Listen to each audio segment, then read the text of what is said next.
The interview. The man stops the recorder. I tilt my head back, feeling uneasy about where this conversation is headed. I want to be honest with him, but the truth that's about to come up doesn't paint me in a good light. Nothing else I say tonight will paint me in a good light. Do you have a restroom I can use? He asks. I point down the hallway. Third door on your right. He gets up and leaves the room. I would go check on Layla, but it's finally quiet upstairs. Hopefully it stays that way for a while. I open my laptop to see if Willow is in the room with us. Are you here? I ask her. I scoot the laptop over to an empty seat next to me, and she immediately types a response. Yes. What do you think? I haven't been down here for all of the conversation because I wanted Layla to fall asleep, so I don't know what all you've told him, or what he suggested. I've told him almost everything, but all he's done is listen so far. Almost everything? What have you left out? I roll my head and then lower it to my arms. I haven't told him everything that happened the night Layla and I were shot. Leeds. I know. I'll get to that. The man walks back in the room, so I clamp my mouth shut and don't finish my sentence. He eyes me carefully as he takes his seat at the table. Were you just speaking to Willow? I nod. How? Through my laptop. I talk to her out loud, and she responds using the computer. The man stares at me in thought. Fascinating, he says. I turn the laptop toward him. Do you want to watch her do it? He shakes his head. I don't need to see it. I believe you. He leans forward and hits record. So what happened the next morning? Chapter 13. I wake up to the smell of eggs. I roll over, and Layla isn't in bed. There's a popcorn kernel next to her pillow, so I quickly snatch it up and take it with me to the bathroom, tossing it into the trash can. After I brush my teeth, I head downstairs, not exactly sure what to expect. Layla doesn't usually cook anymore, but someone is cooking. I walk into the kitchen, and she's still in the t-shirt Willow was wearing when we crawled into bed last night, but I'm not certain this isn't still Willow. It's the first time I'm not able to tell who is who. Did Willow wake up as Layla? I quietly observe her from the doorway. Would Willow ever pretend to be Layla to trick me? I immediately feel bad for even thinking that. Willow is protective of Layla. She knocked the wine glass out of my hand last night. I doubt she'd do anything deceptive now that I know about her. As soon as she looks up from the stove and I make eye contact with her, I know instantly that it's Layla. Her voice is heavy with sleep when she mutters, "Morning." Her eyelids are drooping a little. She looks tired. Hungover. I walk over to her and kiss her on the cheek. Morning. I look down at the pan, and she's scooting around scrambled eggs with a fork. You want some? She asks. I read eggs help with hangovers. Nah, I'm good. I make myself a cup of coffee and lean against the counter, watching Layla. I'm curious if she has any memories at all of last night. What time did you wake up?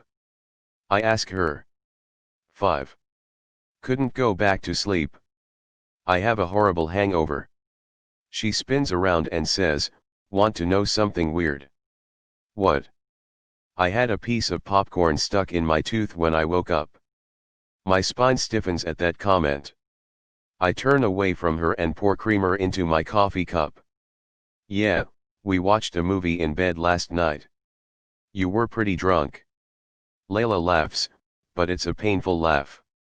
She's touching her forehead when I turn back around. She winces and then says, wow. I don't remember that at all. She scoops a pile of eggs onto a piece of toast and sits at the table to eat. I can't stop looking at her eyes.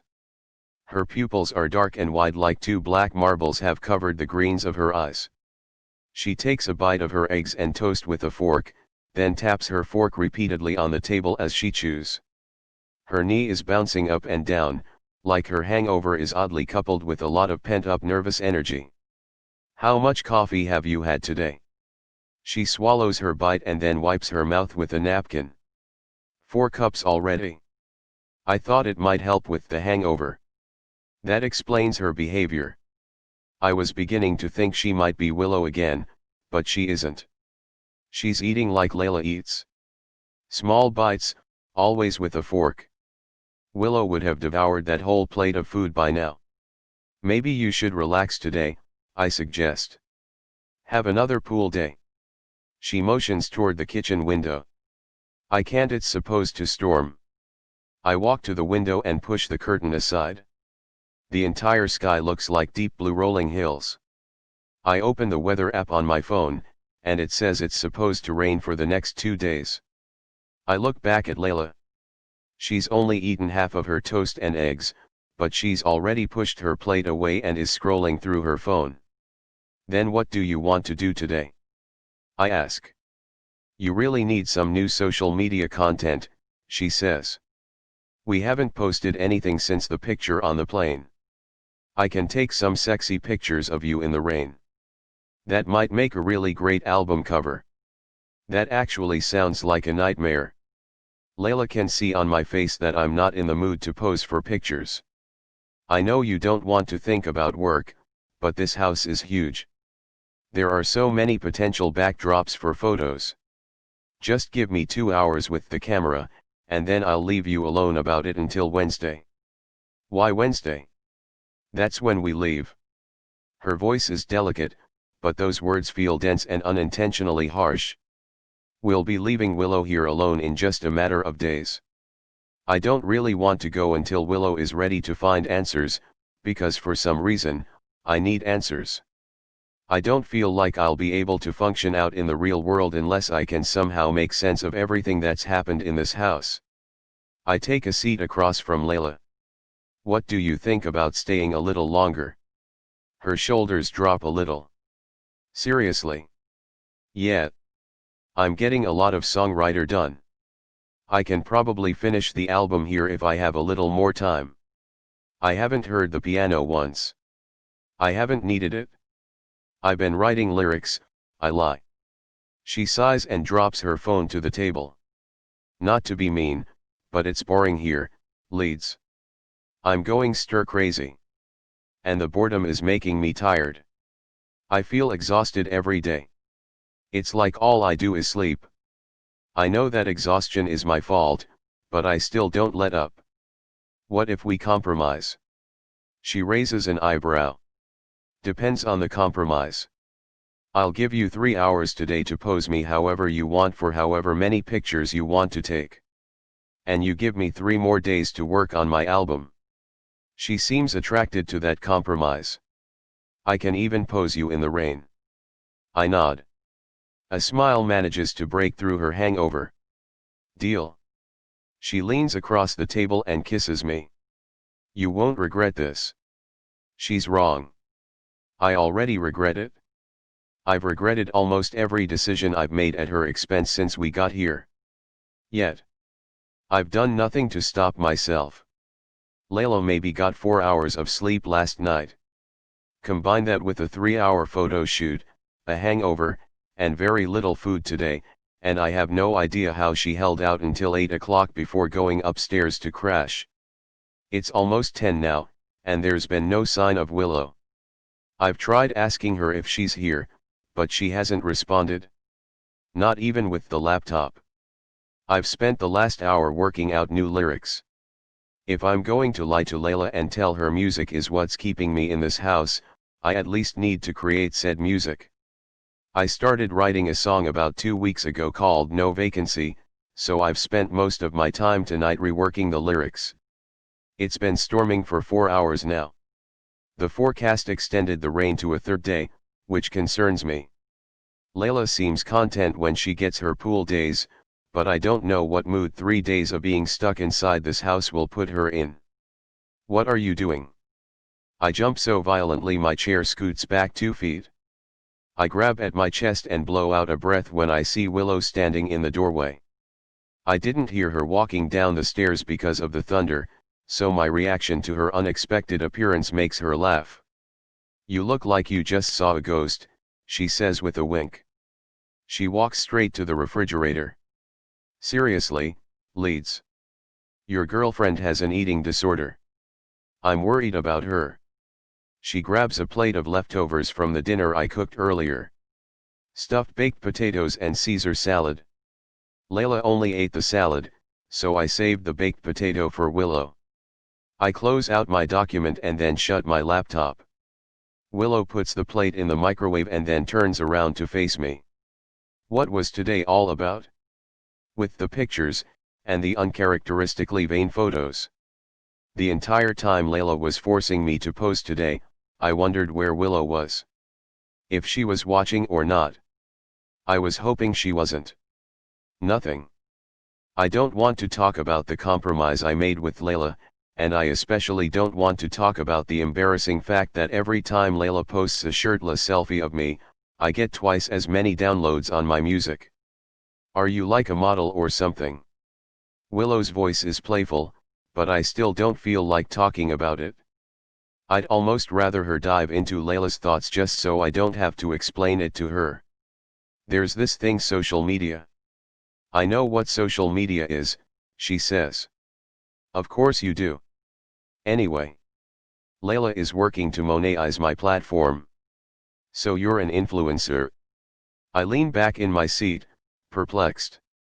How do you even know what that is? I watch TV. I know a lot of things. Are you famous? No, but you want to be. The microwave timer goes off. Willow grabs her plate and walks over to the table. Layla is hoping my music career takes off, so I humor her. Gives her something to focus on. What if she's right? What if you become famous? Willow says. That's my fear.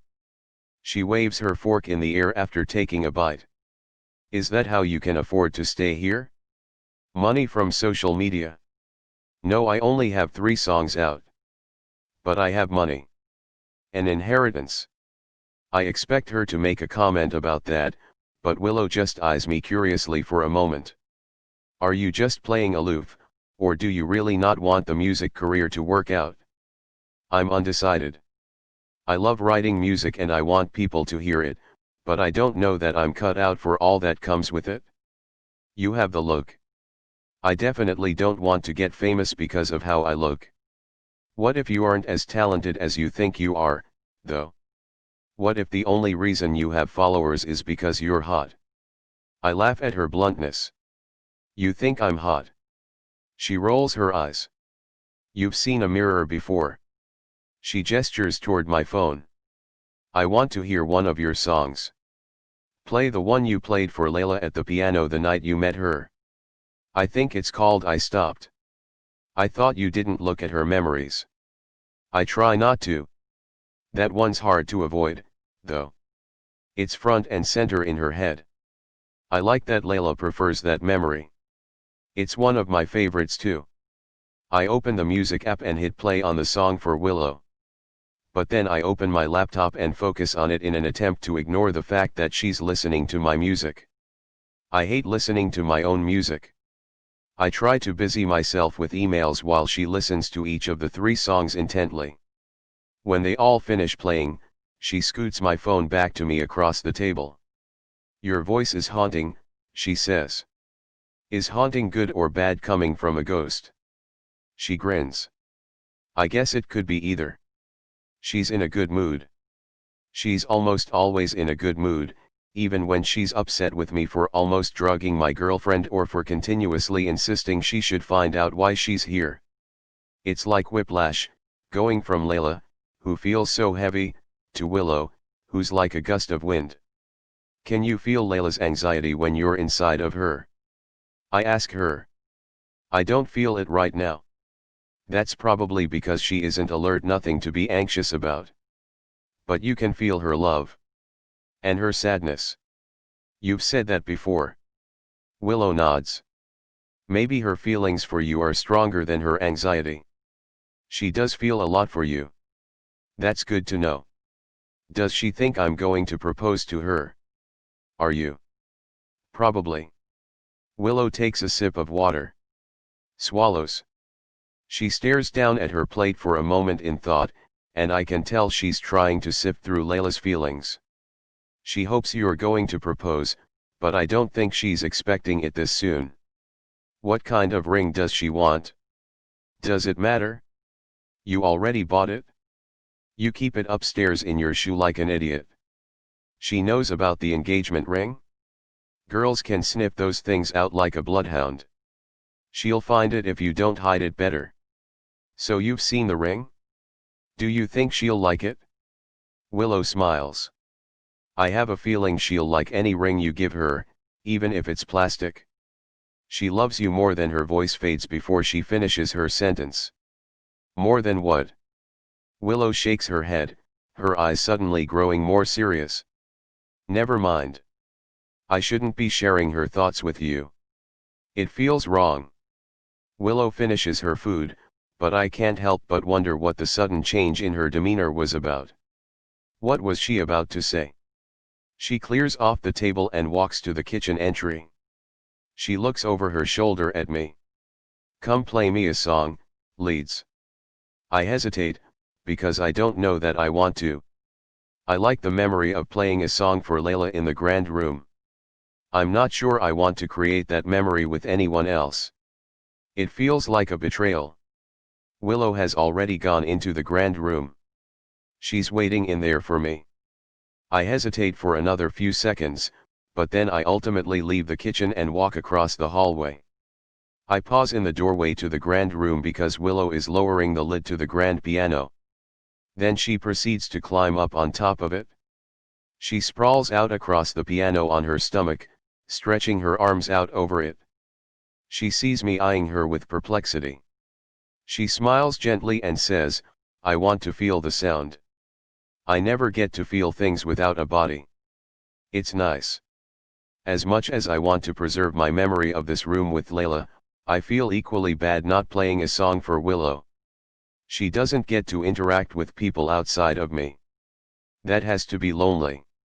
I reluctantly take a seat at the piano bench. What do you want me to play? Play the one you were writing earlier, on your laptop. I thought you weren't in there when I was on my laptop. I tried to talk to you. She lifts her cheek off the piano. I didn't want you to stop writing, so I pretended I wasn't there. I thought she might have been in there. I don't know how. Sometimes it's like I can feel her in the room with me, but I don't know if that's because I know she's in this house or if she really does have a presence. Willow lays her cheek against the varnished wood again, patiently waiting. I look down at the piano keys and try to remember how the song begins. I haven't finished writing it yet. Play what you have, then. I start fingering the keys, and when I look back up at her, she's closed her eyes. This one is called No Vacancy, I say quietly. Then I sing it for her. I showed up rich while feeling poor. I didn't knock, but they opened the door throwing stones. They pierce my eye, leave tiny cracks all down my spine. We were royalty without a throne. Our castle didn't feel like home. Echoes of I love you in the halls. Our words absorbed into the walls. I checked us in so we couldn't leave. Thought maybe time would make me believe if I took us back to the starting line we'd never cross the finish line. My hands may not be red, but my heart, it feels the bleed. If my soul had a neon sign, it would read no vacancy. If my soul had a neon sign, it would read no vacancy. When I'm finished playing all the parts of the song I've written, I look up from the piano. Her eyes are still closed. She remains pressed against the piano, like she doesn't want the feeling to end. She seems sad, sort of regretful. It makes me wonder if she'll miss this when we leave. She'll be alone with no one here to talk to at night, no one here to play music for her, no one here to give her something to do to pass her time while she just floats around in nothing. She finally opens her eyes, but she doesn't move. I feel my chest constrict when we make eye contact, because again, I just want to comfort her. But not because I'm mistaking this urge for some wandering remnant of how I feel for Layla, but because I want to comfort her. Willow. I'm sorry you're so lonely, I whisper. She smiles, but it's such a sad smile. You're the one who wrote this song. I'm no lonelier than you. Silence slowly descends over the room, wrapping us tightly in its grip. But I don't say anything to break it. I soak it up. I soak her up. No one else ever will, and that makes me sad for her.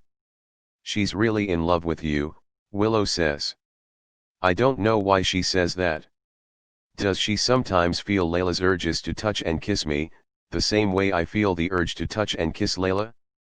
When she's inside of Layla, is it as confusing to her as it is to me? Her body is really tired tonight. I should let her sleep. Willow sits up on the piano.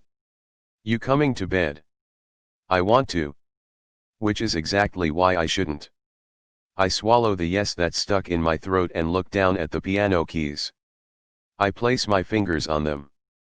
You go ahead. She stares at me a moment, but I don't look at her.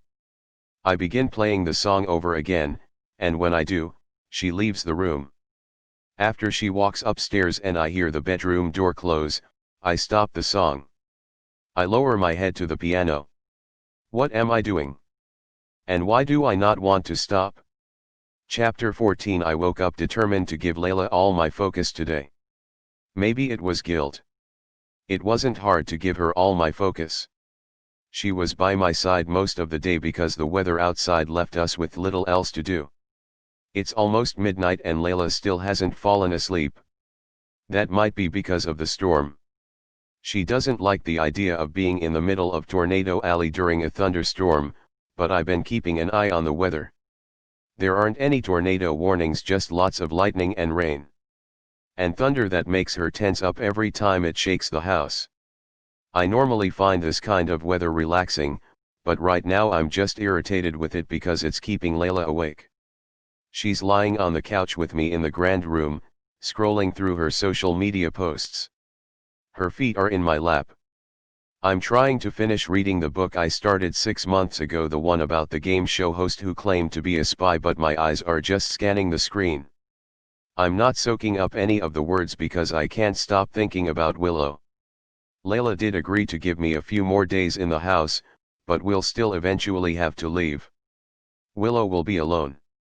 It's not like I can just come visit her. This place is in the middle of nowhere.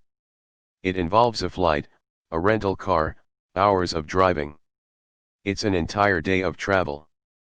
I'm going to have to put an offer in on the house if I want to help her find answers eventually. Even if Layla doesn't want to live here, I would hate for someone else to buy it. I could hire someone else to run the place, turn it back into a bed and breakfast so Willow wouldn't be lonely. There would be a constant revolving door of strangers. She might enjoy that more than sitting alone in an empty house. And if I owned this place, it would give me an excuse to come back occasionally. To visit Willow without Layla growing suspicious. Is that emotional cheating? Willow is a ghost. It's not like she could come between me and Layla. But I guess she has in a way. Willow and I have grown comfortable with one another to the point that I'm starting to prefer her company over Layla's. I'm not proud of that. Layla means so much to me, but I'm fascinated, obsessed, even with the idea that this life isn't the only one that matters. One would think that would make me feel like this life matters even more, but I've felt myself growing distant from this world. I'm being pulled into Willow's, or maybe she's being pulled into mine. Either way, we don't belong in each other's worlds, but now that we've found an easy way to combine them, it makes me disinterested in everything else around me. That's not Layla's fault. There's nothing Layla has done wrong. She's the victim in all of this. She was the victim 6 months ago, and she's the victim now, even though she's unaware of it. The only thing Layla did wrong is fall in love with me. I thought this trip was going to make things better for her. Maybe that would have worked out had I not discovered Willow's existence in this house. Now I've done nothing but allow my fascination with whatever Willow is to drive an even bigger wedge between me and every other aspect of my life. Layla seems unaware of any of it, though. She may think things are just fine between us. But that's only because she doesn't remember the details, and how great it was between us before I essentially became her caretaker. Not that I would have made any other choice. But regardless of the love behind caring for her, or the good intentions, recovery still takes its toll, not only on the person recovering, but on everyone around them. What are you reading? Layla asks. I look over at her, and she's dropped her cell phone to her chest.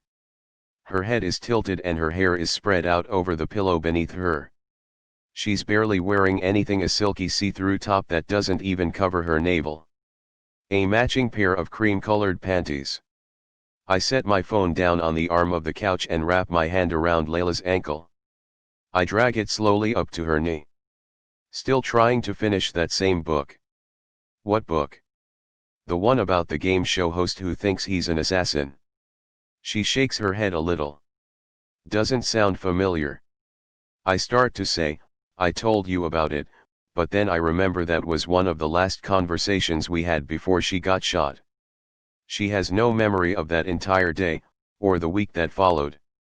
No memory of our conversations that day leading up to the moment she got shot. Sometimes I fill in the holes for her, but I don't want to talk about it right now. I'd feel bad for bringing up something that could trigger her anxiety. It's just some novel, I say, adjusting myself on the couch so that I'm lying next to her. She cuddles against me, pressing a kiss to my neck.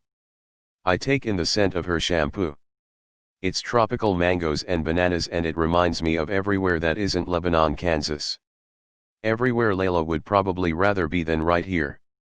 What will she think if I buy this house? Should I even buy it? Or should we just pack up and leave before every line I've already crossed becomes a wall so high we can't climb over? Leeds. Layla's voice is a distant whisper, hanging in the air as I struggle with whether I want to leave my sleep and follow that voice. Leeds, wake up. Her hand is on my cheek, and we're pressed together. We're still on the couch. It's not surprising we fell asleep, considering all the nights I spend awake with Willow. I've been getting just as little sleep as Layla gets.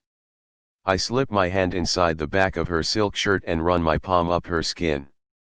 When I do this, she presses her hands so hard against my chest she propels herself off the couch and onto the floor. Her sudden movement, followed by the thud, forces my eyes wide open. I lean over the couch in search of her. She's on her back, staring up at me. It's Willow. Not Layla. My bad, I say, scrambling to help her off the floor. I thought you were Layla. When she stands up, she looks down at herself at the clothes Layla put on earlier. Or lack thereof. My voice is rough when I say, you should probably go change. I clear my throat and walk into the kitchen while she runs up the stairs. I make us a pot of coffee because Willow feels Layla's exhaustion when she's inside of her. I certainly feel the exhaustion. It's late, and the last thing I need is coffee. The last thing I need is an excuse to stay up and chat with someone who isn't Layla. But when Willow comes back downstairs and enters the kitchen, I'm relieved to see her, and I instantly forget how wrong this is. She threw on a t-shirt and a pair of Layla's pajama pants. She nudges her head toward the coffee. Good idea. When it's finished brewing, I fill 2 cups with coffee and slide one over to her. She's standing next to me at the counter. We're shoulder to shoulder as I pour cream into my cup and she stirs sugar into hers. Did you know in ancient Arab culture, a woman could only divorce her husband if he didn't like her coffee? Willow asks. I lean against the counter. Is that true? She nods, leaning against the counter next to me, facing me. She sips slowly from her cup and then says, I read it in one of those books in the grand room. How many have you read? All of them. What other random facts have you learned? She sets her cup down and then pushes herself up onto the countertop. The most expensive coffee in the world is made in Indonesia. It's expensive because the beans are eaten and digested by a cat before they're used to make the coffee. I wasn't expecting a fact like that. I look down at my coffee and grimace. What do they do? Dig the digested beans out of cat shit. She nods. People pay more money for coffee made from cat shit. Willow grins. Rich people are weird. That could be you someday. Drinking catshit coffee on your mega yacht. I hope to hell not. She presses both hands into the counter at her sides. She leans back a little, swinging her legs back and forth. What's your mother like? That question throws me for a loop. My mom. She nods. I hear you on the phone with her sometimes. There are so many times throughout the day I wonder where Willow is when she's not in Layla's body. Does she follow me around? Does she just hang out in the grand room all day? Does she ever follow Layla around? She's a good person. I got lucky. Willow releases a slow breath and then looks down at her swinging feet. She stops moving them. I wonder what my mother was like. It's the first time she's ever acknowledged that she might have had an actual human life prior to the one she's living. It makes me wonder if she's having a change of heart. If maybe she does want to try and research into her past. I'm thinking about putting in an offer on the house. Willow perks up at that. This house? You really are going to buy it? I nod. Does Layla want to live here? Probably not. But I could pitch it to her as a business investment.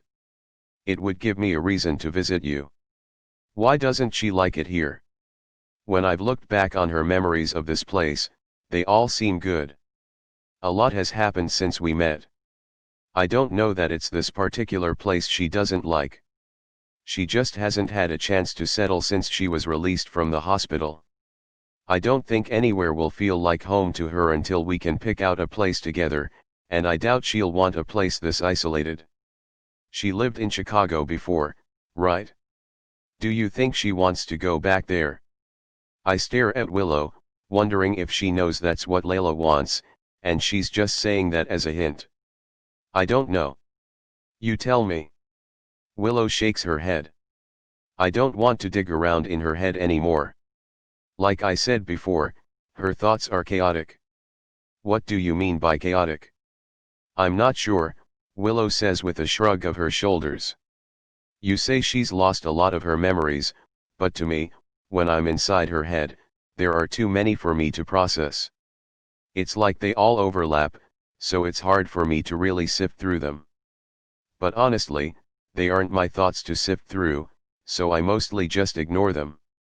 That's probably the right thing to do. She laughs half-heartedly. I think we blurred the line between right and wrong a while ago. Neither of us speaks for a moment after she says that. It's tough, because we both know this is wrong, but I think we're both hoping the other one doesn't put a stop to it. We obviously enjoy each other's company or we wouldn't be doing this night after night. Willow looks at me thoughtfully. What happened the night you and Layla were shot? I stand up straighter. Shuffle my weight to my other leg. You can't just dig around in her head for that. It's not really something I like talking about. Willow is silent for several seconds. I could, but I want to hear your version. I don't like talking about it. I swore to myself after I recounted every detail to the police that I'd never talk about it again unless Layla asked. Willow is waiting for me to say something. I open my mouth to respond, just as thunder rolls across the sky and a streak of lightning hits nearby. Willow flinches, and the lights go out. The kitchen lights didn't even flicker, they just immediately shut off, along with every other appliance in the house. The sound of thunder is still rumbling through the house when Willow says, "Leeds." She sounds frightened. I find her in the dark, and she's no longer sitting on the counter. She's standing in the middle of the kitchen. I rub my hands down her arms reassuringly. It's okay. The power just went out. It'll probably kick back on in a second. Willow steps back and says, "What's going on?" Her words come out quick and shaky. "Where are we?" More lightning illuminates the kitchen, and I stare at her between flashes of darkness and bright light. Her eyes are full of fear. I can immediately tell I'm no longer looking at Willow. "Layla. What the fuck is going on?" she says, her voice louder as she takes another step back. She grips the counter next to her, looking wildly around the kitchen. Why am I in the kitchen? I immediately grab Layla and pull her against me. I press my hand against the back of her head. It's okay, I say, trying to come up with an excuse as to why she's now standing in the middle of the kitchen with no memory as to how we ended up here. The power went out. It woke us up. Why don't I remember that? How are we in the kitchen? She stops talking. She releases a sigh. I feel her relax, and I can immediately tell Willow has taken back over because she feels different in my arms. She pulls away from my chest. I'm sorry, Willow says. The lightning startled me and I must have accidentally slipped out of her. There's a new concern in her eyes that wasn't there before. Willow brings her thumb up to her mouth and starts to chew on it. She'll remember this tomorrow. She'll remember waking up down here. I don't like seeing Willow worried just as much as I don't like seeing Layla worried. Hey, I say, squeezing her hand. It's okay. I'll pass it off like she had a nightmare, or she was half asleep. Willow nods, but I can still see the nervous energy in her expression. Okay. She covers her face with her hands. God, I'm so sorry. It's okay, Willow. She nods again, but I can tell she doesn't feel reassured. Neither do I. The interview. Did Layla remember the next day? I nod. Yes. It was the first thing she asked about when she woke up. I played it off like she was half asleep when the power went out, so I made her go to the kitchen with me, and she didn't fully wake up until the lightning struck. And she bought that. Yeah. It was an easy sell. Anyone would believe they were in a daze or sleepwalking before their mind would automatically start questioning whether or not they were possessed by a ghost. The man agrees with a nod. Did Willow continue to use her body after that? Even after the slip-up? I nod, but barely. It's not something I'm proud of, because no excuse is good enough for what we've done. Not even an excuse as worthy as ours. Did Layla ever grow to suspect anything? She was concerned about why she was so tired all the time. Willow was using her body at night, so she wasn't getting as much sleep as she thought she was getting. She'd wake up confused as to why she slept in so late when she was going to bed so early. She started thinking it was related to her head injury. And you didn't tell her otherwise? I inhale and then slowly exhale before answering that question. No, I went along with it. Made her an appointment to see the neurologist. What did the neurologist tell her? The appointment isn't until next week. Are you going to take her? I shake my head. No, I can't now.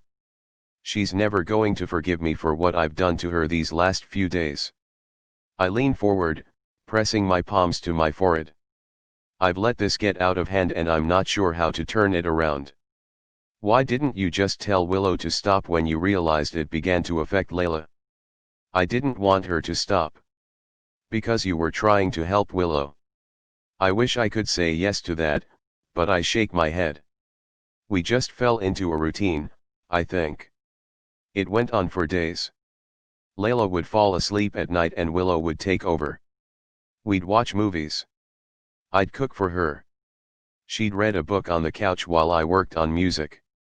There wasn't a good reason for us to do it. We still weren't using the time together to search for answers. We just enjoyed each other's company. The man nods. How does Willow feel about the part she plays in this? She feels terrible. We both do. Yet you continue to do it? I'm growing frustrated with his questioning. Is it fair to assume this continued because you started to develop feelings for Willow? I can't even say yes out loud. Instead, I just nod.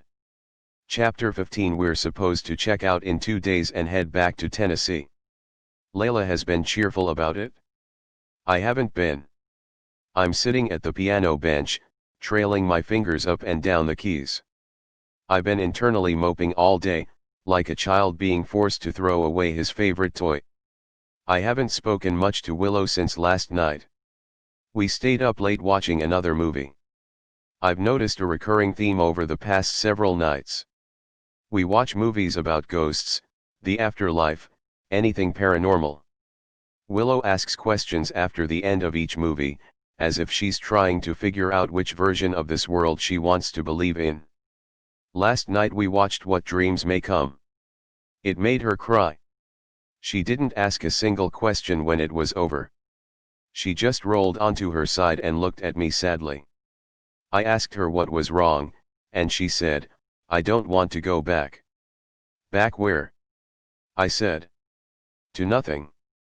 I like being inside of Layla. I like spending time with you. It gets harder every time I have to leave her body."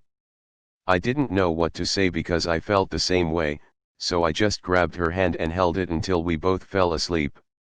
It's becoming difficult at night, watching her have to leave Layla, knowing she's just going back to a bare minimum of an existence in a huge and lonely house. And the closer we get to the day Layla and I are supposed to leave, the more sullen Willow and I have become when we spend time together. I'm playing a low key on the piano, tapping it over and over with my finger when one of the higher notes plays by itself. I immediately look around, but Layla is still upstairs. Willow must be trying to get my attention. I go to the kitchen to open my laptop, and she immediately begins typing. "I have bad news." "What?" "Layla just found the ring." My eyes immediately dart up toward the upstairs bedroom. "Is she digging through my things?" "Yes." "What did she do when she found it?" She gasped. "Then she put it back and immediately texted Aspen and told her about it." "Shit," I say with a heavy breath. I wasn't ready for this. Not after I've spent the last 2.5 weeks using Layla the way I've been using her. A proposal at this point would feel dishonest. I sit down at the table and drop my head into my hands. Willow begins typing something into the document again. She doesn't know which day you'll be proposing, so there's still an element of surprise there. "You shouldn't let this upset you." "It's not that," I say. "I just don't think I'm ready," but now it's all she's going to be thinking about. "If you aren't ready, why did you bring the ring with you?" "I brought it with me because the strip." I lean back in my chair. "This trip was supposed to bring us closer together. But I feel even more distant than I did the day we arrived.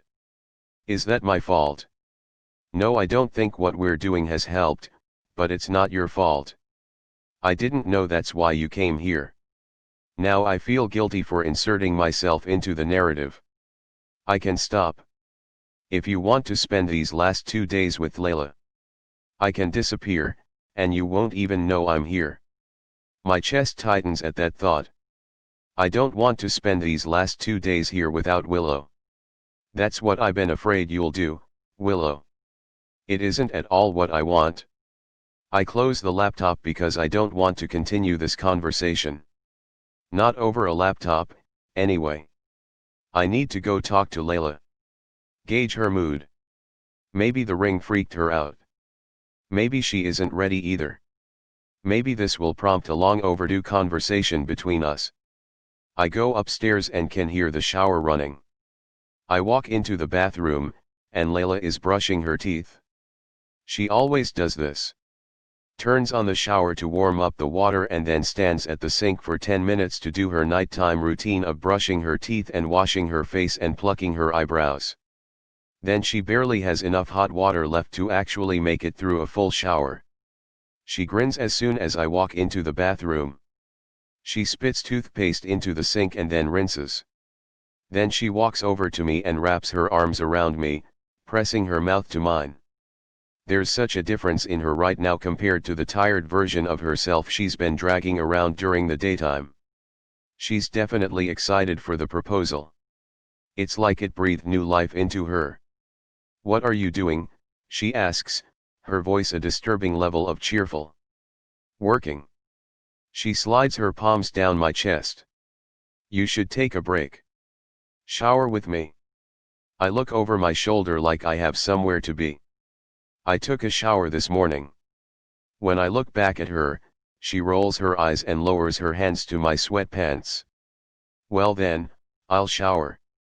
She feathers her lips across my jaw as she reaches into my pants. After I'm done with you. Before I can stop her, she pushes me against the bathroom door and drops to her knees. We haven't had sex in 3 days. I don't know that I can come up with a good enough excuse to refuse a blowjob without hurting her feelings. She's on a high right now, assuming this trip is going to end with a proposal. She thinks we'll spend the rest of our lives together, me and Layla against the world. And maybe we will. I don't even know. But she's not really in a position in which we can discuss it because she's taking me into her mouth, despite the fact that I'm not even hard yet. I look down at her, and even though I'm not immediately turned on by this because of the pandemonium in my head, I can't help but think of Willow when I look at Layla. Sometimes, when I look at Layla, I wish she were Willow. At breakfast, I catch myself wishing I were chatting with a cheerful Willow over coffee, rather than Layla complaining about her headache. During the day when I'm chatting with Willow on the computer, I spend that time wishing she could take over Layla and I could talk to her face to face. And now as Layla slides her tongue up the length of me, I kind of wish it were Willow doing this to me. I harden at that thought. It's easy to pretend Layla is Willow because Layla's face is the only one I can attribute to Willow when I think about her. I wrap my hand in Layla's hair and watch her for a moment, wondering what this would feel like if it were Willow inside of Layla right now. Would Willow use her tongue like that?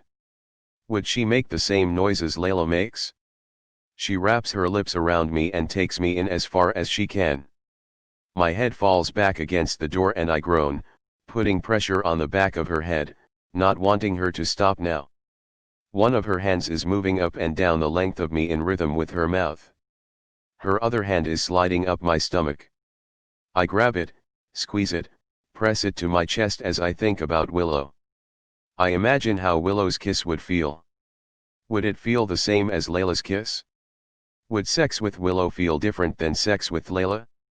Would she arch her back the same way Layla does when I push into her? Fuck. I release Layla's hand and grip the back of her head with both hands. I'm about to finish, I say, warning her.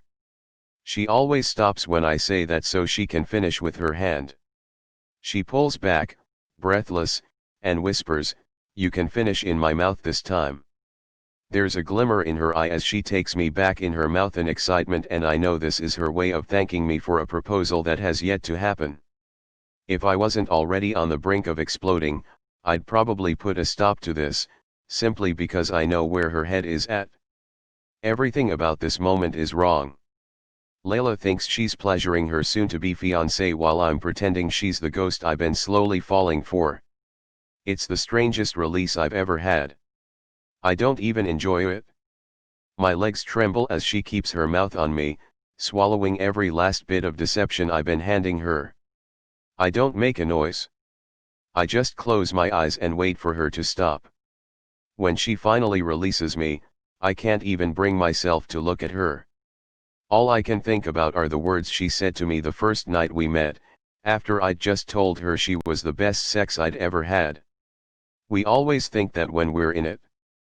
But then someone new comes along, and we forget how good we thought it was before, and the cycle starts all over again. Is that all Layla was to me?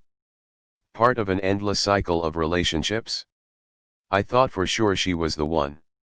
I felt it in my bones. Now all I feel is remorse, because it wasn't until 10 seconds ago that I realized I've already moved on to another cycle. I've moved on to Willow. It's Willow I want to talk to when I wake up. Willow I want to see before I close my eyes. Willow I want to spend all my time with during the day. I prefer Willow over Layla now, in almost every way, and it's a heavy, appalling, shameful realization. I hear the water running in the bathroom sink. I open my eyes and Layla is brushing her teeth again. She swishes the water around in her mouth and then spits it into the sink. She wipes the back of her hand across her mouth and smiles with pride. "Did I leave you speechless?" she says, laughing. I have no idea what to say. "I'm sorry wouldn't be appropriate. That was intense." "It's not a lie." Intense isn't necessarily a good thing, and I don't want to lie to Layla anymore. It doesn't feel good. She saunters back over to me and tucks me back into my sweatpants. She leans in and kisses me gently on the cheek, leaving her mouth on my skin when she says, "Go back to work. You can return the favor tomorrow night." She backs away and takes off her shirt with a grin, and then finally gets in the shower. The water has been running this whole time. I walk into the bedroom and stare at our bed. The same bed I was on when I first began to fall in love with Layla. Falling in love with her was weightless, like air was breezing through my bones. Falling out of love is fucking heavy, like my lungs are carved from iron. I walk over to the bed, and I drop down onto it. I don't go back downstairs. I can't face Willow tonight. I don't even want to face Layla. I just want to sleep. Chapter 16. Why do you think I'm able to touch things? Her voice rips me from the claws of a deep sleep. I open my eyes, and Willow is facing me, lying on her side. I don't know what time it is, but it's still dark outside. I rub my eyes with the heels of my palms. What do you mean? My voice is still heavy with sleep. I can move things when I'm not in Layla's body, she says. I can touch things. But you can't see me, and I can't even see myself, so I'm not made of matter. It doesn't make sense. Maybe you're made of energy. And you somehow channel that energy into something as dense as matter. She sighs and rolls onto her back. She stares at the wooden beam over the bed. You'd think if that were the case, I wouldn't be as strong as I am. What do you mean? I can move big things too. I did it once. Moved every piece of furniture in the grand room around in the middle of the night. Because you were bored? I ask. No. Because I hate Wallace Billings and I wanted to scare him. She has my full attention now. I lift up onto my elbow. Who is Wallace Billings? She cuts her eyes to mine, and there's a mischievous grin on her face. He owns this place. I'm the reason he put it up for sale a few months ago. She looks proud of whatever she did. There's a gleam in her eye, and I kind of find it fascinating. I've been wondering why this place was put up for sale. She sits up, wrapping the bed sheet around her to cover herself. You know how I can't remember how long I've been here? I nod. Well, I know Wallace inherited this place right before I showed up. Just based on conversations I've heard him have. His mother owned it, and it passed on to him when she died, but he wasn't sure what to do with it. If he should keep it open or sell it or move in. After a while, he started to lean toward moving his family here. And I know this is terrible, but I couldn't stand him. He was such an asshole to people. His wife, his kids, anyone he spoke to on the phone. I couldn't imagine sharing this place with him for however long I was going to end up being here. What did you do? Haunt him? No, she says, shaking her head. But then she looks up and to the right. Wait. I guess what I did could be defined as a haunting. I've just never really identified as a ghost, so to me, I was just pranking him. What'd you do? She tucks her chin against her chest a little, looking at me somewhat embarrassed. Don't judge me. I'm not. She relaxes a bit. It was little things at first.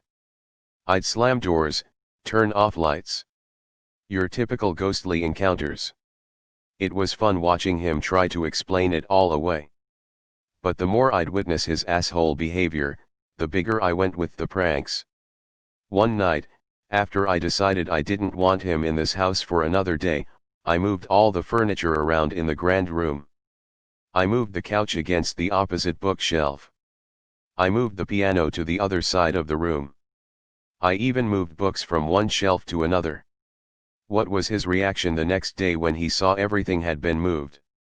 Willow presses her lips together tightly.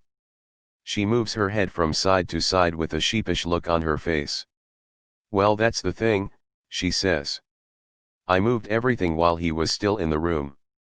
I try to imagine what that must have been like for the guy seeing an entire piano move across the room by itself. He put the house on the market that day, and he hasn't been back since. Holy shit, I say, laughing. That explains the rush to sell. She falls back onto her pillow, and she's smiling proudly. Her smile is infectious. I lie down on my own pillow, smiling right along with her. The moment makes me think back to the few things that happened when I first arrived here. Willow saving me from burning down the kitchen. Her cleaning up the wine spill. That's hardly a haunting. I roll my head until I'm facing her. Why didn't you try to haunt me when I showed up? Willow loses her smile, gently facing me. Because you aren't an asshole. And I felt sorry for you. You felt sorry for me? Why? She shrugs. You just seemed sad. I seemed sad? Am I sad? I tear my gaze from hers and look up at the ceiling. Have you always been sad? She asks. I'm not sure I know what you mean when you say sad. Give me an example. It's mostly when Layla leaves a room, Willow says.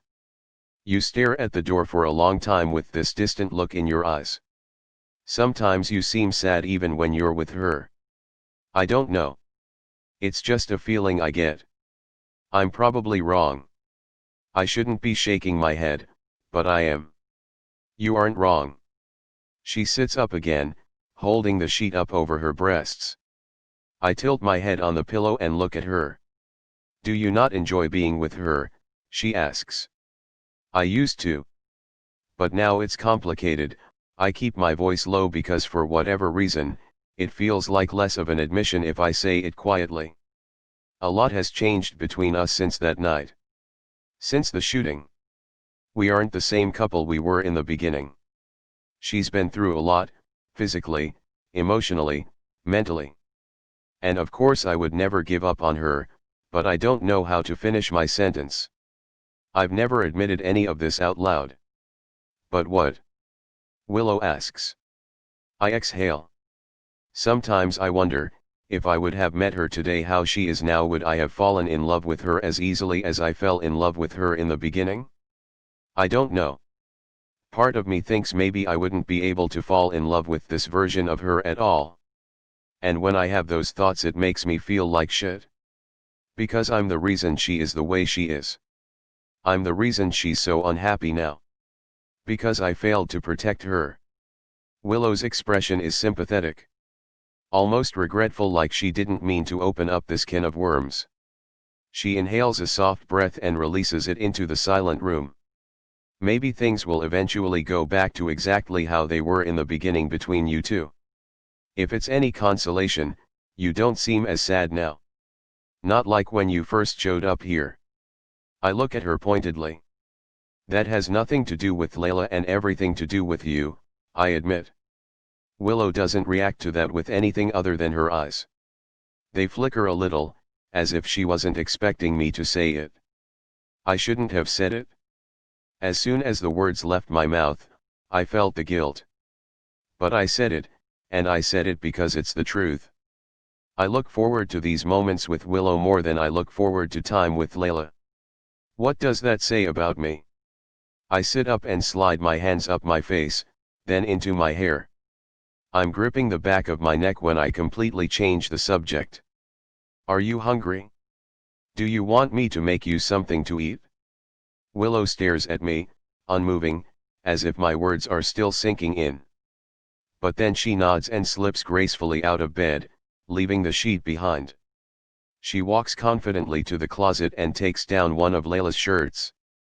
She catches me watching her as she pulls it over her head. I can't even tear my eyes away this time. Nothing you haven't seen before, she says evenly. She walks out of the room, and I listen as her footsteps fade down the stairs. I wait a couple of minutes before heading down myself. I'm shamefully aware that the sight of Willow naked had more of an effect on me than when Layla had my dick in her mouth. And that makes no fucking sense. It's Layla's body either way. I made grilled cheese. Layla only had a salad for dinner, and Willow said the hunger pains were intense tonight, so I made her 2 sandwiches. I'm relieved Willow has been taking over Layla's body, even if just for the nutritional benefit. Not that grilled cheese is all that nutritional, but it's better on Layla's body than too few calories, and Layla certainly wouldn't willingly eat a grilled cheese.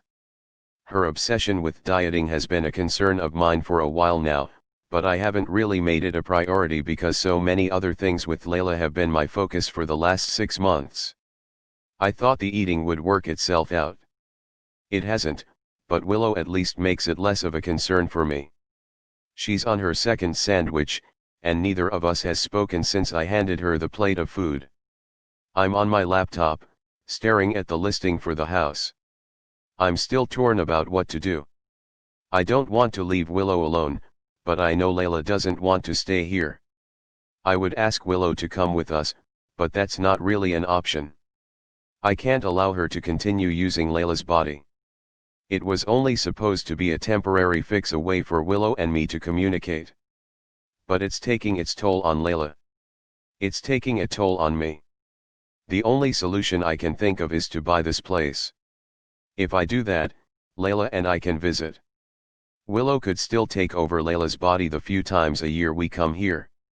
And in the meantime, we could work on finding answers for Willow. When she's ready for that, of course. I email the realtor and make an offer that's $10,000 over the asking price, but I let her know I'd like the option to continue to occupy the property during closing. I don't know how Layla will feel about staying even longer, but Layla's concern doesn't seem to weigh on my decision. I've made it, and I'm prepared to deal with the fallout. After I send the message to the realtor, I check a few unopened messages in my inbox. One is from an address I don't recognize. Leeds, it's been a while since you've been in the forum. I apologize if reaching out to you beyond the forum makes you uncomfortable, but I do have a talent for separating the wheat from the chaff. I believe you, and I hope you can believe me in return. I can help your ghost. There's no name attached to the email, but I recognize the title in the email address. Uncovering. How did he find me? I didn't even use my real name in the forum. I immediately go to the forum to check my profile, wondering if it pulled my information from Facebook somehow. All the settings are private, though, but before I log back out, a chat message pops up. Did you get my email? I look across the table at Willow, but she's still eating, not paying attention to me. I shift in my chair and then hit respond. Yes. How did you get my email address? Never communicate with someone through a cell phone if you're hoping to stay anonymous. I, however, have no interest in you or who you are, so there's no need to be concerned. I'm interested in your ghost. Did you find anything out about her? No.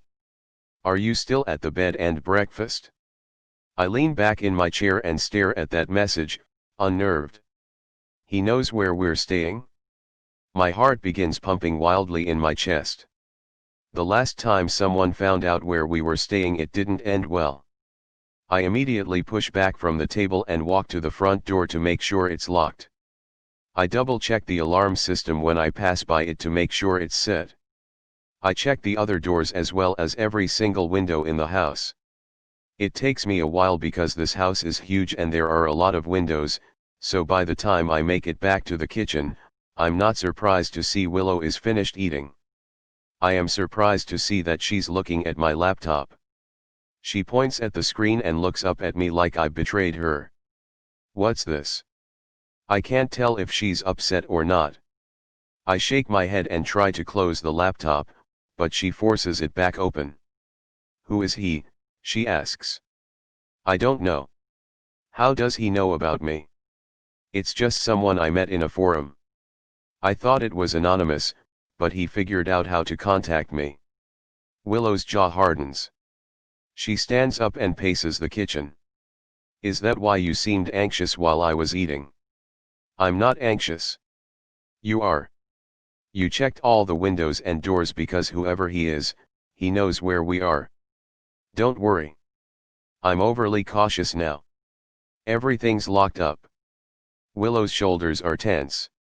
It's only the second time I've seen her stressed while inside Layla. She pauses her pacing and says, "Why have you been talking to him? Do you want me out of this house?" "No. I've been talking to him because when this first started, I thought I was going crazy." "Why are you still talking to him?" "He keeps contacting me." "I'm not hiding anything, Willow. He's just adamant that he can help you, but I haven't taken him up on the offer because it isn't what you want right now." She blows out a quick, frustrated breath. Then she walks to the freezer, opens it, and grabs a half-gallon of ice cream. She retrieves a spoon and sticks it into the ice cream, then takes a big bite. "We both know what answers mean for a ghost," she says, talking between bites of mint chocolate chip. "It means I'll be done here. Whatever the reason is for me being stuck here, if that man is right, I'll get unstuck. I won't be here anymore. You've seen all the movies. Patrick Swayze had to die twice in that movie. Twice. They're just movies, Willow. Written by people in Hollywood who get paid to use their imagination. We don't know what actually happens next." She waves her spoon at me while she paces, tucking the ice cream tub against her chest. "Maybe not, but it's a consensus. It's the theme in every ghost story. Every ghost is a ghost because something went wrong. They were either evil in a past life, or they have unfinished business, or they have to find forgiveness. Or give forgiveness." She plops down in a chair at the table. Her energy is all channeled into a frown. "What if I don't like what I find out? What if I don't like what's next?" She takes another bite with the spoon upside down, and then she just lets the spoon hang from her mouth while she leans forward, clasping her hands behind her head, digging her elbows into the table. The spoon is just dangling from her mouth. I never intended to upset her. Before Layla and I showed up, Willow didn't have these concerns. She didn't even consider herself a ghost. She just existed in whatever realm she's in, and she was content with that until I came along. Nothing good has come from her crossing into this realm. It's only caused Layla to stress about her fatigue. It's turned me into a liar. It's instilled a fear into Willow that wasn't there before. "Willow," I say quietly. She looks up at me and pulls the spoon from her mouth. "Do you think what we're doing is wrong? Using Layla like we're doing?" "Of course it's wrong. Just because we're able to do this doesn't mean we should be doing it. As much as I don't want her to be right, I know she is. I've known all along, but the selfish side of me has been excusing it because I've been telling myself I'm helping Willow. But before I got here, Willow didn't even want help. She took over Layla simply because she wanted to taste food. And even that might have been fine, but then I got way too involved. I became morbidly fascinated to the point that I've been putting Layla at risk. Maybe even Willow. There may not be a handbook for how to deal with a ghost, but a person doesn't need it to be written down in order to know the difference between right and wrong." Willow walks the ice cream back to the freezer. "You look tired," she says flatly. "I am." "You can go to bed," she says, waving toward the stairs. "I'm gonna watch a movie." I don't want her to watch a movie. I'm not sure I want her using Layla's body anymore. Layla's tired too. She needs to sleep. Willow stiffens at my words. She can see in my resolute expression that I've reached my immoral threshold. She just stares at me, silently, sadly. "You want me to get out of her," she whispers. I nod, then turn and head upstairs because I don't want to see the look on Willow's face. She isn't far behind me. She walks into the room a minute later, her eyes downcast. She doesn't look at me as she makes her way to Layla's side of the bed. She's still wearing the shirt she took out of Layla's closet earlier. Layla wasn't wearing clothes when she went to bed. Willow pulls the shirt over her head and walks back to the closet to hang it. She doesn't bother covering herself on the walk back to the bed, but I'm not even looking at her body. I'm looking at the moon's reflection on her face, and the tears that rim her eyes. She crawls into bed and pulls the covers up to her neck. Her back is to me, but I can hear her crying. I hate that I've upset her. I don't want her to be upset, but I don't know how else to deal with this. She's a ghost who doesn't want help. I'm a guy who doesn't want to leave her. We're communicating through a girl we have no right to be using like we have been. It feels like a breakup, and we aren't even intimate. Her breaths are coming in short and shallow bursts, like she's trying her hardest to fight back her tears. The need to comfort her is overwhelming, especially because I'm the one who has made her feel this way. I move my head to her pillow and find her under the covers, then wrap my arm over her stomach. She grips my arm with her hand and squeezes it supportively. It's her way of letting me know she understands my decision. But understanding it doesn't make it easier. When Layla is sad, it's almost always fixable with whatever kind of medicine will cure her pain or ailment. But with Willow, her sadness is unreachable, even from this proximity. I can't soothe the loneliness she feels in her world. I can't tell her it'll be okay, because I don't know that it will be. This is an unprecedented journey for both of us. I want you to message him back tomorrow, she says. Ask him if he really thinks he can help me. I close my eyes, relieved that she's finally willing to do something about this. The thought of her just living forever without purpose is depressing. I kiss the back of her head. Okay, I whisper. Do you not want me to use Layla anymore, she asks. I don't answer that right away because it's not a simple yes or no. Of course I want her to use Layla because I like spending time with her. But I also want her to stop, because we've taken this way too far. She takes my silence as confirmation that I don't want her to do it anymore. I bury my face into her hair, but I still don't speak. Anything I say at this point feels like it'll just be a new item added to the list of ways I've betrayed Layla. Like the fact that I put in an offer on the house. I haven't even told Willow. Now I'm not so sure she would even want me to buy it. I put in an offer on the house. Willow rolls over. Her breast brushes against my arm, and I try to ignore it, but we're in a more intimate position than we've ever been in. It's hard to ignore when my face is just 2 inches from hers and she's looking up at me with hope shining through her tear-filled eyes. You did. I nod and lift my hand from her waist. I bring it to her forehead and move a piece of hair that's fallen over her eyes. Yes.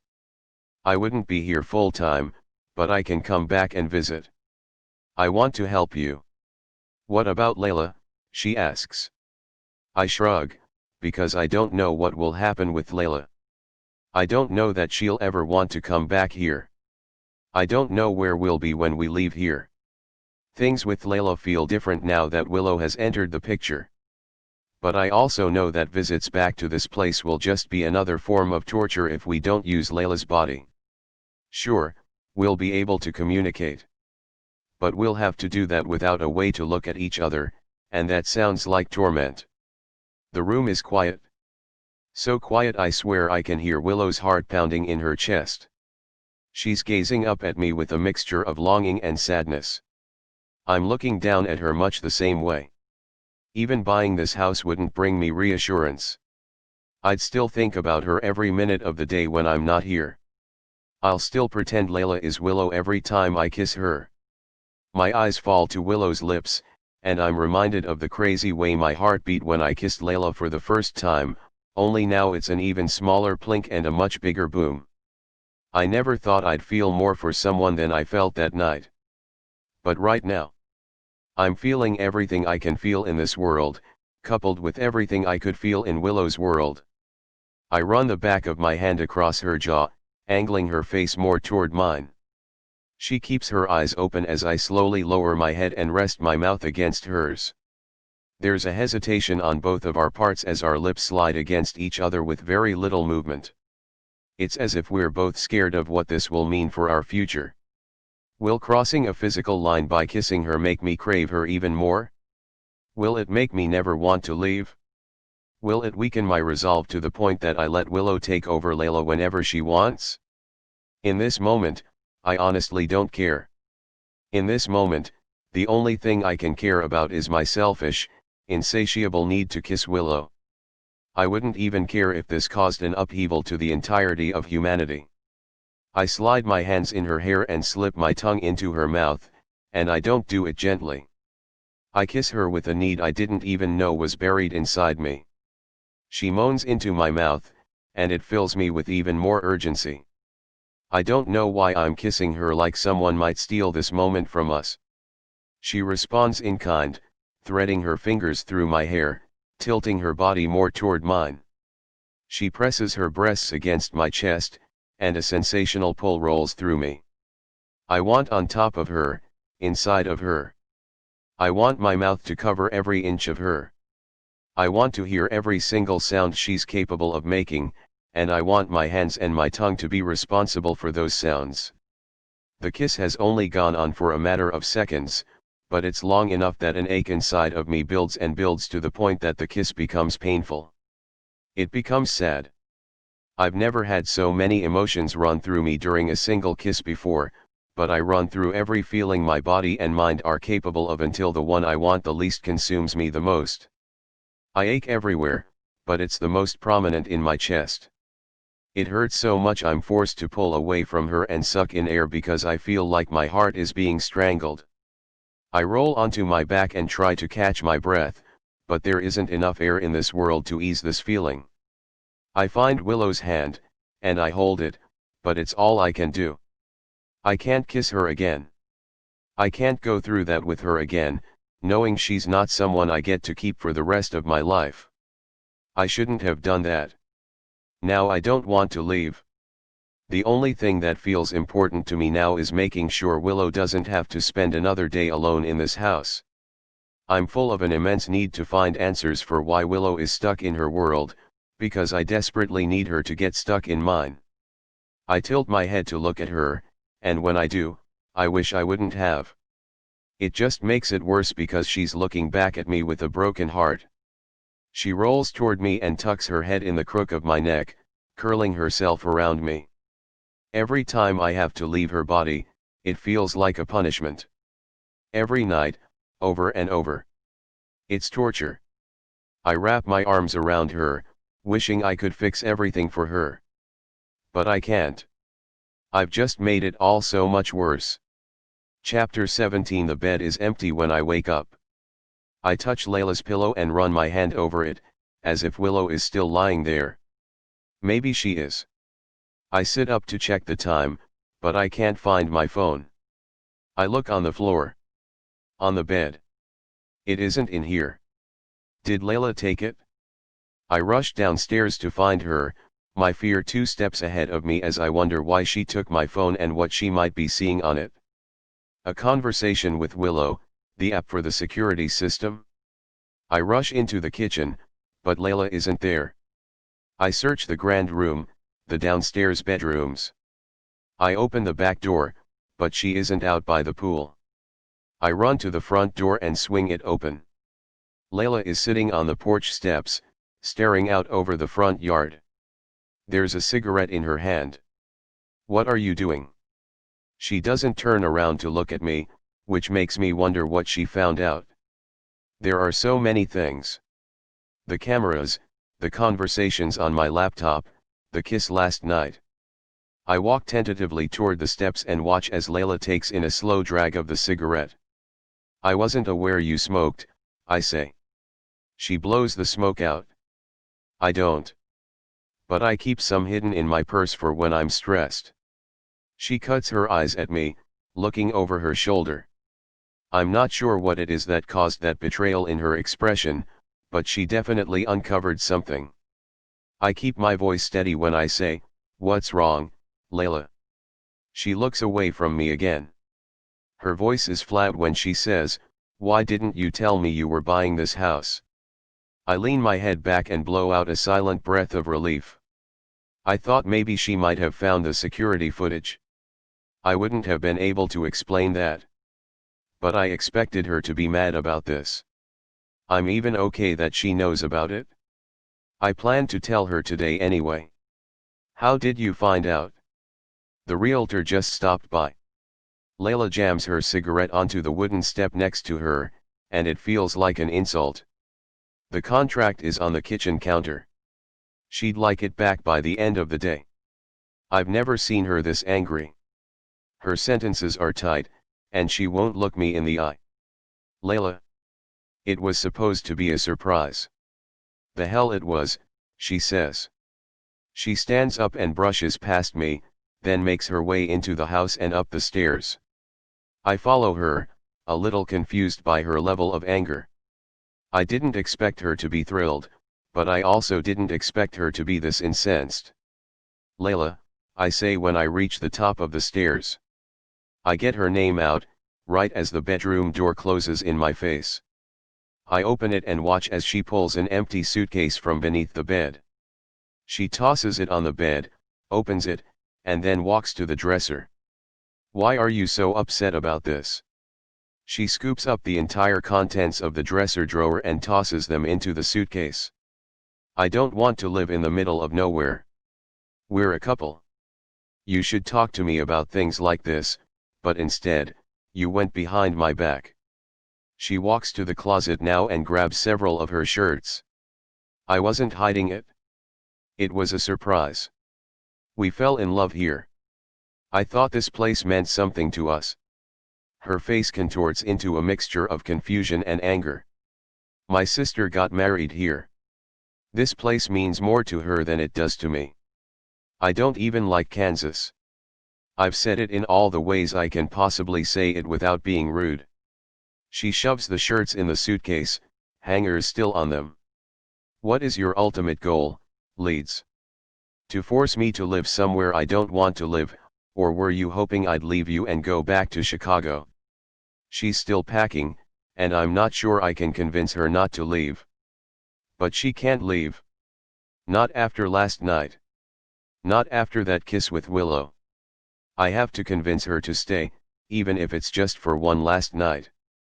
I need a chance to see Willow again. Even if it's just so I can tell her goodbye face to face. I can't do that if Layla leaves. I rush to the closet and dig inside my shoe. I frantically pull out the engagement ring.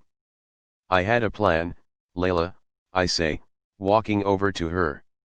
She's staring at the ring in my hand. I was going to propose tonight and tell you about the house. I had it all planned out. You weren't supposed to find out this way. Layla has stopped packing. She's staring at the box, and then she lifts her eyes to mine, but they're still filled with anger. I already saw the ring. You realize you left the receipt inside the box, right? I don't know why that matters. I would have taken it out before I proposed anyway. Why does that matter? You bought the ring while I was in the hospital, Leeds. 6 months ago. That means you've spent the last 6 months doubting whether you even want to be with me. She turns and zips up her suitcase. If you don't want to leave, fine. Stay and close on your house. But I don't like it here, and I don't want to stay here. I'm taking the car. Fuck. Fuck. If she leaves, I won't get to see Willow again. I run through the bedroom, past Layla. I block the doorway and then kneel in front of her. She stops moving. This isn't how I wanted this to happen, I say. But I've known since the night I met you that I wanted to marry you. I bought this ring 6 months ago, knowing that once you recovered, we would come back here. I wanted to ask you to be my wife, but I wanted to do it here. Where we met. I love you, and I want to spend the rest of my life with you, Layla. Please don't go. Layla doesn't move. She's staring at the ring now, less tense than she was a minute ago. Less angry. Please, I beg. She hesitates, her expression still full of doubt. She releases the suitcase. This is really confusing, she says. I want to believe you. Why don't I believe you? Because you shouldn't, I want to say. Instead, I stand up and grab her hand. I look at her intently, and with what I hope looks like honesty. Because what I'm about to say is honest. I knew I wanted to marry you the first night we met. I had never felt more connected to someone like I did to you. What I follow that up with is a lie, though. I want to spend my life with you, Layla. Please. Marry me. She believed that. I can see it in her expression. All her anger has turned to relief. So you haven't been doubting us? Yes. For 6 months. No. Not even for 1 second. A tear spills out of her right eye, and then she shakes her head regretfully.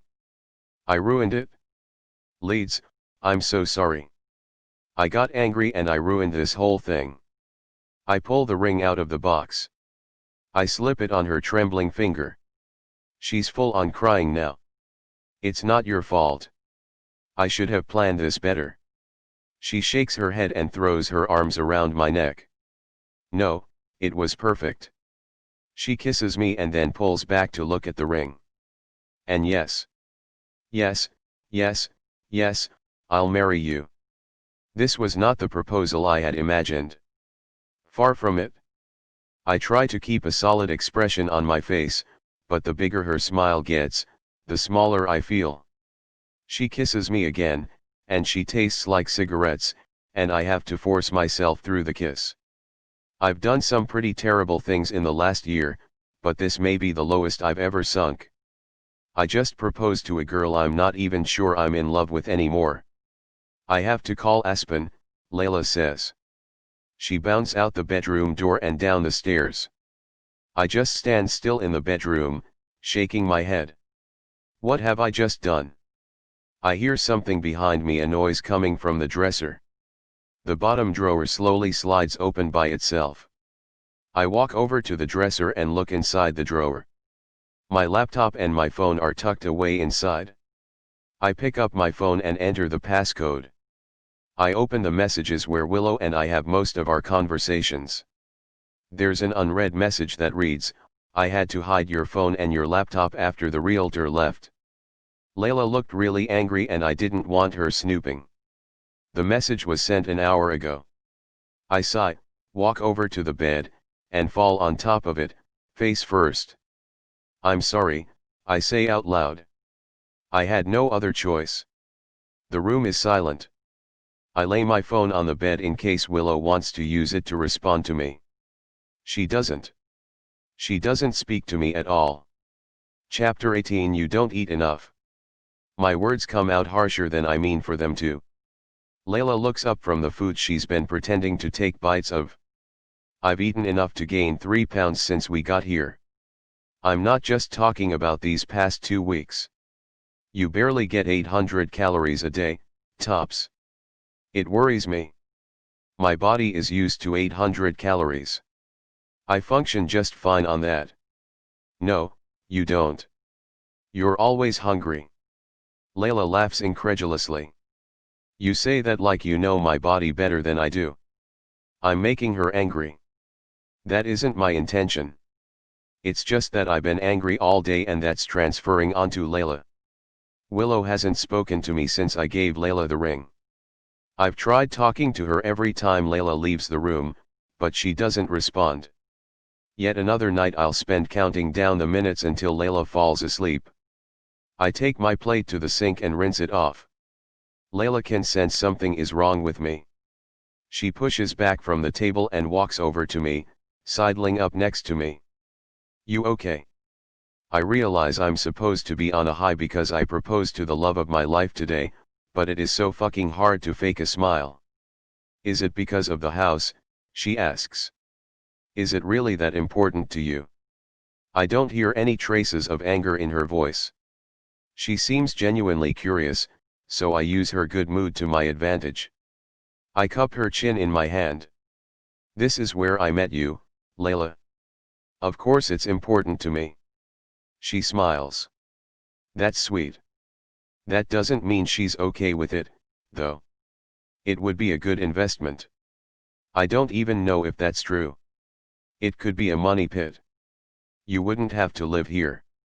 We could buy a house in Nashville and only visit this place when we need to check up on things. She actually looks like she's contemplating everything I'm saying. I wouldn't have to live here. No. Think of it like a vacation home. But if I do buy it, we'll need to stay an extra week so I can close on it.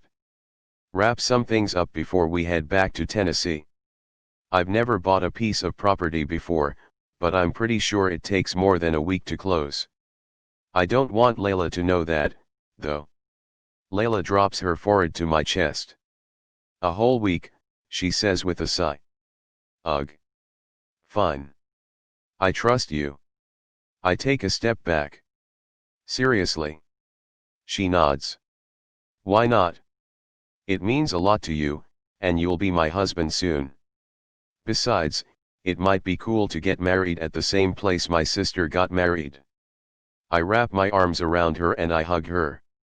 It's the first hug I've given her lately that hasn't felt forced, but I am so relieved. She's giving me an extra week here, which means I get to see Willow again.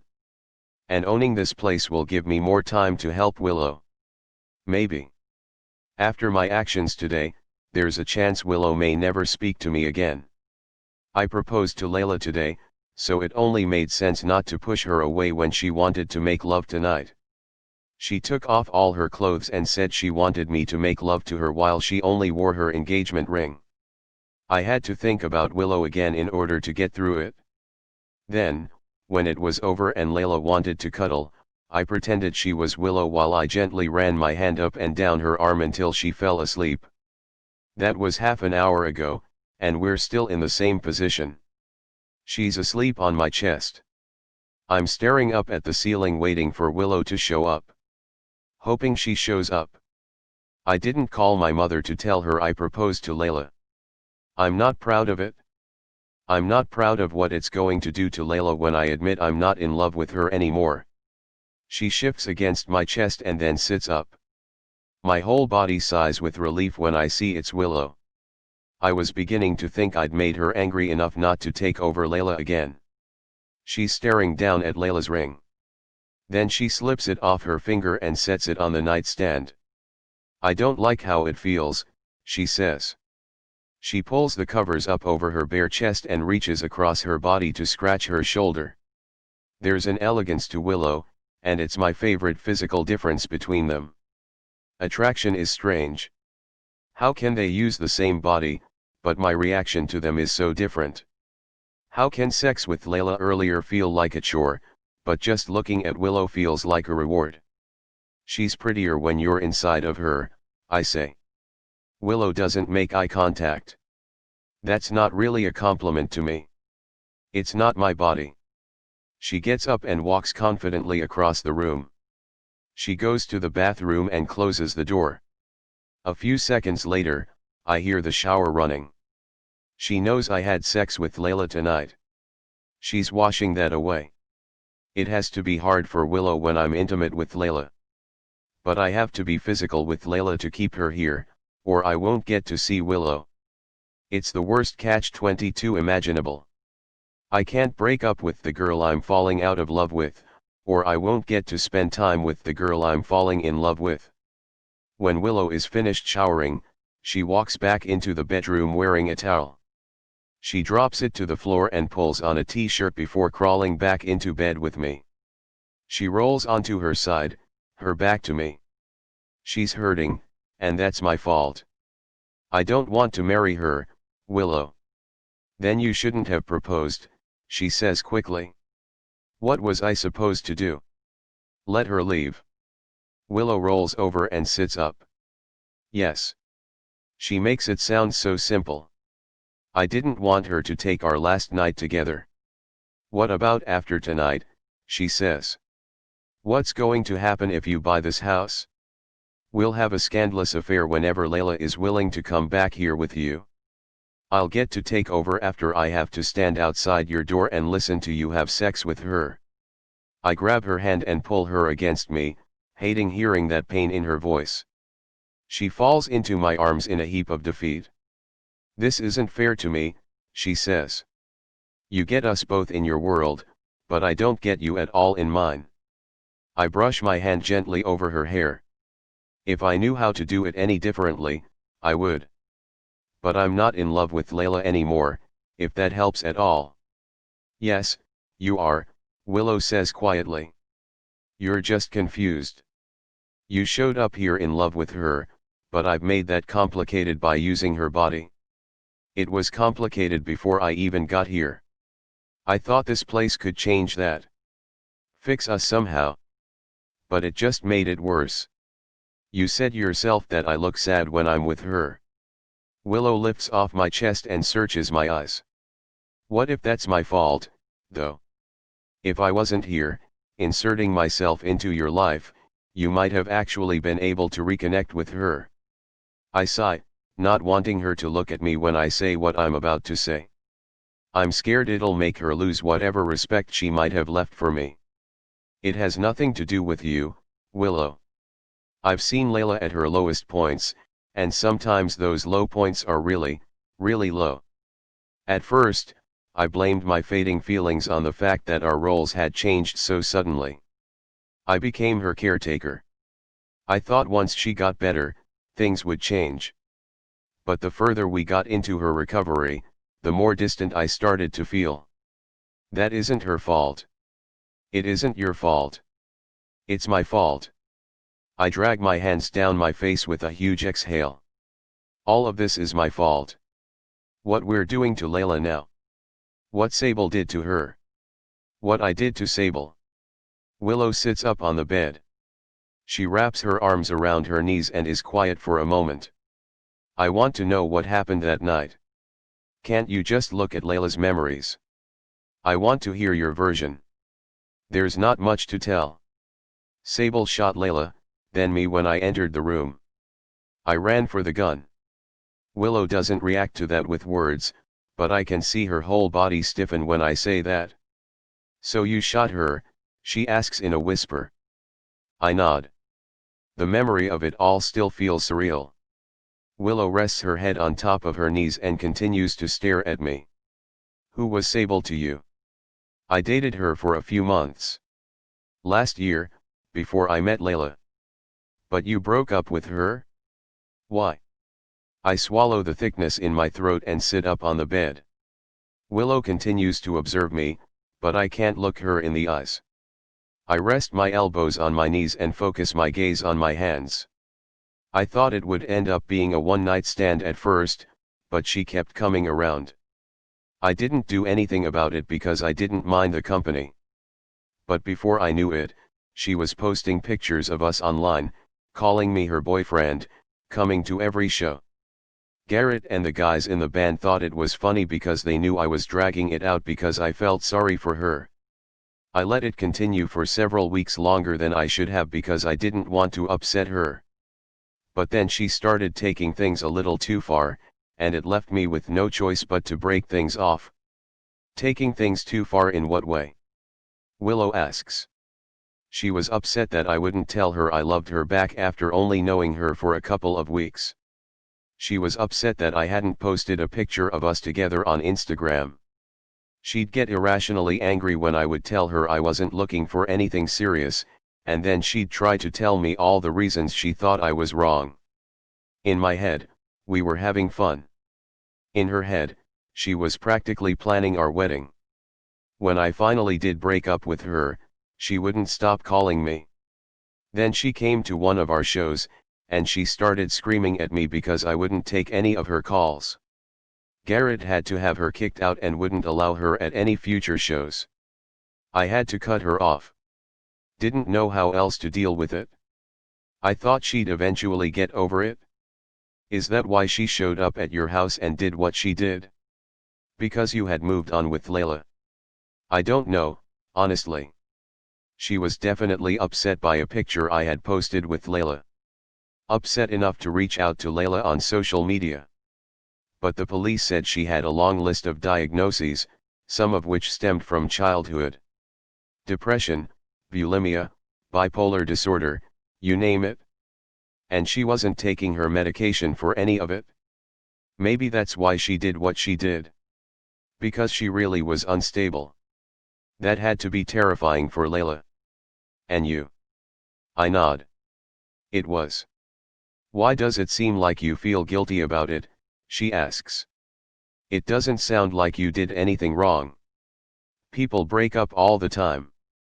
I shrug. I don't feel guilty for breaking up with her. I feel guilty for ending her life. I could have easily held her at gunpoint until the police arrived, but I didn't. I let my anger at what she'd done to Layla take over. I took her life, and I've regretted it since the moment I did it. Willow's voice is quiet when she says, "You did what most people would do in that situation." She had an obsessive personality, and you were just a casualty of that. How were you supposed to know how deep it went, or that she had a fan club for you before you even met her? She leans into me a little, urging me to make eye contact with her. She forced you to take it as far as you did when she showed up to your house with a gun. That's not your fault. I don't talk about this to anyone, so it's nice to hear her say those words. I'm about to tell her thank you. But then my blood chills freezes shatters like tiny shards of glass exploding inside of me. The words that just came out of Willow's mouth are rushing through me, searching for a place to belong, but they don't belong. Her words don't belong in Layla's head. I never mentioned specifics about Sable to Layla. I never told Layla that Sable had a fan club. I've certainly never told Willow that Sable ran a fan club. How does Willow know anything at all about Sable? That's not something she should know.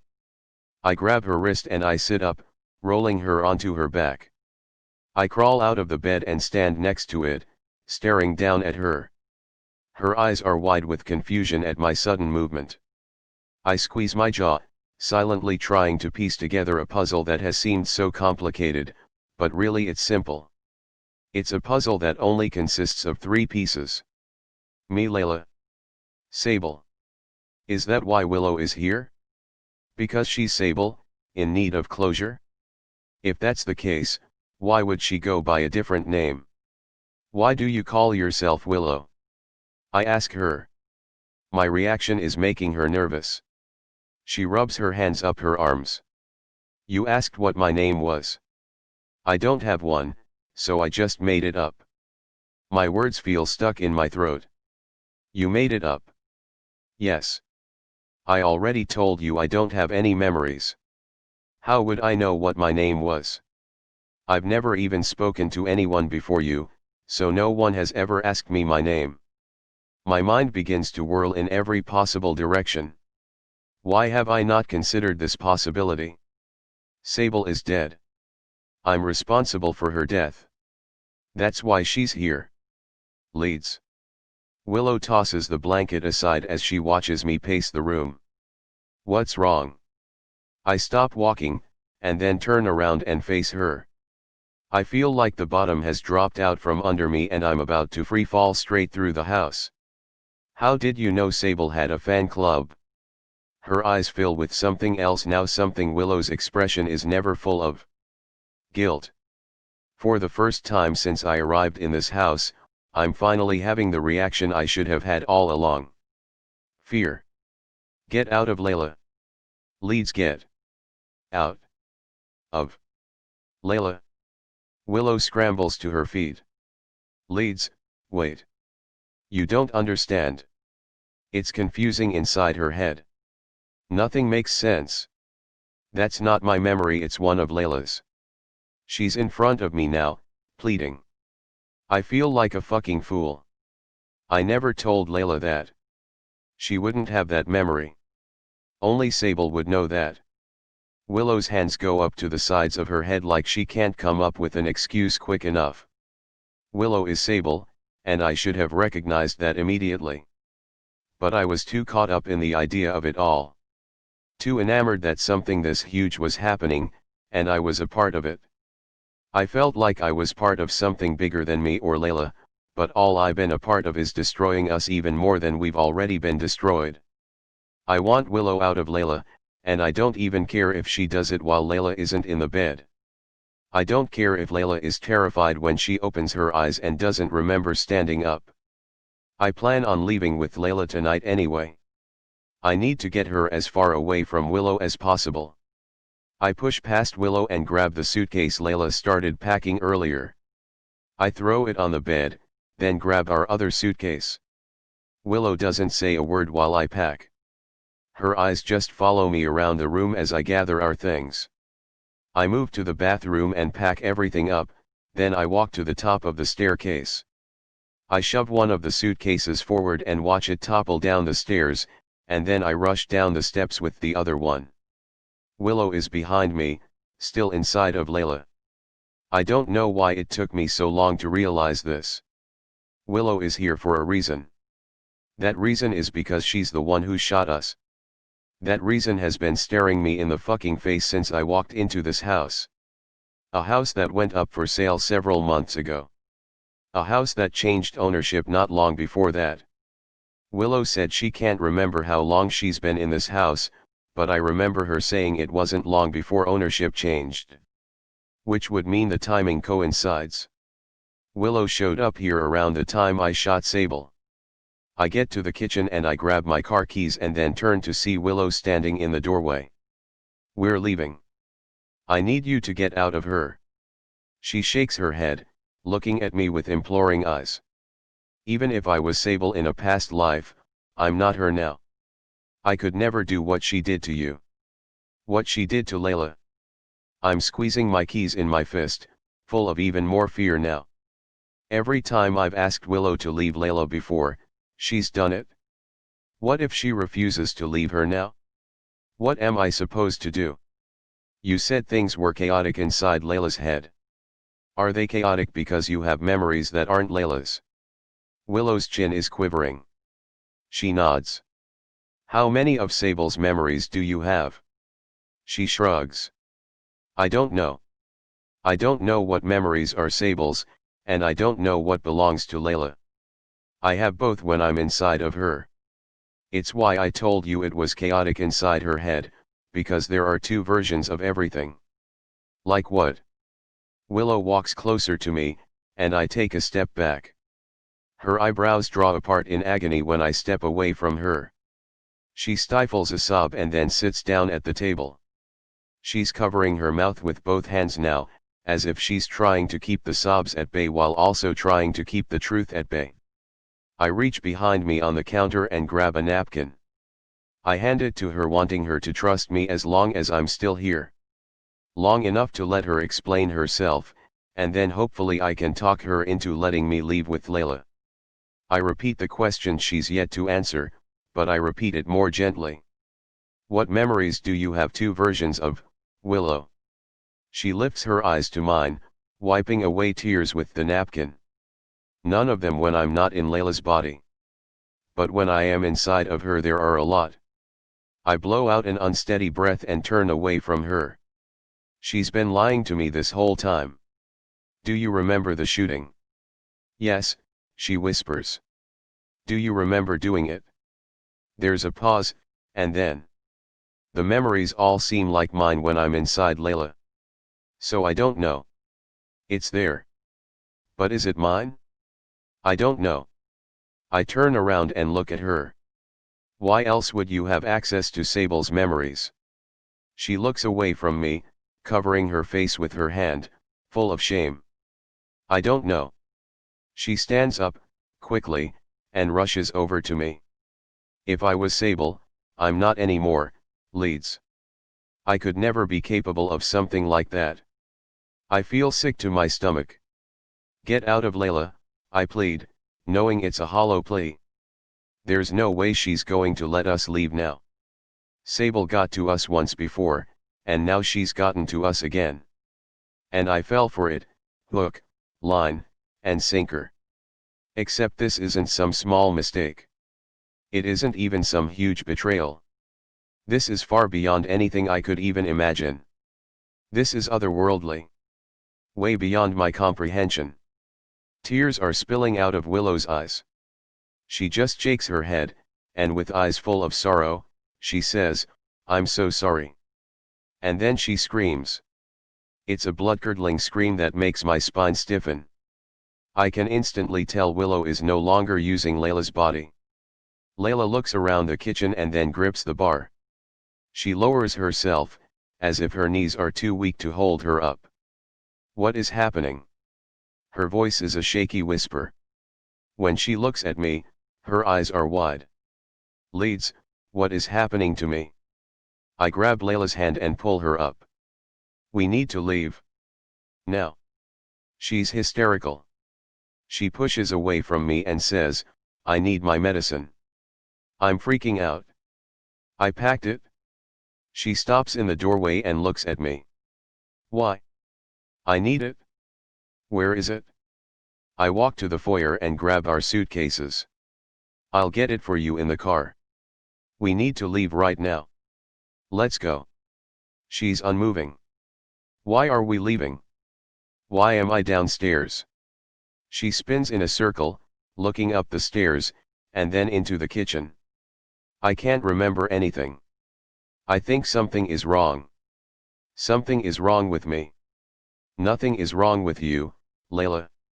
It's this house. We need to get out of it. She looks at me, and maybe it's the seriousness in my expression, but she finally nods in agreement. Okay, she says, her voice full of nervousness. I open the door and push Layla out first. Then I pull the suitcases over the threshold. Hurry, I say, needing her to be faster before Willow takes over again. We get halfway to the car when Layla stops. Let's go, Layla. She doesn't move. I look at her but no longer see Layla standing next to me. It's Willow again. I just let go of the suitcases. I throw my hands up in defeat. The suitcases fall over, and I kick one. I kick it again. I kick it and I kick it and I kick it because she's not going to let us leave. Leeds, stop, Willow pleads. I don't know how to get Layla out of her grasp now. And even if she does slip out of Layla, is Willow going to follow us? How do I know she won't be in the car with us when we leave?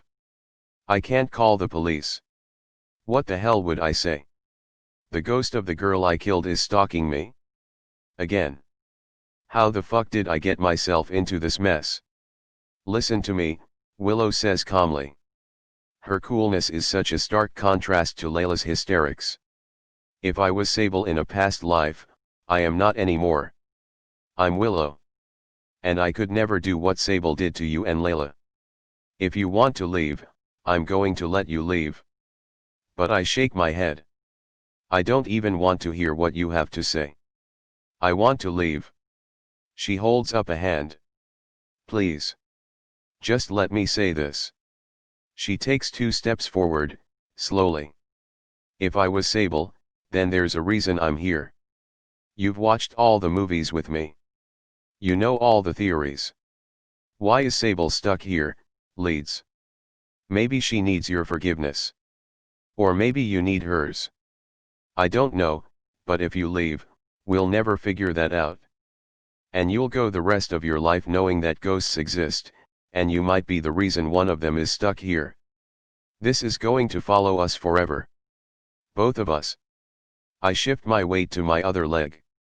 I've been trying to help you figure this out since we started talking. You're the one who didn't want to know anything, Willow. Now you want my help? After I find out you've been lying to me for weeks. I wasn't lying. I didn't know, she says. I thought it was all just chaos inside Layla's head, because I don't have memories at all when I'm not in her head. I still don't know for sure. Your theory makes sense, but it doesn't feel right.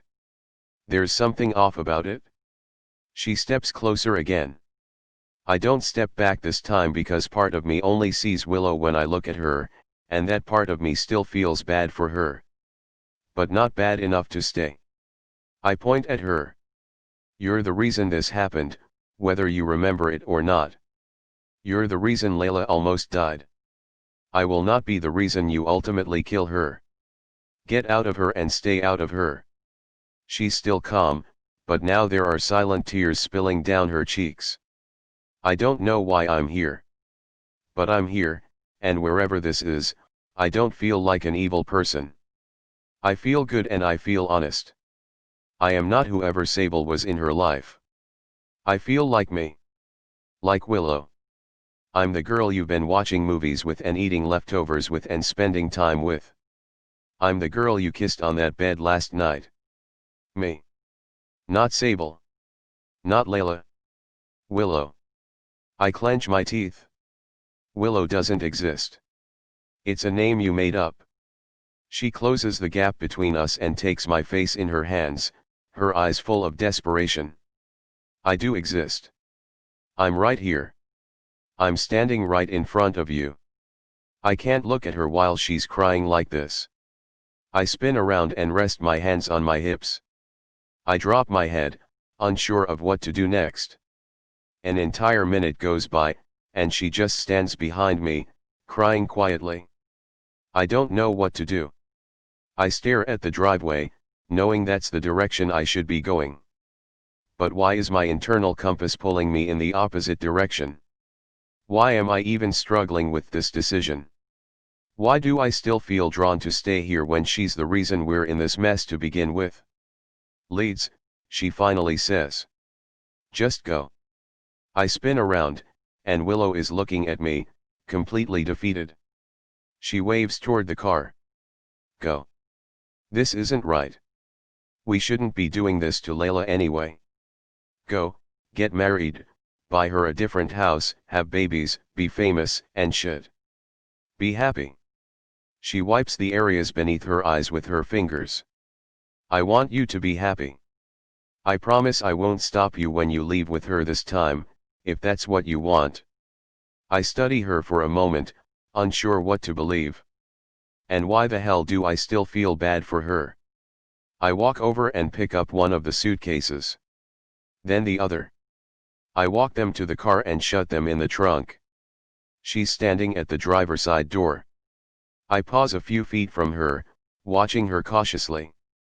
Do me a favor, she says. Will you email that man and ask him to come here anyway? I need to figure this out now. I don't want to be here anymore. Those words, and the agonizing way she said them, settle in my chest. I don't want to be here anymore. I clear my throat. I'll email him tonight.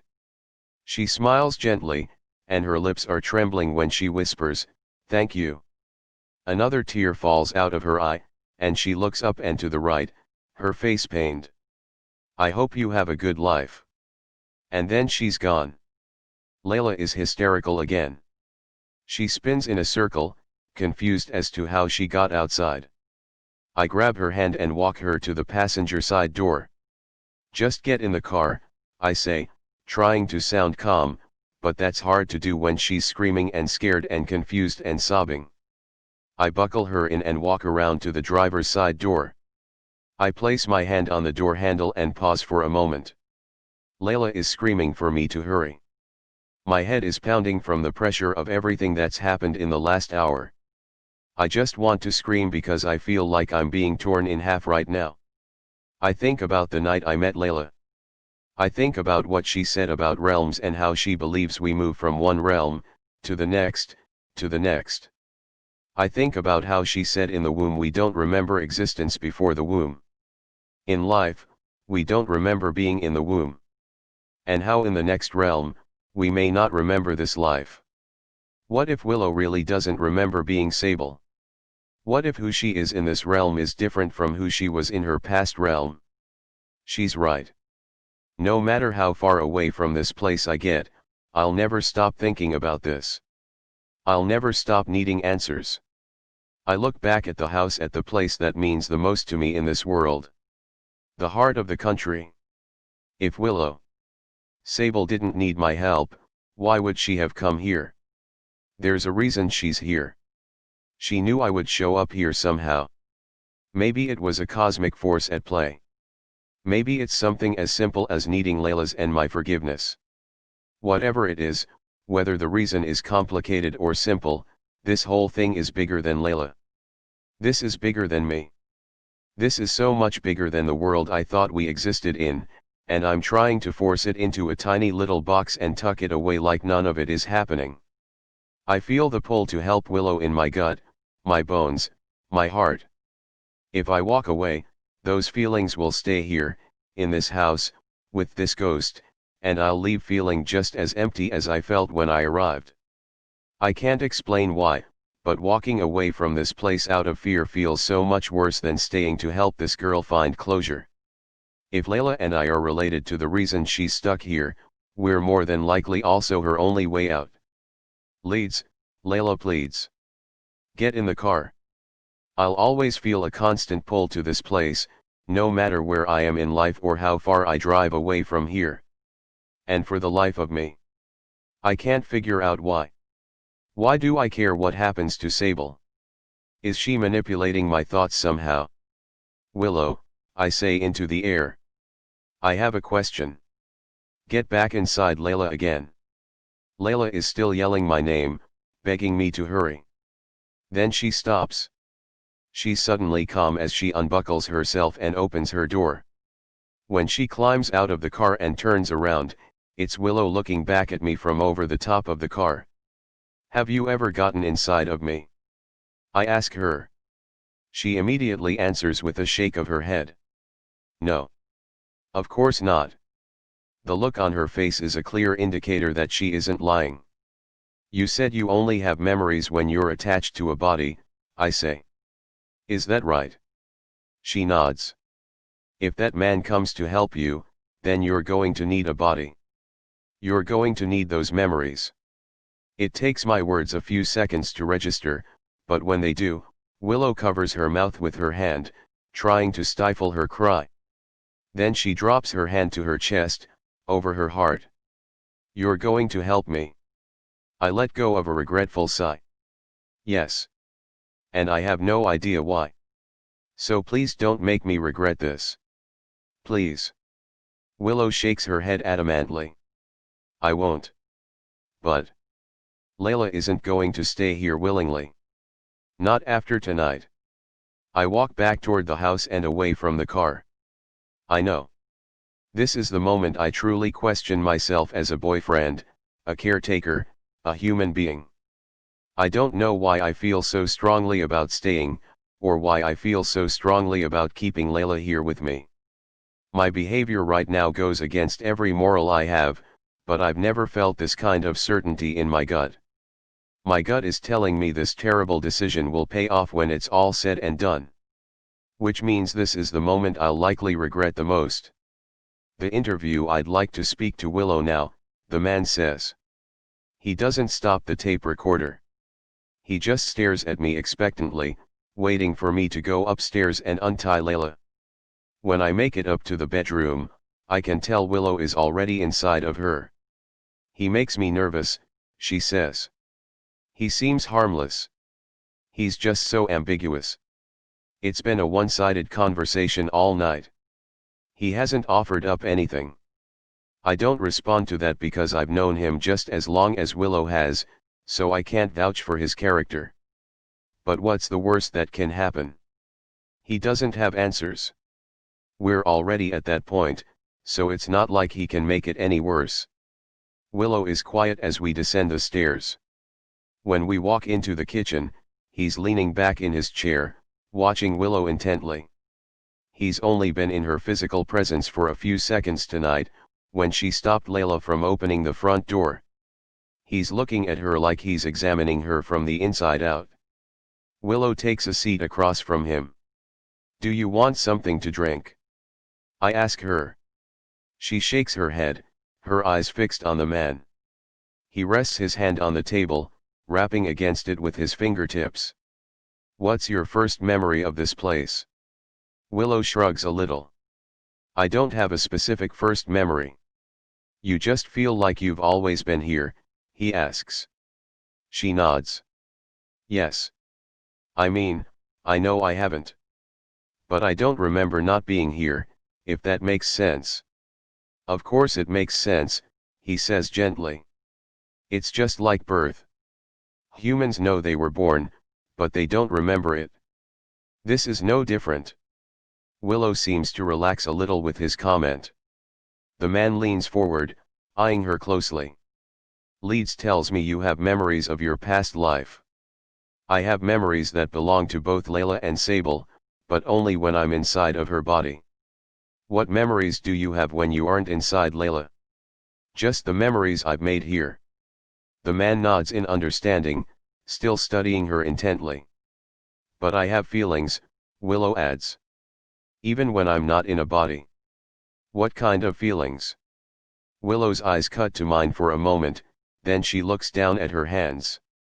When Leeds first got here, I don't know, it's hard to explain. But it was like I was relieved to see him.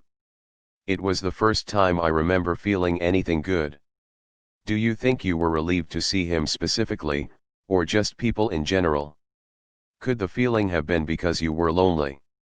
Willow shakes her head. No, I was relieved because I felt like I'd missed him. I felt nothing for Layla. Only Leeds. And you felt this before you were in Layla's body for the first time? Willow nods. I had no idea she felt anything at all when we first arrived. But it means very little. Sable thought she had feelings for me when she was alive, so it makes a little sense that those feelings would carry over into whatever place she's in right now. Willow rubs the bandages on her wrists. I notice the man's eyes drop to Willow's hands. He stares at them. How long have you been keeping Layla captive? He asks. Captive is a strong term, I interject. The man turns his attention to me. What other term would you suggest? I try to think of an alternative, but I can't. He's right. We're holding Layla here against her will, and there's no soft way to describe that. We tied her up shortly after I messaged you and asked for your help. Do you untie her when Willow takes over? He asks me. Yes, but I don't think we can use her much longer. She's only slept a few hours over the last few days. What does Layla think is happening? He looks at Willow. Does she know about you yet? Leeds tried to explain to her why she couldn't leave, but it still didn't calm her down. So we thought the best way to get her to understand would be to show her. The man turns to me this time. And how did you do that? Chapter 19. I don't know what to call her now.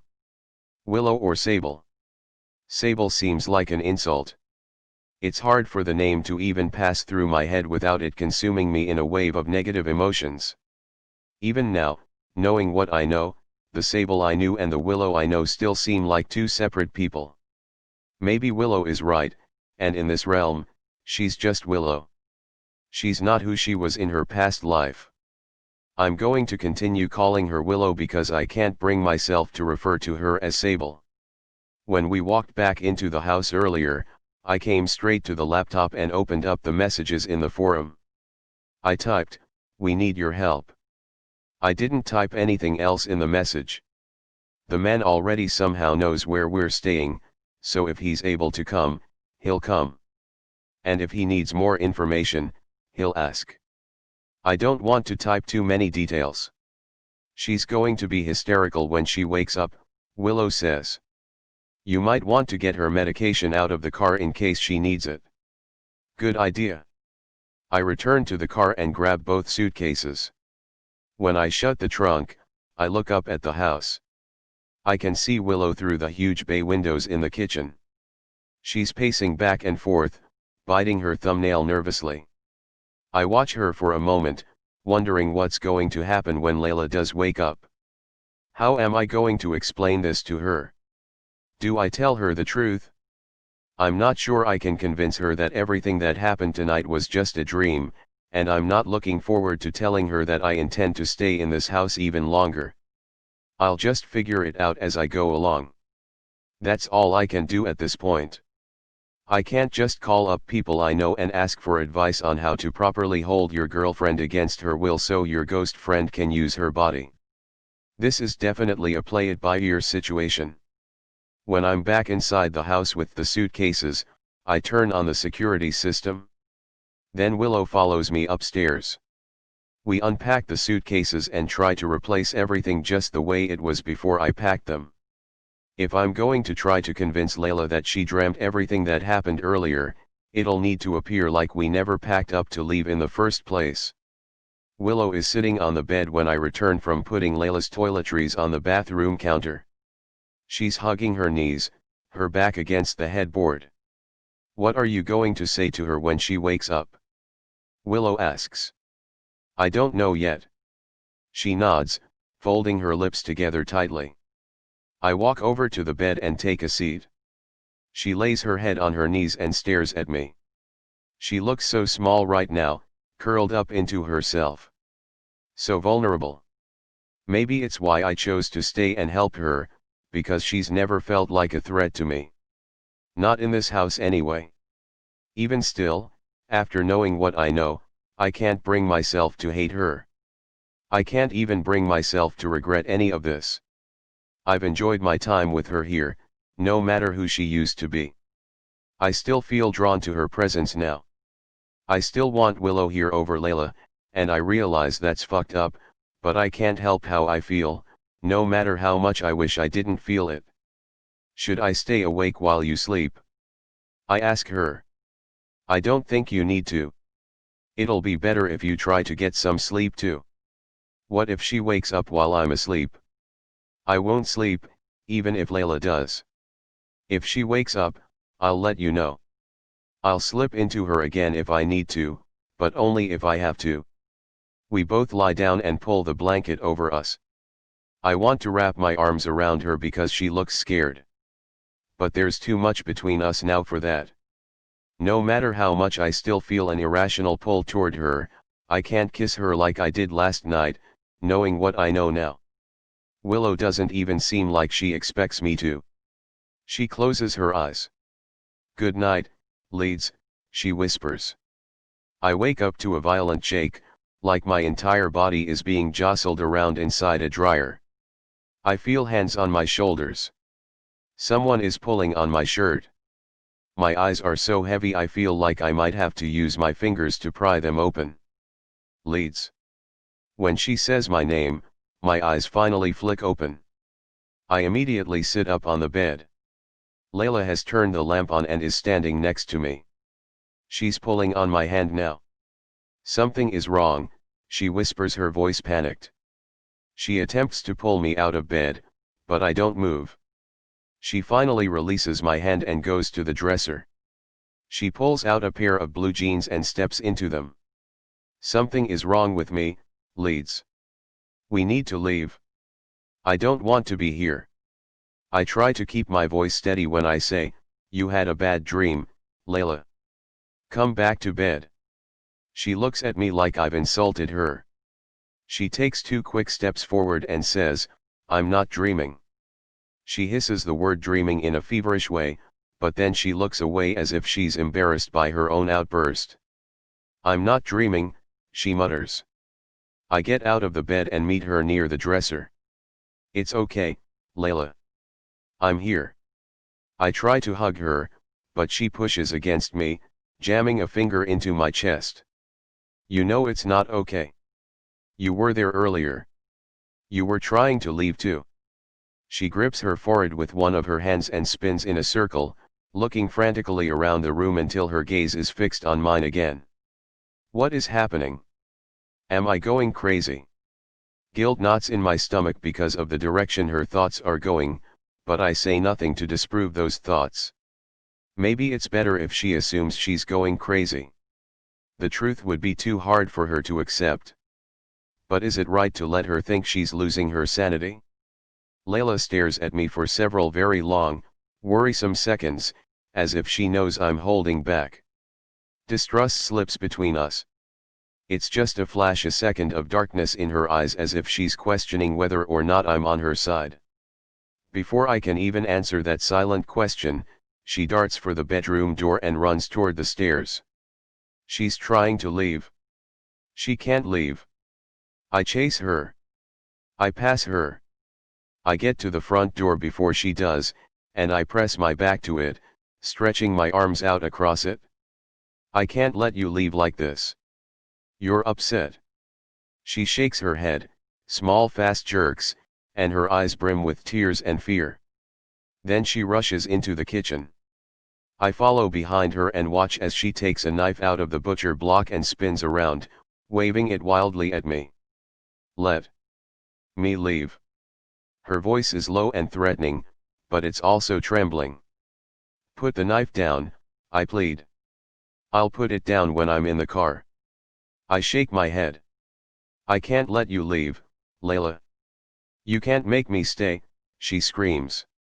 Why are you trying to make me stay? She covers her mouth with her hand to stifle a sob, but she keeps the knife up, pointed in my direction. Something is happening to us, Leeds. You're going crazy. Or maybe it's me, I don't know, but it's this house and we need to get out. Please. I grip the back of my neck as I try to think of what to say. How to calm her down. I don't know what excuse I can use to get her to stay, but I don't want her to leave in such a hysterical state. And then it hits me. The car won't start. Her eyes narrow. I tried to start it earlier. It's dead. We can't leave until the battery I ordered gets here. She points the knife at me like it's her index finger. You're lying. I'm not lying. Then let me try to start it. She begins to walk toward the exit to the kitchen, but I block it. That's when it really hits her. Until this moment, she was just confused and a little bit scared, but she gets it now. She realizes I'm not entirely on her side. I want to be on her side, but there's something preventing me from choosing. It's like my conscience is torn in half, or possibly even missing altogether. She lunges forward, but the knife in her hand comes loose from her grip and flies across the kitchen. It hits the window and then falls to the floor with a clatter. She's staring at the knife, wide-eyed. She looks at me, and then looks back down at the knife. I'm several feet from her, so she knows I didn't knock it out of her hand. She screams. As suddenly as her screaming begins, it stops. Willow has taken over.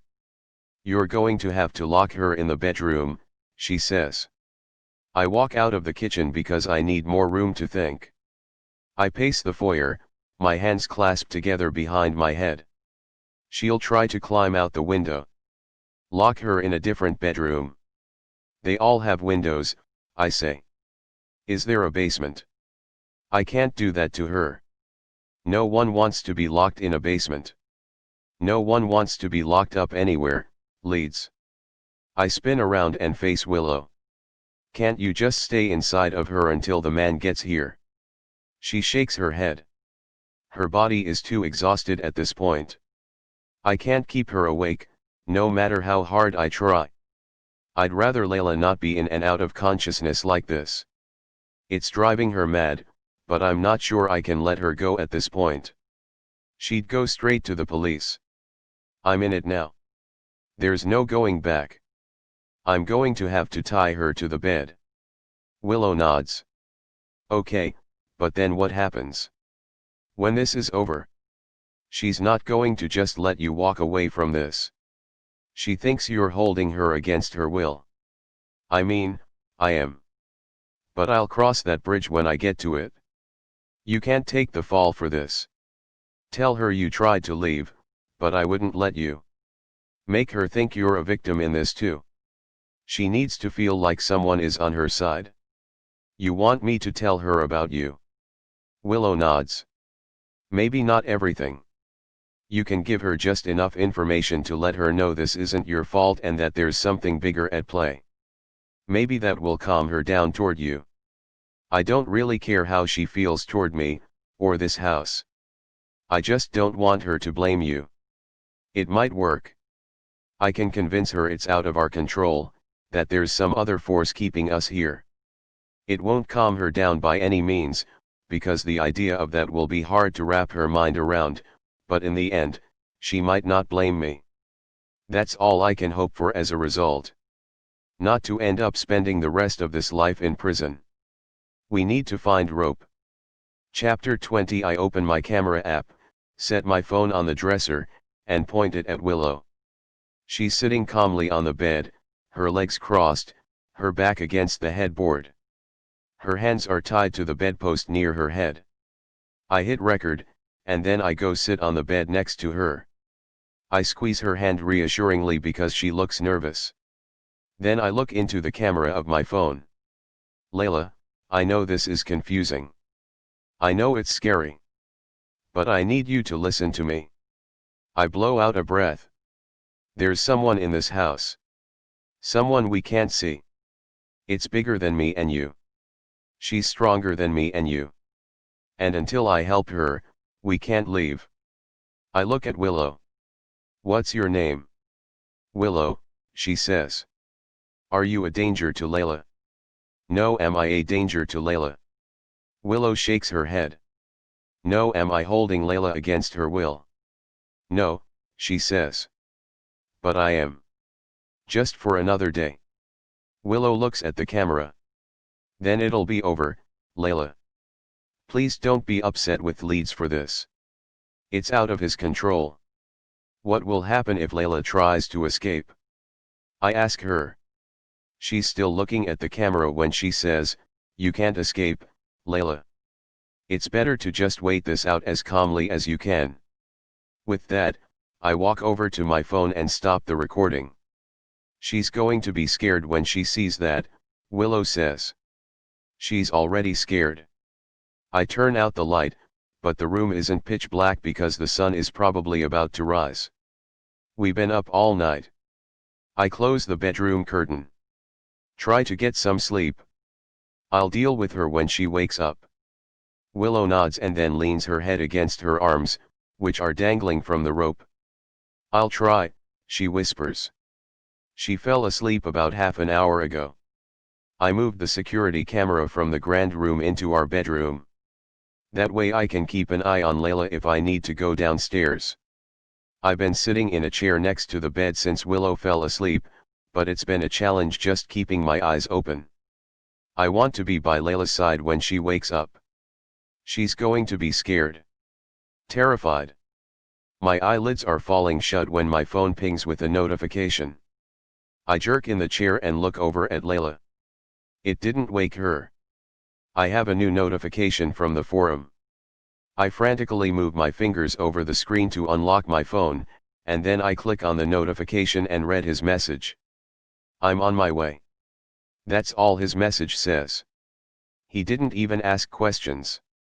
I'm relieved, but I also have no idea what to expect. Who to expect? When to expect him? I close my eyes and press my phone against my forehead, releasing a rush of air from what seem like concrete lungs. I feel the weight of all that's happened since I came into her life.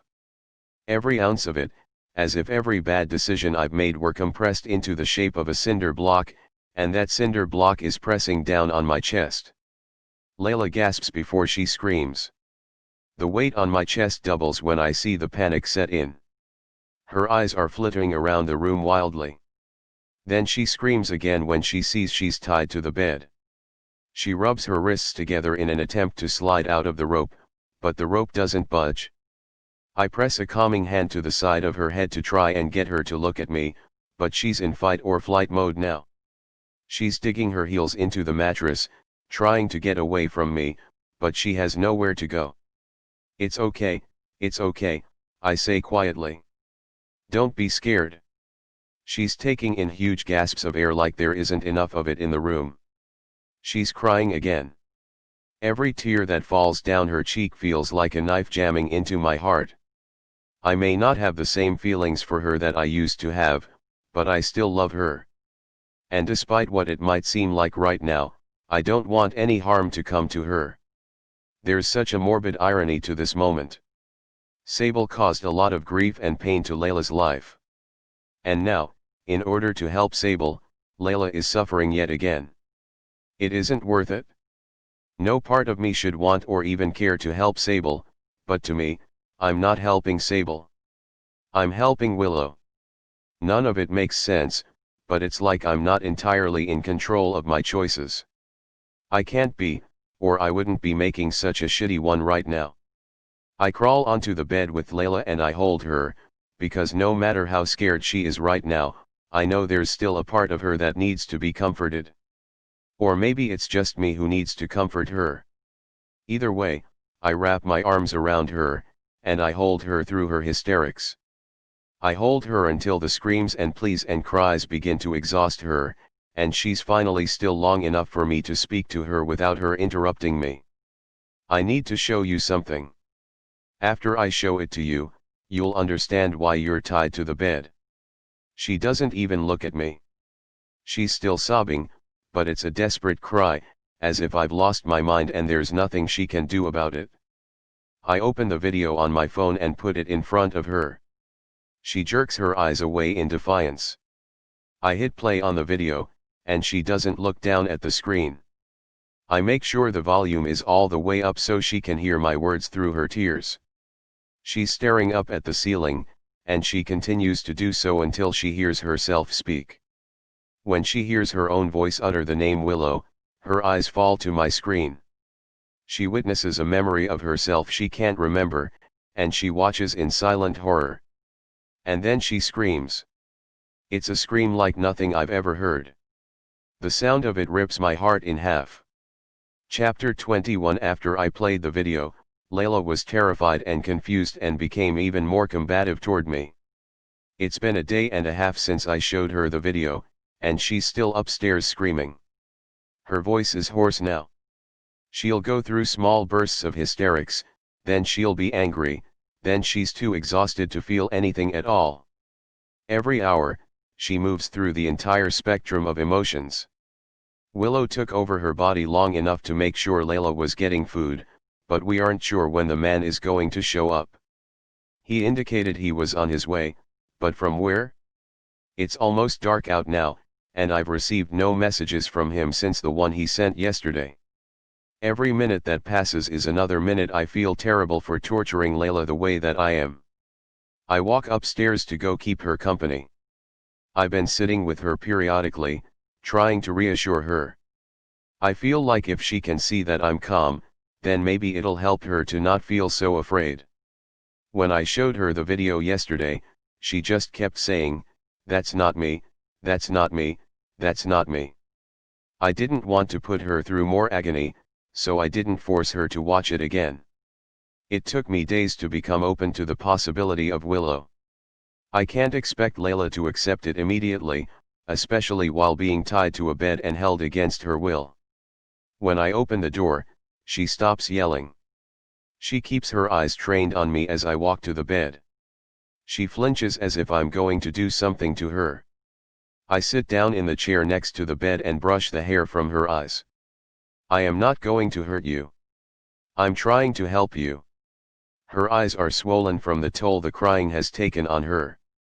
If that's true, then let's leave, she pleads. We will. When? Willow doesn't want us to leave until I help her talk to a guy about her situation. I'm hoping he'll be here tonight. Willow wants to talk to him. I nod. Layla laughs, but it's kind of a frightening sound considering the situation. Willow, she whispers. Willow. I called myself Willow in that video. She cuts her eyes to mine. Did you drug me? No. Willow is a spirit trapped in this house who sometimes uses your body to communicate. A spirit. She says it flatly, as if I've lost my mind. You saw the video, Layla. There's no other way to explain what you saw. I saw a video in which you drugged me and forced me to say things I don't remember saying. I sigh and lean back in the chair. I wouldn't do that to you. I say that, but at this point, I'm not sure it's something that's beyond my integrity. I'm not sure I even have a shred of integrity left, to be honest. If you let me go, I won't tell anyone, she says. I promise. I won't go to the police. I just want to leave. I won't even use the car, I'll walk. I'm not going to keep you tied up forever. As soon as the man gets here and does what he needs to do, I'll let you go. Her face hardens, and she looks away from me. A light shines across the wall, pulling both of our attentions toward the bedroom window. The curtain is closed, so I walk to the window and push it aside. There's a man climbing out of a white pickup truck. He's a large man, tall, not wide, with a bushy beard. There's a hat on his head, some sort of cap that seems to match the logo on his work truck. He tosses the cap into the pickup before running a hand through his hair and looking up at the house. He sees me in the window. He nods once, then starts heading for the front door. Help! Layla's voice is desperate and loud. So loud. Please be quiet. I rush over to the bed and cover her mouth with my hand. The quieter you are, the faster he can help. I need you to promise me you'll be quiet. She's still screaming against my hand. I look around the room for the tape I brought up with the rope yesterday. I didn't want to do this, but I'm going to have to. I can't have a conversation with this man downstairs while Layla is screaming her head off upstairs. I tear off 2 pieces of tape and cover her mouth with both pieces. I hold her face gently in my hands. I am so sorry, Layla. I kiss her on her forehead and then leave the room. The doorbell rings just as I reach the bottom of the stairwell. I open the door, not sure what I was expecting, but it certainly wasn't this guy. He's in his late 30s, early 40s. He's wearing a Jiffy Lube shirt, and he smells like motor oil. Sorry about the smell, he says, waving at himself. It's the only body I could find when I got into town. It's the only what? He pushes the door open and squeezes between me and the door. He chuckles at the expression on my face. You thought I was like you. He looks around the foyer and into the grand room. Nice place.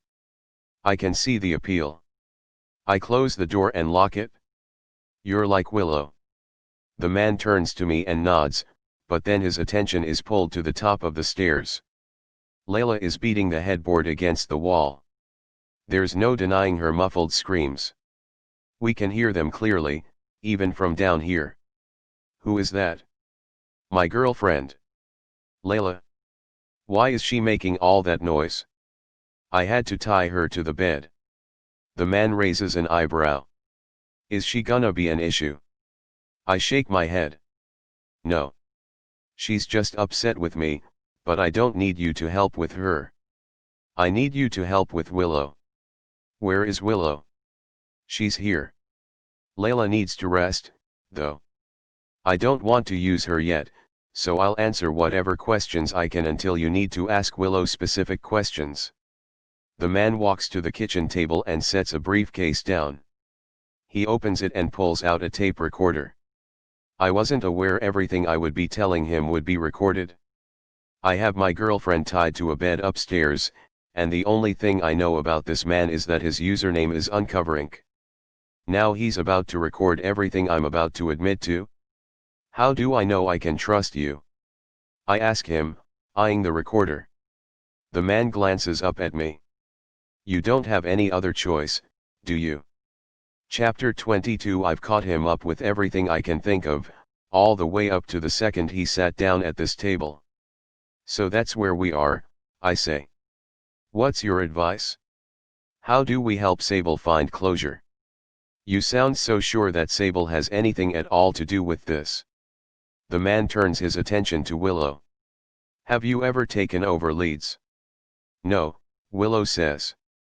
Only Layla. I think you should try it. I'd like to see how your memories compare while inside his head. Willow looks at me with concern. She even looks somewhat uncomfortable with the idea of this. I won't do it if you don't want me to. I'm fine with it. I am fine with it. I'm fine with anything he thinks might help us out of this situation. And to be honest, I've been curious what it's like. What Layla feels when it happens to her. Willow stands up. I won't be inside Layla if I move into Leeds. We'll need to tie her up again. There's a nervous energy between us as we ascend the stairs to the bedroom, because we're about to do something we've never done before. Something we've never even thought to do. Willow sits on the bed and looks up at me as I reach for the rope still tied around the bedpost. Are you sure about this? I have nothing to hide, Willow. It's fine. It might even help. I wrap the rope around her wrists and begin to tie them. How could it help? I shrug. I don't know. But he's like you. He isn't like me. He knows more than both of us put together, so we just have to trust him. It's all we have left. She inhales, and when she exhales, she leaves Layla's body. Layla just slumps against the headboard. "Not again," she says, her voice full of defeat. Why is this happening? The expression on her face is an agonizing one. I force myself to look away. "I don't know," I say quietly. "But I'm sorry it's happening." I walk to the door, and Layla is calling after me, but I can't stay to listen to her pleas. I lock the door behind me and head back downstairs. Where should I sit? I ask the man. He motions to the chair I've been sitting in this whole time. "Right there will be fine." He reaches out his hand. "Give me your phone. I'll record our interaction while she's inside of you and play it back for you when it's over." I slide my phone to him, and he props it up using his briefcase. He points the camera at me and presses record. I suck in a nervous rush of air. I'm staring at the phone when I say, "I'm ready, Willow." I only feel it for a second. A whoosh, like a rush of wind moving through my head. It's as quick as the fluttering of an eyelid, but I know time has passed, because when I open my eyes, I'm still looking at my phone, but the minutes on the recording have changed. It went from just a few seconds to over 3 minutes. It's like being under anesthesia for a surgery. You're awake, and then you're awake again, with no memory of the in-between. Did it already happen? I ask, looking at the man.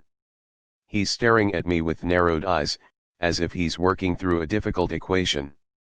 He reaches over and hits stop on the cell phone recording.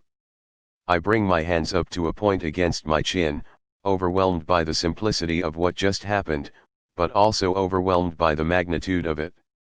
It was a strange sensation, but also not entirely unfamiliar. Someone might pass it off as a dizzy spell.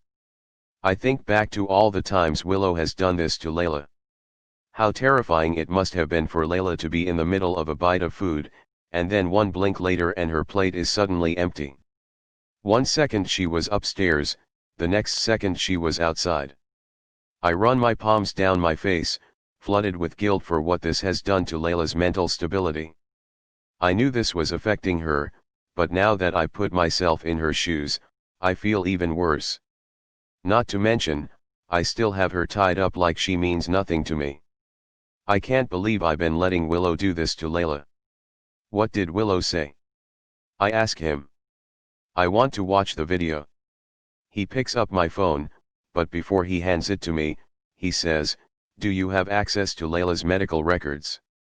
I have access because I've been to every appointment she's had since I've been with her, but I don't know why he'd need them. Why? I'd like to see them. Why? I say again. Because I'd like to see them, he repeats. This man has given me absolutely nothing tonight. Just question after question and not a single answer. I sigh, frustrated, and then pull my laptop in front of me.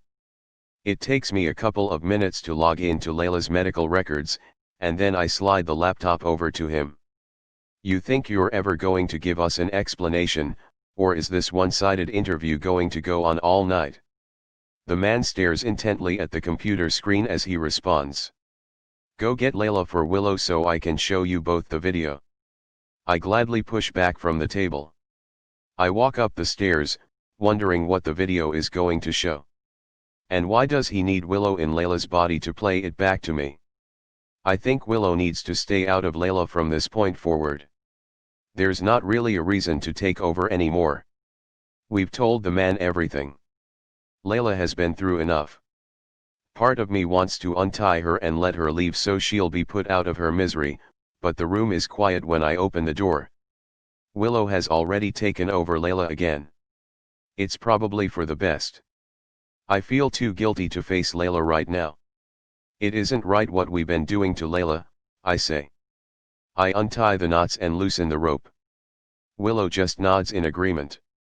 When I've released her hands, she wipes at her eyes, and I notice for the first time she's crying. "What's wrong? What did you find out?"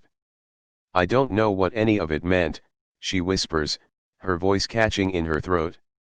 Then she's off the bed and past me and out the bedroom door. She's walking with urgency in her steps. I rush down the stairs behind her, and when I get to the kitchen, she grabs my phone from the man. She shoves it into my hands like she doesn't want another second to pass without me seeing the video. My hand is shaking, so I lay my phone on the table as the video begins to play. I see myself on the screen, and right when I say, "I'm ready, Willow," on camera, there's an instant change in me. My posture stiffens. My eyes open. I look down at my shirt and then hear the man's voice when he says, "Willow." My head nods up and down. It's so strange seeing myself do things I don't remember doing. I turn the volume all the way up on my phone so I can hear the conversation he had with Willow while she was inside my head. "What do you feel?" the man asks Willow. "Worried." "Don't be," the man says. "I just want to clear up a few things. I need you to try and see everything from Leeds' point of view right now. Can you see his thoughts? His memories?" Willow nods. "I want you to go back to the day Leeds and Layla were shot. Do you have that memory?" "Yes." "You can see that day from his point of view." "This feels wrong," Willow says. "I shouldn't be in him. It feels different. I only want to use Layla. Give it one more minute. I just have a few questions," the man says. "What did Leeds feel when he heard the gun?" "He was scared." "And what did Sable feel?" Willow doesn't speak through me for several seconds. She's silent. Then, "I don't know. I can't find that memory." "Do you have another memory of that moment?" "No. Just the memory Leeds has. I remember what happened before he heard the gunshot, but not during." "What happened before?" "He was in his bedroom with Layla, packing for a trip." "What about after that?" "What's the next memory you have that doesn't belong to Leeds?" "There isn't one after that. All these memories belong to Leeds." "Okay," the man says. "Almost done. Let's back up. Go back to the night Leeds and Layla met here." "Okay," Willow says. "I have that memory." "What did Leeds feel the first time he looked at Layla?" She blows out a steady breath. Then she laughs. "He thought I was a terrible dancer." "Okay. Good. You can leave him now," the man says. In the video, my eyes flick open and I'm staring directly at the camera again. Then the video ends. I lock the screen on my phone and fall back into my seat. "You asked like 3 questions, I say, waving my hand toward my phone. "How did that even help?" The man is still staring at my laptop. Willow is pacing the kitchen behind me, biting her fingernails again. This entire thing seems pointless. I'm ready to call it quits and get Layla out of here when the man looks up at Willow and says, "Why did you say he thought you were a terrible dancer?" She looks from him to me. "Because that's what he felt in that moment." "But you didn't say Layla was a terrible dancer," he says. "You specifically said, he thought I was a terrible dancer. You referred to yourself as Layla when you were in Leeds's head." "Oh," she says, her voice a faint whisper. "I don't know. I can't explain that." The man motions toward her chair. "Sit down." Willow sits. According to Layla's medical records, they had to resuscitate her after she was shot. Once before paramedics got her into the ambulance. And again at the hospital. "That's right," I say. "Like I told you, it was touch and go for an entire week." "So she flatlined?" I nod. The man shoots me an inquisitive look. "You said Layla has been different since the attack. Memory loss, personality changes. Can you think of anything else about her that's different now than from before the injury?" "Everything," I say. "It affected her a lot." "Are there things about Willow that remind you of Layla?" I look at Willow, then look back at the man. "Of course. She's in Layla's body when we communicate, so there are lots of similarities." He directs his attention toward Willow. How did it feel taking over Leeds's body? Strange, she says. Does it feel strange when you possess Layla's body? She nods. Yes, but in a different way. How are they different? He asks. It's hard to explain, she says. I didn't feel like I belonged in Leeds's body. It felt foreign. Hard to control. Hard to remain in his head. But you don't feel that way when you're in Layla's body. No, you feel like it's easier to possess Layla's body. Willow nods. The man leans toward her.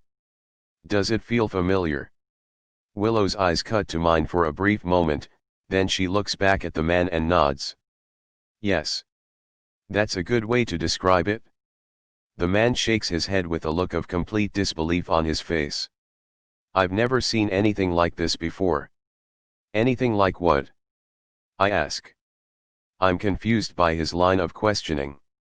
Your situation is very unique. How so? I knew it was possible, but I've never actually seen it myself. I want to strangle the words out of him. Can you please just tell us what's going on? He nods. Yes. Yes, of course.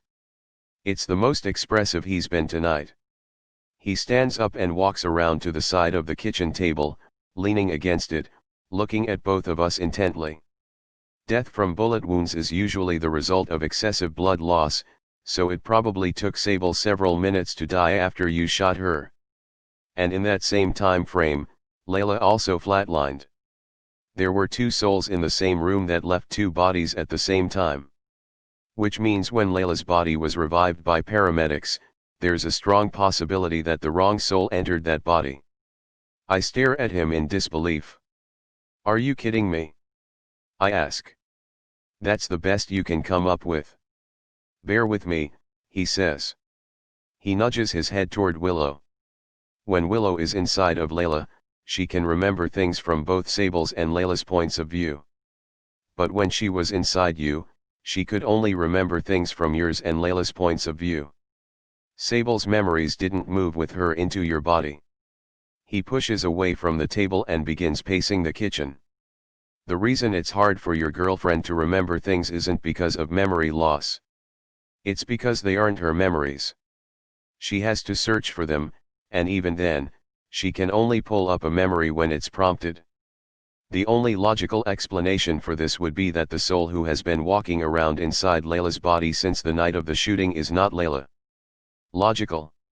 He thinks telling me that Layla isn't really Layla is a logical explanation? It was a feat for me to come to terms with there being an afterlife. But this is beyond the capabilities of my imagination. This is absurd. Ridiculous. Unfathomable. If Sable is Layla, then where is Layla? I ask. He points at Willow. She's right there. I look at Willow, too confused or maybe too scared to accept what this delusional man is trying to spoon-feed us. I rest my elbows on the table and press my palms against my forehead. I try to slow down my thoughts. What would make this possible? I ask. Why would Sable's soul choose Layla's body rather than her own? The man shrugs, and I'm not sure I like that shrug. I would much prefer him to be absolute in his responses. Maybe it's not so much where her soul belonged in that moment, but where it wished it belonged. Sable obviously wanted what Layla had, or she wouldn't have done what she did. Perhaps what we desire can sometimes be so strong it overpowers our fate. I press my palms against the sides of my head in an attempt to extract every ounce of rationality from the depths of my brain. I need every last drop if I want to be able to digest this absurdity. This is a concept I can't immediately grasp, but if I've learned anything since coming here, it's that entertaining the unfathomable often leads to believing the unfathomable. I press my palms onto the table and lean back in my chair. If this is true, wouldn't Willow have memories when she isn't inside someone else's head? Willow doesn't remember anything at all. Memories fade quickly in the afterlife, especially when you don't have a body and a brain to attach them to. You just have feelings, but you can't connect them to anything. It's why they're called lost souls. Willow says nothing during all of this. She just listens, which isn't hard to do because the man keeps talking, filling my head with way more information than I can keep up with. We call them spares, he says. They're like souls who no longer have a body, but the soul isn't quite dead, so they aren't considered traditional ghosts. It's very rare that the circumstances are right for something like this to occur, but it's not unheard of. Two souls leave two bodies at once in the same room. Only one of the bodies is revived. The wrong soul attaches to the revived body, and the right soul becomes stuck, with nowhere to go. Willow places her palms on the table. She speaks for the first time with a curious tilt of her head. If this is true and I'm Layla, how and why did I end up stuck here in this house? When a soul leaves a body, but refuses to move on, it usually ends up in a place that meant something to them during life. This place has no meaning to Sable. But it has a lot of meaning to you. That's why your soul came here after it was displaced, because it's the only place you knew Leeds might find you. He thinks Layla's soul got displaced? It's such a simple term to explain something so monumental. But no matter how simple or monumental this may be, I've never wanted to believe something more, while also hoping to hell it's not true. You're wrong, I say firmly. I would have known if Layla wasn't Layla. You did know, the man says adamantly. It's why you started falling out of love with Layla after her surgery. Because she wasn't the Layla you fell in love with when you met her. I push back from the table. I walk across the kitchen, wanting to punch something. Throw something. I've been through enough already. I don't need someone showing up here and fucking with my head even more. This is ridiculous, I mutter. What are the chances that souls could be switched? I don't know if I'm asking Willow, the man, or myself. Stranger things have happened. You said yourself you didn't believe in ghosts before you returned here, but look at you now, the man says. Ghosts are one thing. But this? This is something you'd see in a movie. Leeds, Willow says.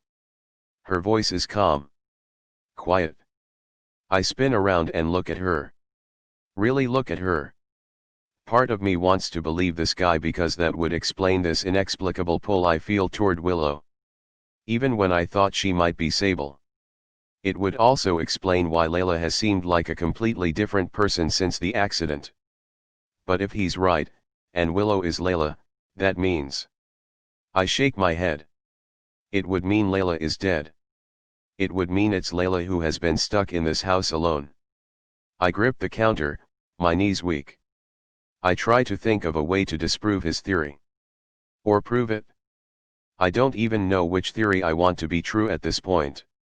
I need more proof, I say to him. The man motions toward my seat, so I walk across the kitchen and return to the table. I take a sip of water, my pulse pounding in my throat. Do you know the full extent of Layla's memory loss since the accident? The man asks. I try to think back to what she could remember, but I don't have a lot to go on. She doesn't like to talk about that night, and I avoid talking too much about the past because I don't like to remind her of her loss of memory. I shake my head. No. I've never quizzed her about it because I feel bad. But there have been things I've noticed that she forgot. Like on the flight here when I mentioned the name of the bed and breakfast, it was like she had no memory of it until I reminded her. If Sable's soul took over Layla's body, she would have difficulty accessing Layla's memories right away, because they aren't hers. They're there in her brain, but they wouldn't be so easy to get to when her spirit didn't actually experience those memories. Willow speaks up. But wouldn't Layla know she was Sable? Sable's memories are also there, in her head. When she woke up from surgery, she would have known she was in the wrong body, right? Not necessarily, he says. Like you said, when you were in her head, her memories were confusing. That could be because when a person dies, they don't normally take their entire identities with them. I'm watching Willow as she takes in what he's saying. She looks just as confused and as skeptical as I feel. There's a possibility that when she woke up from surgery, she might have felt displaced, confused.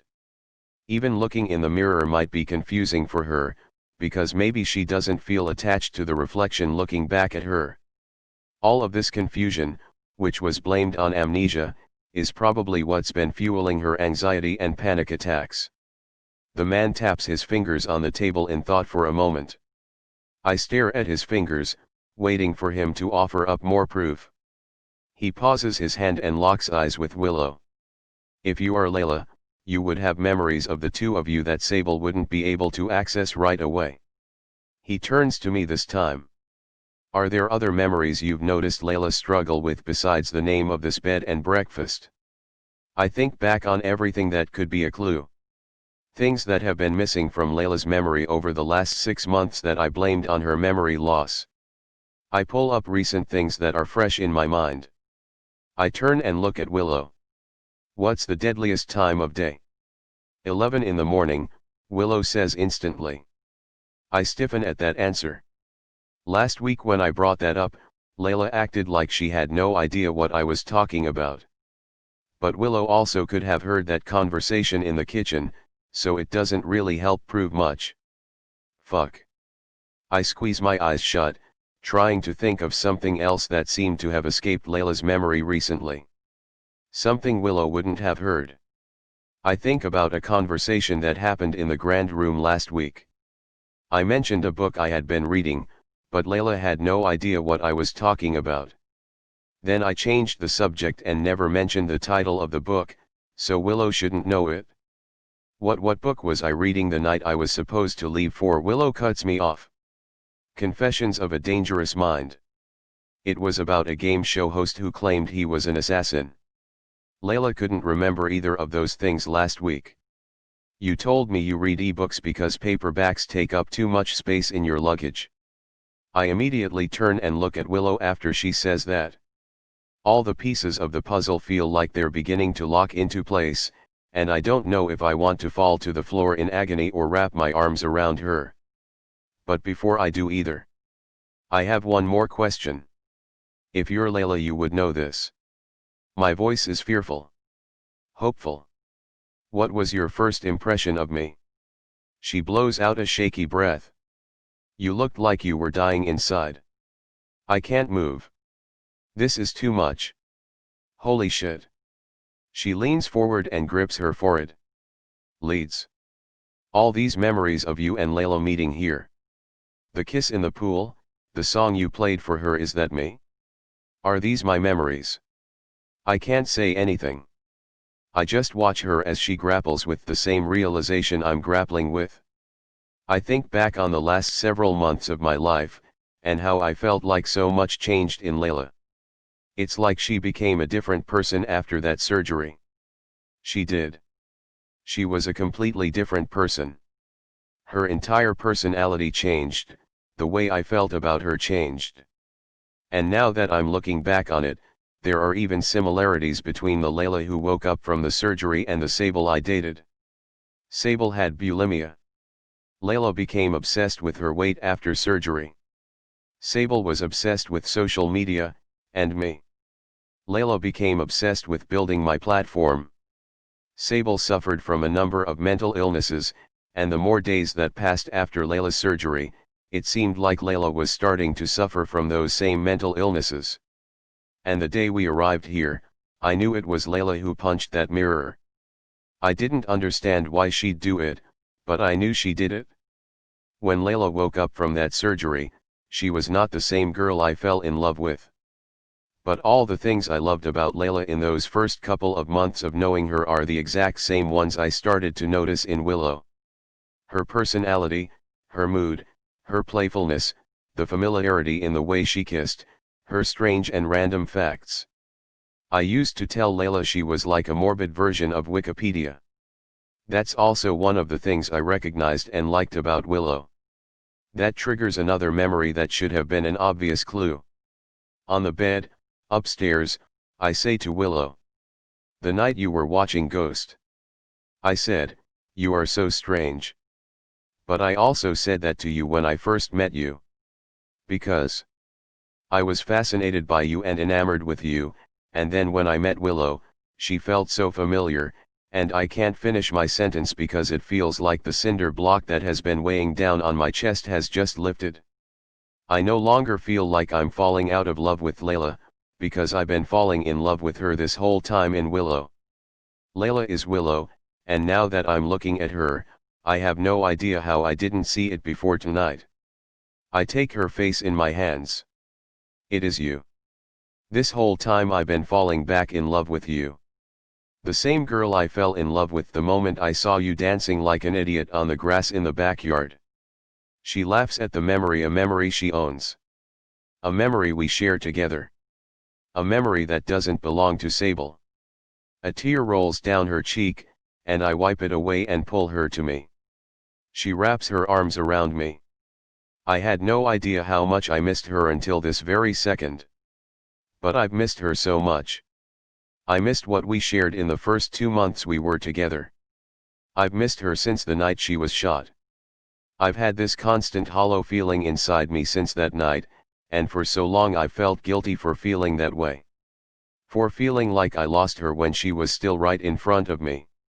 I even felt guilty for the way Willow reminded me of her. That guilt is gone now. I feel justified. Every choice I made, every feeling Willow filled me with, it was all justified, because my soul was already in love with hers. It's why I felt an inexplicable pull to this place. To Willow. Even when I thought Willow was Sable, I still felt that pull, and it confused me. It all makes sense now. I press my lips to hers and I kiss her. I kiss Layla. As soon as she kisses me back, I feel everything I used to feel when I would kiss her. Everything I thought I'd lost. It's right here. It's been here all along. I keep touching her face between kisses, amazed to finally see it. It's why there was such a huge difference every time Willow would take over Layla. It's why Willow seemed more comfortable and confident in Layla's body. It's because it was hers all along. It never belonged to Sable. Sable has seemed uncomfortable in it since the day she woke up from surgery. Willow is smiling through her tears when she says, "This explains why I was so relieved when you showed up here, Leeds. It was because I missed you, even though I couldn't remember you." She kisses me again, and I never want to let go of her. But something tears us apart anyway. The sound of the front door slamming shut. I look over my shoulder, and the man is no longer standing in the kitchen. We both rush out of the kitchen and to the front door. "Wait," I say, running after him. He's climbing into his truck by the time I reach him. "Where are you going? You don't really need me anymore. You found your answer." I shake my head. "No. No, we didn't. You have to fix it now. Sable is still in the wrong body. Layla is still stuck in nothing." I wave my hand toward Layla. "Switch them out." The man looks at me pityingly. I find answers, but that doesn't always mean there are solutions. I try to remain calm, but I want to strangle him for that response. "Are you kidding me? What are we supposed to do? There has to be a way to fix this." He starts the truck and closes his door. He rolls down the window and leans out of it. Only one soul can lay claim to a body. Sure, Layla is able to slip into her old body, but it's only temporary. Like a possession. You'll never be able to get Sable out of Layla's body. Not until she dies, at least. But when that happens, they'll both be dead. He starts to roll up his window, but I frantically beat on the glass. He rolls it halfway down. "Look. I'm sorry this happened to you guys. I really am. But I'm afraid you'll just have to figure out a way to live like this until the three of you move on for good." I take a step back. "That's your advice? To leave Sable tied to a bed for the rest of our lives?" He shrugs. "Well, Sable kind of brought it on herself, if you ask me." He puts the truck in reverse. "Maybe you should let Sable leave, and you can stay here with Layla's spirit." I'm so angry at that advice I kick the door of his truck, leaving a dent. I kick it again. I want to scream. The man rolls his window all the way down and leans over the door. He sees the dent. Now, don't do that to Randall's truck. He'll be confused enough when he wakes up at work and can't remember what happened to half his night. He puts his cap back on and slowly begins to back out of the driveway. A human dies every second, and they don't always die the right way. I have a lot more people to help. He raises a hand in the air. I'll keep in touch online. Sure would like to see how you two work this one out. He turns his truck around in the driveway. We watch him in silence until he's gone. Until it's just the two of us. He really was just here to give us answers. Nothing more and nothing less. I'm full of a frustration that can't be settled, but at the same time, I feel like I've been given clarity. It's like the strand of hair that's been strangling my heart finally broke loose and it's beating that out of control, irregular beat again that only Layla's presence can create. A plink and a boom. Layla. I whisper. Yeah. I turn to her. Nothing. I just wanted to say your name. I pull her to me. I hold Layla for several minutes as we stand in silence in the front yard. I'm not holding Sable or Willow or a false version of Layla. I hold Layla. I may not have a solution. I don't know how I'm going to keep her in my arms forever, but for right now, I have her. And I'm making damn sure she never spends another night alone in this house again. Chapter 23. The mood in the house has shifted drastically in the last hour.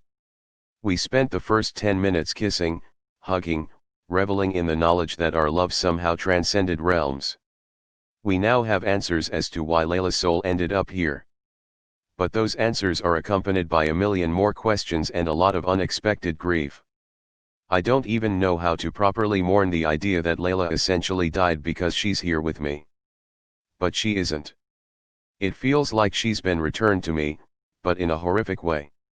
I feel further away from her than I've ever been, even though we're standing in the bedroom and I'm holding her in my arms. I feel helpless. Her face is pressed against my chest, and we have no idea what to do next. I don't want to come face to face with Sable, and if Layla goes to sleep, that will happen. I'm too angry to do that right now. Do you think Sable knows? Layla asks, pulling back to look up at me. I shake my head. No, I think she's probably just as confused as you are. She has these memories that she can't explain. That don't belong inside the head she lives in. That has to be scary for her, Layla says. Waking up in the hospital with conflicting memories. Recognizing Aspen and my mother but not quite being able to place them, then being told they're her family. I grip Layla's cheeks with both hands. Do not feel sorry for her, I say. She did this. None of this would have happened to either of you if she hadn't shown up to my house with intentions of hurting us. Layla nods. Are you going to tell her what happened? That she's Sable? Probably. She deserves an explanation as to why she's been tied up. When are you telling her? I shrug. I feel like the sooner we let her know, the faster we can hopefully come up with a solution. What if she demands to leave? She will. I have no doubt about that. Are you going to let her leave? I shake my head. No. Layla's eyebrows draw apart in worry. We can't keep her here against her will. If someone finds out, you could get in legal trouble. She's not leaving here in your body. It's yours. Tell that to the police, Layla says. No one has to know.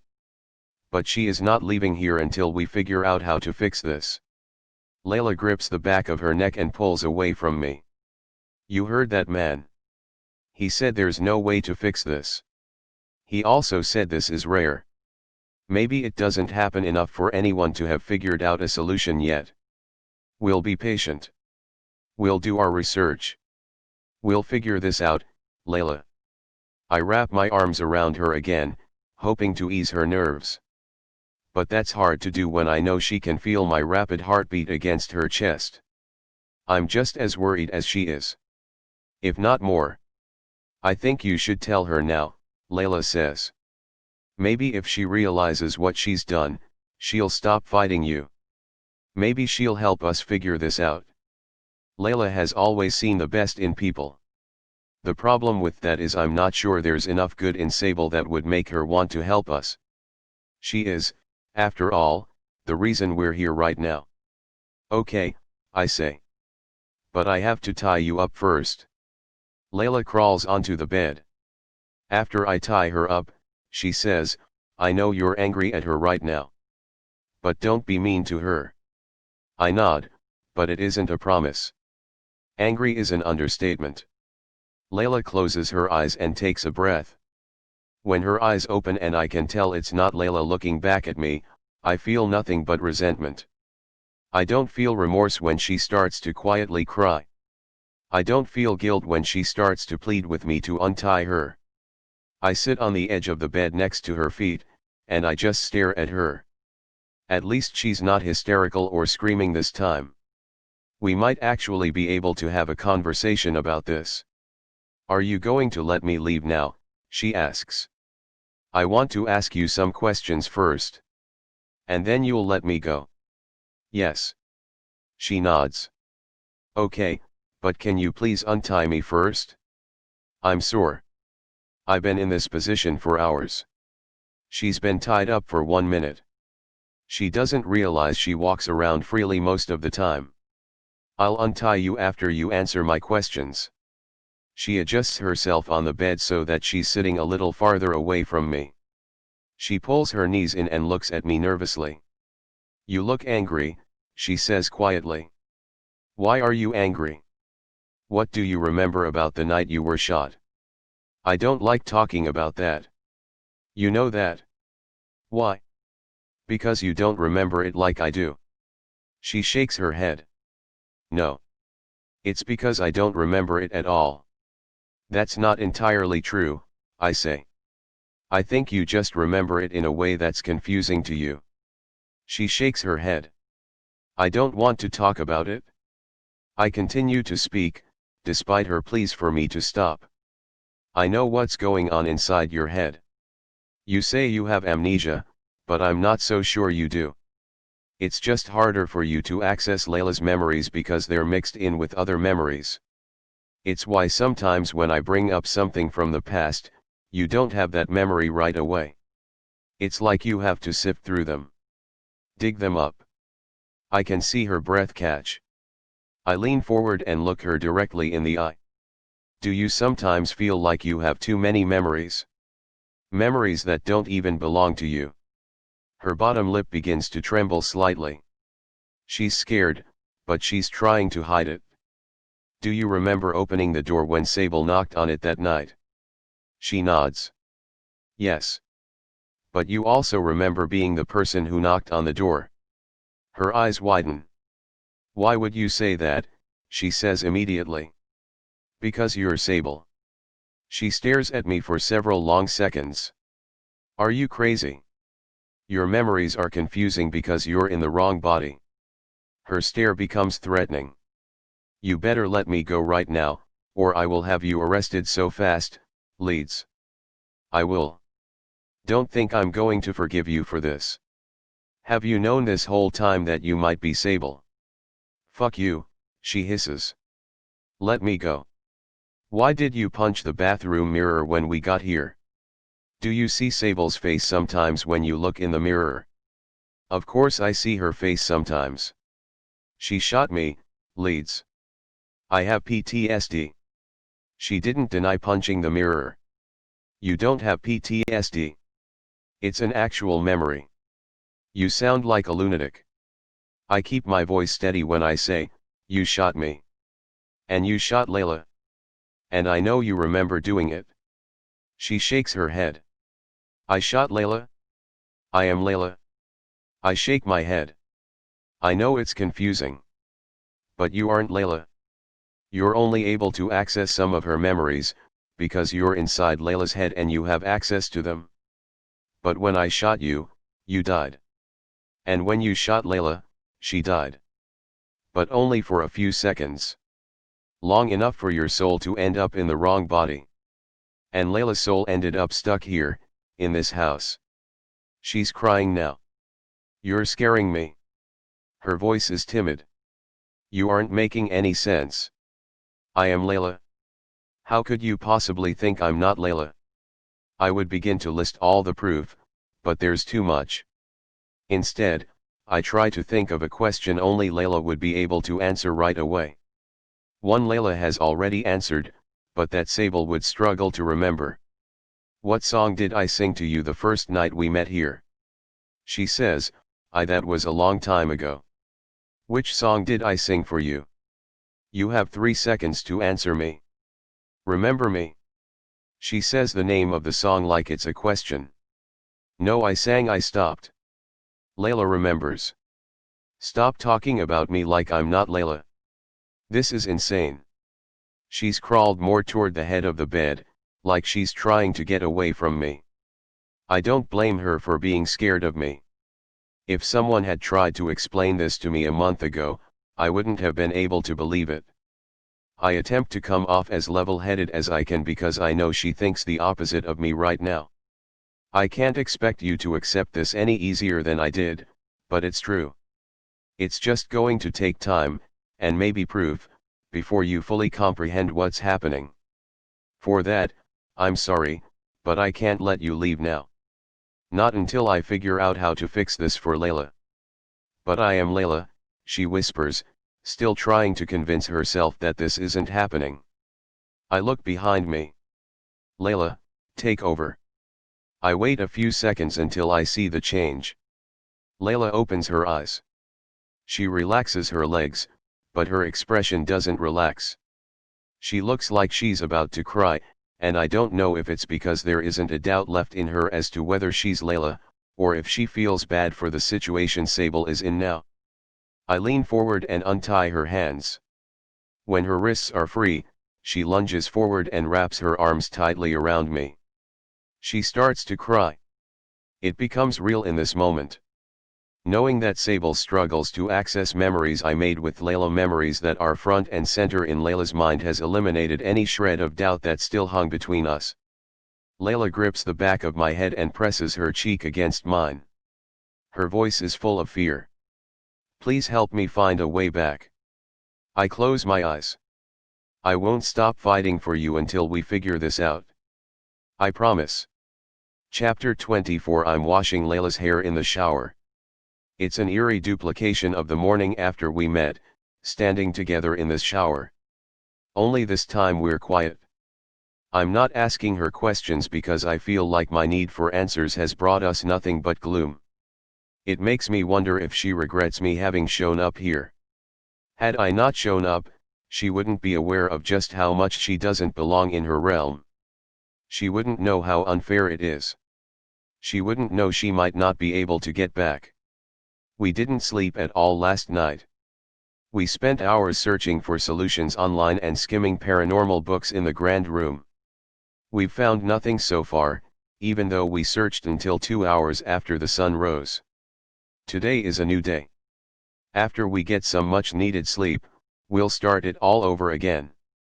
I refuse to allow Layla to feel hopeless about this situation. When I'm finished rinsing her hair, I press a kiss against the top of her head. She relaxes into me with a sigh, her back to my chest, and we just let the hot water beat down on us as we stand together in silence. It's not romantic. It's not sexy. We're just sad. Her body is exhausted, Layla says. It's not her body. It's yours. She turns around and looks up at me. Her eyes are hollow and tired. She needs to sleep, but now that she knows she belongs more in this body than she does in the spiritual realm, she doesn't like the idea of going back to nothing. She told me earlier that it scares her now. That gutted me. I don't want her to let Sable take over again, but it's inevitable. It's the only way her body can recuperate. Take 2 sleeping pills, I say. Maybe she won't wake up for a while. Layla nods. We get out of the shower, and I grab 2 pills for her. Layla takes them with a sip of water and then climbs into the bed. I close the blackout curtains to shut out the sun. I crawl in bed with her, but this time I don't hesitate to pull her against me. It finally feels normal again having her in this bed with me. As normal as our situation can feel. I keep expecting to wake up from this nightmare. I don't like thinking back on the last several months, and all the signs that were right in front of me. It makes me feel ignorant, like my closed-mindedness hindered us in some way. I never believed in ghosts or spirits, but if I did, would I have noticed Layla wasn't actually Layla? Are there other people in this world who, like Sable, assume they're suffering from some form of amnesia that makes memories hard to sift through, when in reality, they just don't belong in the body they're inhabiting? They're merely a spirit trapped in the wrong body. Leeds.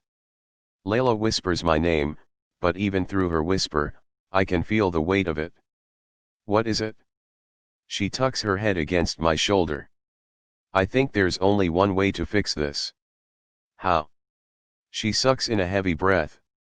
And then, as she exhales, she says, "You're going to have to kill me. And then hope to hell that you can bring me right back."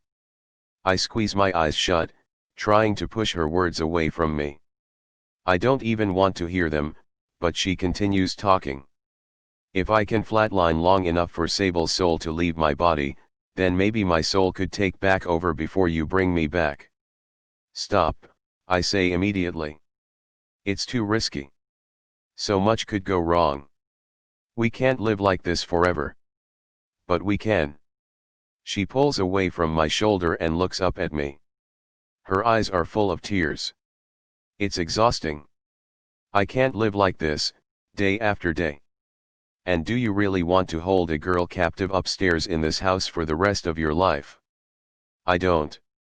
It's agonizing, but it's better than the thought of Layla possibly dying.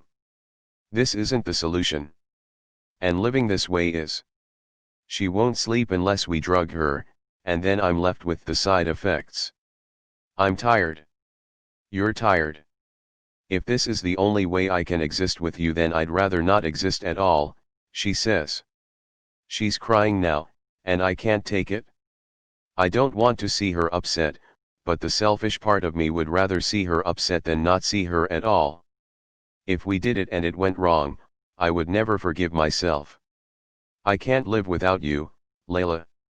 You can. You have for the past 7 months. I look at her pointedly. And I've been fucking miserable. She stares at me solemnly. Then, as if she somehow feels sympathy for me, she places her hand on my cheek and kisses me.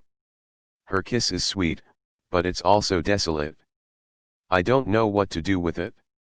It's torture, kissing her through her pain, because I know what's going on in her mind right now. She thinks death is the answer. I'm afraid death will be the end. I don't want to talk about this anymore, I say. We're going to have to do something about this. And soon, while I still have the energy. I'm not going to agree to it. Layla's fingers trail down my arm until she finds my hand. She slips her fingers through mine. It can work, Leeds. If we plan it out just right, it'll work. How can you be so sure? Because, she says. She presses a kiss against my jaw. I love you more than Sable does. I'll make it work. I want to believe her. But what happens if it doesn't work? What if I can't bring her back? If her body dies for good, her spirit will likely die right along with it. And then what would I do? How would I explain her death to the police? To her family? To Aspen? Layla reaches up a hand to smooth out my furrowed brow. Relax, she says. We can worry about the details after we wake up. I nod, wanting nothing more than to put these thoughts away. I just want to think about Layla. I trace my fingers delicately over her lips, and she's gazing up at me with the same expression she was looking at me with when we were lying in the grass the first night we met. Right before I asked her why she was so pretty. I trail my fingers over the freckles spilled over the bridge of her nose. Why are you so pretty? I whisper. That memory makes her smile. This is what I've been missing. These moments with Layla. The unspoken memories we share together, the looks we give each other. We had an immediate connection the night we met.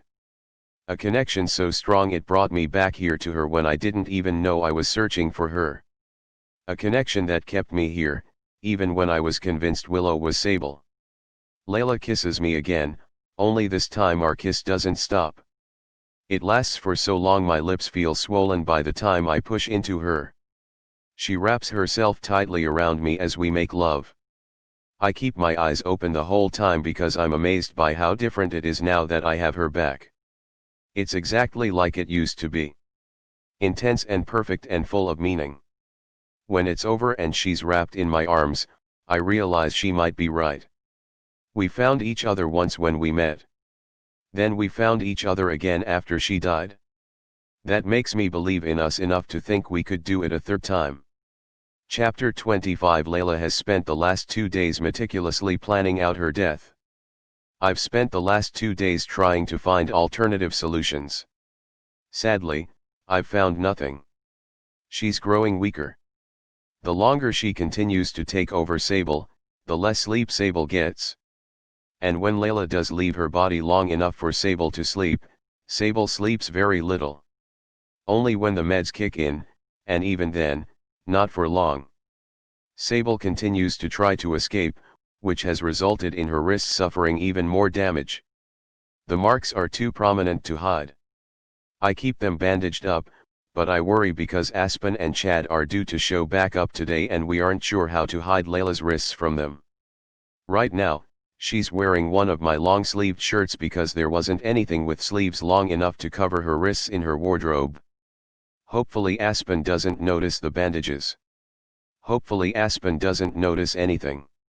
Layla's legs are across my lap, and we're mindlessly watching TV when we hear their car pull into the drive. We're not actually paying attention to the TV. We're just attempting to appear normal, which we'll be attempting to do for the next 24 hours while Aspen and Chad are here. Layla stands up and pulls the sleeves of her shirt down. She tucks them beneath her thumbs and heads toward the door. I follow her.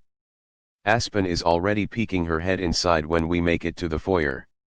I open the door all the way and take Aspen's bag.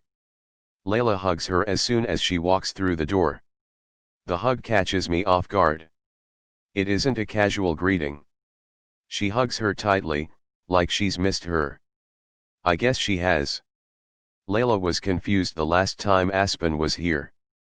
She thought all her feelings belonged to someone else, so she probably didn't acknowledge that the pull she felt toward Aspen was real. Well, hello, Aspen says, laughing at Layla's affection. Layla releases her, and Aspen tilts her head, looking at her curiously.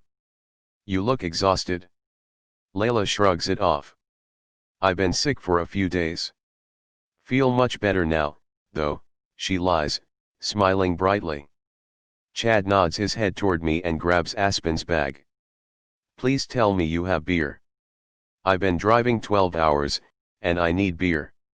He walks toward the stairs to take their bags up to their usual bedroom, but Layla stretches her arm out, ushering Chad toward the hallway instead. Y'all get the downstairs bedroom this time, Layla says. The upstairs bathroom is broken. She's lying, and I'm not sure why, but I help Chad take their things to the downstairs bedroom. Then the four of us congregate in the kitchen as Chad searches for something to drink. What's for dinner? He asks. It smells good. Layla and I threw a casserole together about an hour ago. In the wake of everything happening, it was a nice reprieve. We've had a few moments over the last couple of days that I've somehow managed to enjoy, despite our circumstances. It's hard not to let the reality of our situation remain front and center in our minds, but in the few times we've been preoccupied with something else, it was a welcome reminder of how things used to be between us. Before Sable. There's a casserole in the oven, Layla says. It's almost ready. She looks at Aspen. How was the trip to Colorado? Aspen smiles, but it's obviously forced. She and Chad exchange a look. Interesting, Aspen says. 2 flat tires, 1 broken tail light, 6 hours wasted while we were stuck in a ditch. Those 6 hours were not wasted, Chad says to her, raising an eyebrow. Aspen grins, and that's enough of that conversation. She seems different. I spin around at the sound of Aspen's voice. I thought I was alone in the kitchen. What do you mean? I ask cautiously. Better, she says. It's like I finally have my sister back.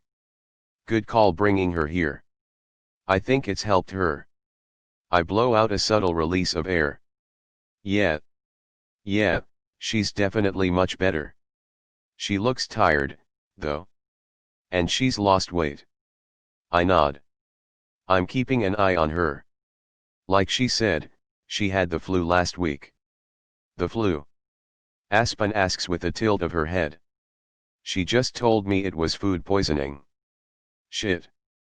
Layla and I need to make sure our lies align in the future. I nod once. Yeah. That too. Shitty week. I grab my cell phone and Aspen follows me as I head outside, where Layla and Chad are. Layla is seated at the patio table, next to a heating lamp I turned on after dinner. Chad is sitting at the edge of the pool with his feet in the water. I heated the pool yesterday when we realized they were coming. I walk over to Layla and press a kiss to the top of her head before sitting down next to her. She grabs my hand and smiles at me. We spend the next half hour pretending our worlds are right side up. We laugh at Aspen's and Chad's jokes. We force ourselves to appear relaxed. We even make plans to go on a road trip with them in 2 months.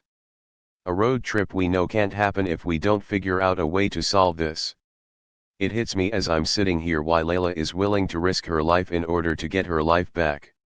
It's because she doesn't have a life at all while she's stuck in this house at Sable's mercy. We can't risk leaving this place when Layla is merely a temporary possessor of her own body. And what would life be like for Layla if I forced her to remain in our current setup? She'd be a visitor to this world at Sable's mercy. We'll never be able to leave.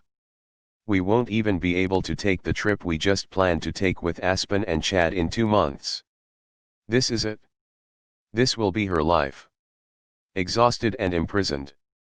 I'm pulled out of my own thoughts when Layla laughs loudly. I catch myself staring too hard at her every now and then, but I'm fascinated watching her just be herself, even if she is forcing it. But there are moments a split second here and there when I forget this isn't our normal. But it's not our normal. Hanging out with her sister can never be normal. It'll have to be meticulously planned. She'll never get to leave this place with Aspen. Even their visits here can never be normal. When Chad and Aspen go to bed tonight, Layla is either going to have to figure out how to stay awake all night in order to prevent Sable from taking back over, or I'm going to have to figure out how to keep Sable quiet if she wakes up while Chad and Aspen are still in this house. Maybe that's why Layla put Chad and Aspen in the downstairs bedroom. That way, if Sable were to take over momentarily while they're here, they might not hear any commotion from Sable before Layla can slip back into her. Layla told me you put in an offer on this place. Aspen asks, looking at me. I must have been tuned out of their conversation, because I'm not sure what led to this question. I nod. Yeah, last week. Should be closing soon. I hope you know we're going to be here all the time. Wichita isn't that far away, and I miss this place. She looks at Layla. I even miss you, she says teasingly. Layla smiles and reaches out, squeezing Aspen's hand. You have no idea how much I've missed you too. I can't wait for everything to go back to normal. Her words are sweet, but Aspen has no idea how much double meaning lies behind them. Layla's back is to the pool, so she doesn't notice when Chad gets out of the water and makes his way to the deep end. He backs up until he's about 10 feet from the pool. Then he takes off his shirt and starts sprinting toward the water. He jumps, wrapping his arms around his knees, and yells right before he makes a huge splash. Layla's whole body jerks from the unexpected commotion behind her. Almost immediately, I see the change. It's like I can tell the exact moment when Layla slips out of her body now. I freeze when I recognize Sable has taken over. The unexpected splash in the pool must have startled Layla, like the night the lightning scared her. Sable's eyes widen, and she looks over her shoulder, sitting straight up in her chair. She stands up suddenly, knocking her chair backward. What the? She looks down at her arms, then up at the house. How did I get outside? I stand up immediately and try to slip between her and Aspen, but Sable takes a quick step back. Don't you dare come near me, she screams at me. Shit. Aspen stands now. Layla? What's wrong? Sable continues to back away from me. She points at me while looking frantically at Aspen. He's drugging me. He won't let me leave. I shake my head, ready to defend myself, but before I can open my mouth, Sable pulls one of her shirt sleeves up, revealing the bandage on one of her wrists. He keeps me tied up. I lunge toward her to stop her, but before I reach her, her arm falls to her side and her eyes close. I stand in front of her, gripping her shoulders, trying to shield her from Aspen's view. Layla inhales a slow breath, and then she calmly opens her eyes. I see the fear pool in her face. What is wrong? Aspen says, her voice louder and full of panic. What do you mean he's drugging you? Aspen pushes herself between me and Layla, breaking us apart. Aspen is holding Layla's face in her hands, trying to get her to look at her and not me.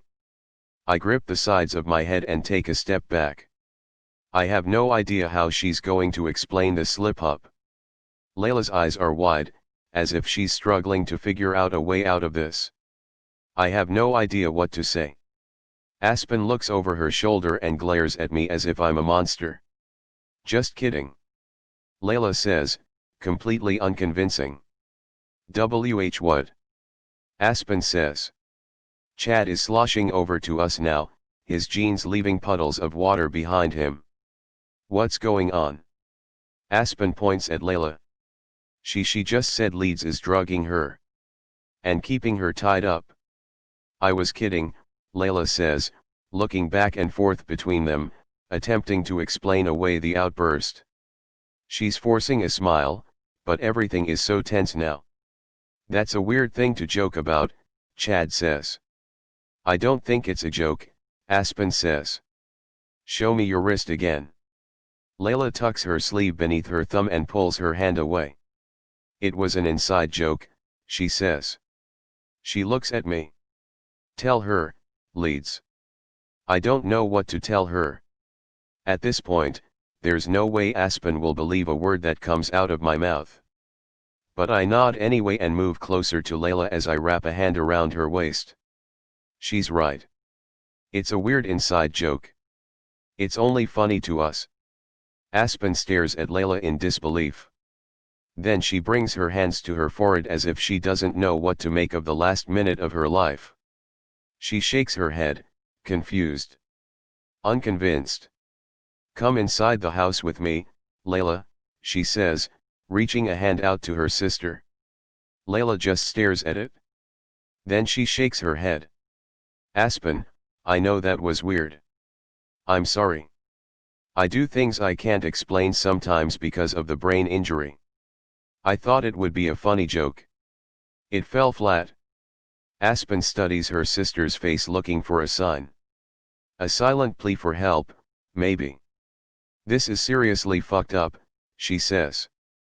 Then she pushes past us and heads to the house. Chad watches Aspen disappear into the house. Then he downs the rest of his beer. He wipes his mouth with the back of his hand. You guys are strange, he says, right before he follows after Aspen. It's just Layla and me outside now. Layla covers her face with her hands. I can't believe that just happened. I pull her in for a hug. They'll get over it. Layla shakes her head adamantly. Aspen won't. I saw the look on her face. She doesn't trust you now. She presses her face against my chest. We can't keep doing this, Leeds. I want it to stop. I nod, but only because I want her to relax. I'll momentarily agree with anything if it puts her mind at ease. Tonight. I want to do it tonight. I shake my head. Please, no. We're doing it tonight. Her voice is resolute. Her words final. I feel like I've sunk to the bottom of the pool.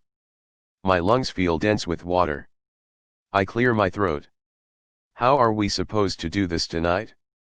Your sister is here. As if she's been thinking about it the whole time, she answers immediately. I think drowning would be the easiest way. We'd have to time it perfectly. You'd have to be sure my heart stops before you start to resuscitate me. I separate myself from her and begin to pace the concrete surrounding the pool. I don't know that I feel comfortable with that. I don't even know how to do CPR. Aspen is a nurse. Aspen won't go along with this, I say. Layla closes any space between us and lowers her voice. She doesn't have to. We'll play it off like it isn't planned. Like it's an accident. As soon as my heart stops beating, you'll yell for her. I made sure one of their bedroom windows is open, so she'll hear you. And if she doesn't, just run to the window and wake her up. That's why she put them downstairs. You already had this planned out. Layla's eyes are firm. Don't judge me. You have no idea what it's like for me. There's a world of pain in her expression like I've never seen. I don't even know how to argue against that pain. She's right. I don't know what it's like for her. I won't even pretend to know. All I can do at this point is love her enough to attempt to find trust in her instincts. What if I can't bring you back right away? What happens if the ambulance takes your body away before you're able to slip back into it? Don't let them. Make sure Aspen brings me back. How do you know Aspen will know what to do? She's a nurse. She saves lives every day. I don't like this. What if it works and we bring your body back? How do we know Sable won't come back instead of you?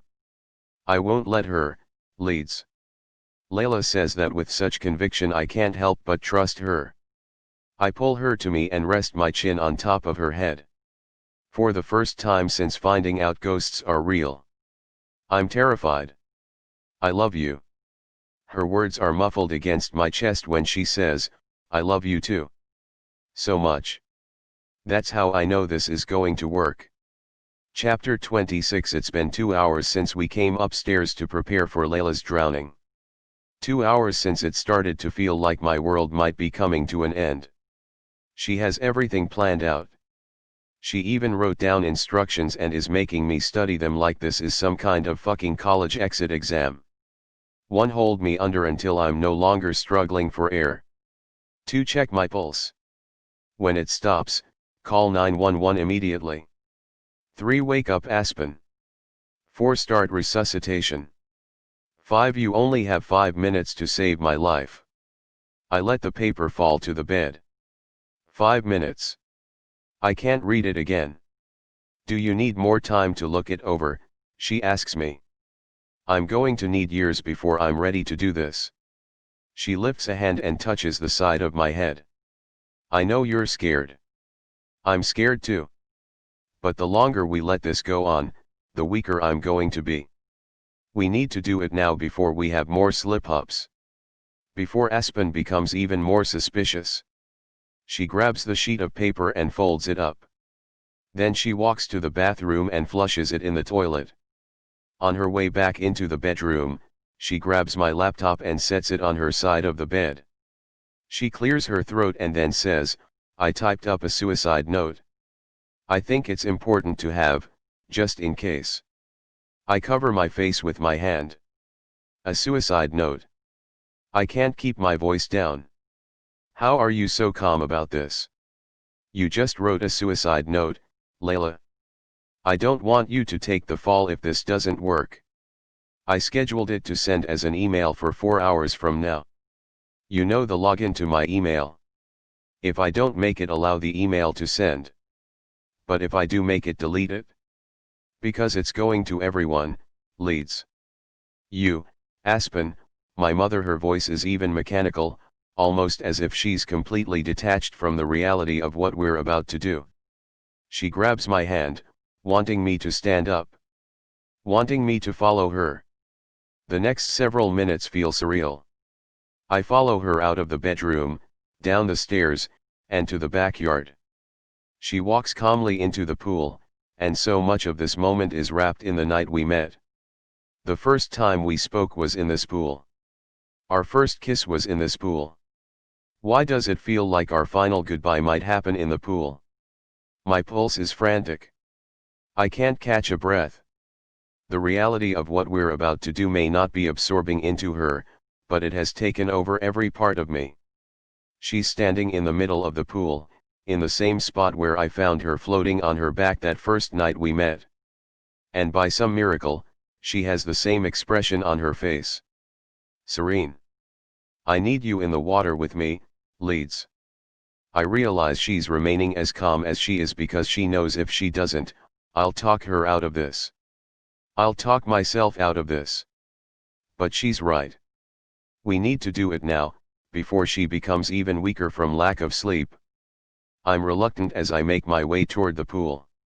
The water is warm when I step into it, and it hits me that she had me turn on the pool heater yesterday not so we could swim but for this very purpose. We keep our eyes locked together as I make my way to her. When I meet her in the middle, I have to close my eyes, because I finally see a trace of fear in her expression. She snakes her arms around my waist and presses her face against my chest. I know you don't want this, Leeds. But I want my life back. I need it back. Her voice is shaking. Every time I have to leave my own body, it's like a brand new heartbreak. I kiss her on top of her head, but I say nothing.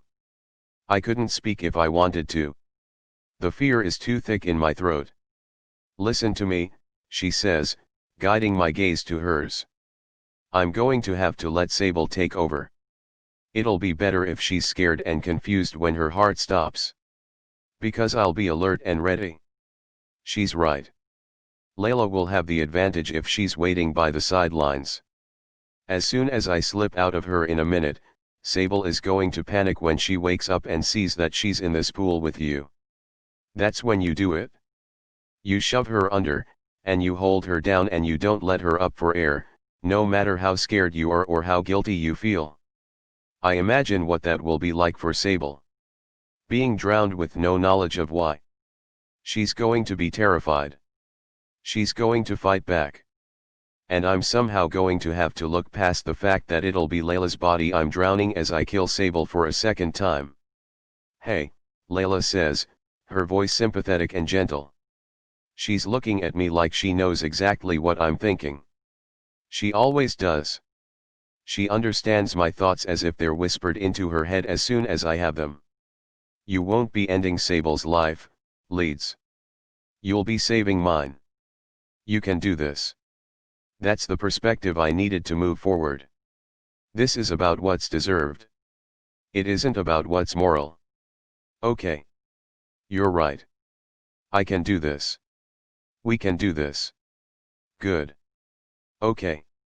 She sucks in a rush of air, but it's a fragile intake, marred by fear. Are you ready?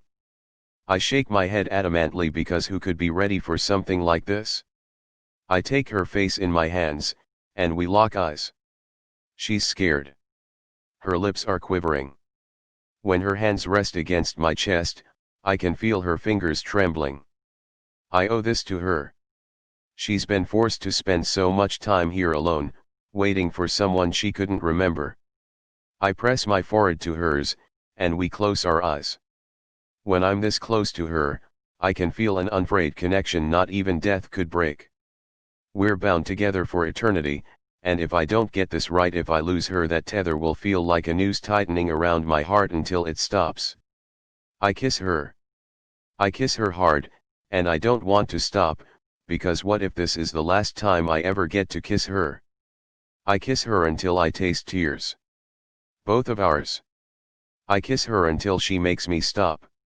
She presses her forehead against my chest, and I can feel the sadness in her sigh. I love you, she says. I wrap my arms tightly around her and press my cheek against the top of her head. I love you, Layla. Thank you for finding me, she whispers. And then she's gone. It's no longer Layla I'm holding, but Sable. I can feel the change in the way she jerks against me and then lifts her head from my chest, wide-eyed. I have my hand over her mouth before she can even scream. And maybe it's the part of me that resents her that finds strength, or maybe it's the part of me that wants Layla back more than I want air, but I do it. I shove her under. In order to hold her there, I have to use every part of me. I cage her body between my legs. I wrap my fingers in her hair for leverage. She thrashes in the water, claws at my arms and my chest. She tries everything to escape to take in a breath, but she's screaming just under the surface, her lungs swiftly taking in water. I stare up at the sky because if I look down at her, I'll stop. I wouldn't be able to look at Layla's face and continue to do what I'm doing. And even though I know it's Sable behind Layla's eyes right now, if I looked into them, I'm afraid all I would see is a terrified Layla. I squeeze my eyes shut and tighten my hold. I wait and I wait and I wait for her to stop struggling. It feels like it'll never end. I count as I hold her under. I get all the way to 118 seconds before she finally stops fighting. And even then, when I think it might be over, she claws at me again, her fingers seeking out a savior. She grips my left wrist, and she squeezes it with very little strength. Then, I feel nothing. The underwater screams have ceased for several seconds. Her hair begins to slip through my fingers. I keep my eyes closed and hold my breath until I'm certain there isn't any air left in her lungs. Then I slowly drop my gaze. Her hair is covering her face, so I brush it out of the way. Her eyes are open, but they aren't looking up at me. They aren't looking at anything. There's no focus to them. No life. That's when I start to panic. I pull her up until her head is out of the water, and it's obvious Sable is no longer inside this body. But neither is Layla.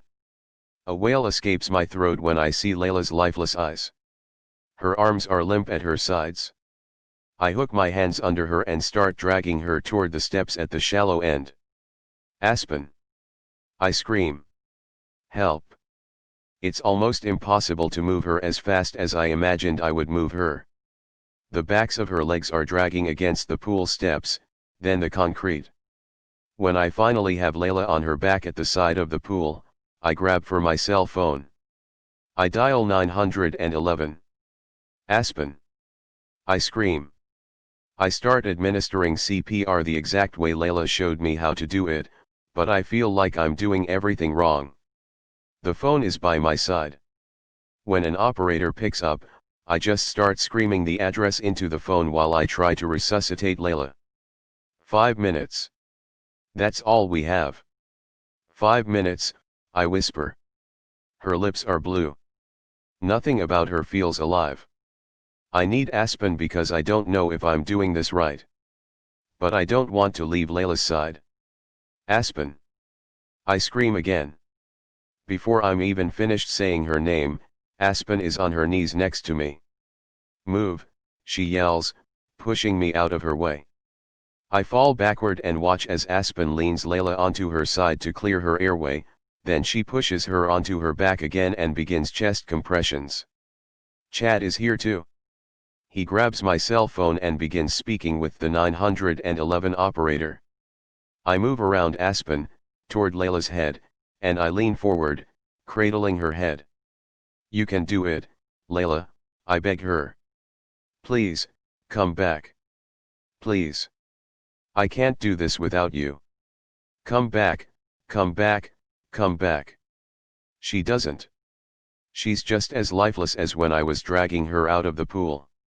I'm crying. Aspen is crying. But Aspen doesn't stop trying to save her. She does everything she can.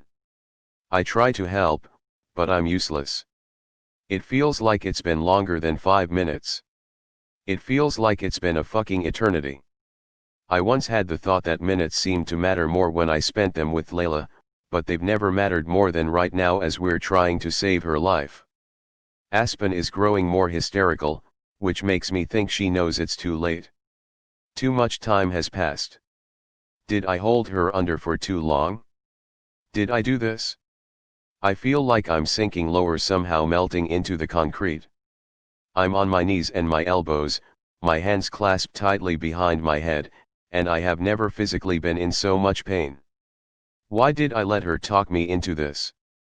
We could have found a way to live like this. I'd rather live a miserable existence with her than not exist with her at all. Layla. I whisper her name. Can she hear me? If she's not in her body right now, is she still here? Is she watching this? Is she watching me? I hear a gurgling sound. Aspen immediately turns Layla's head to the side again. I watch as water spills out of Layla's mouth and onto the concrete. Layla. I scream her name. Layla. But her eyes don't open. She's still unresponsive. They're 8 minutes away, Chad says, lowering the phone. That's not soon enough, Aspen mutters. She resumes the chest compressions. And once again, Layla begins to choke. Layla, come back, I plead.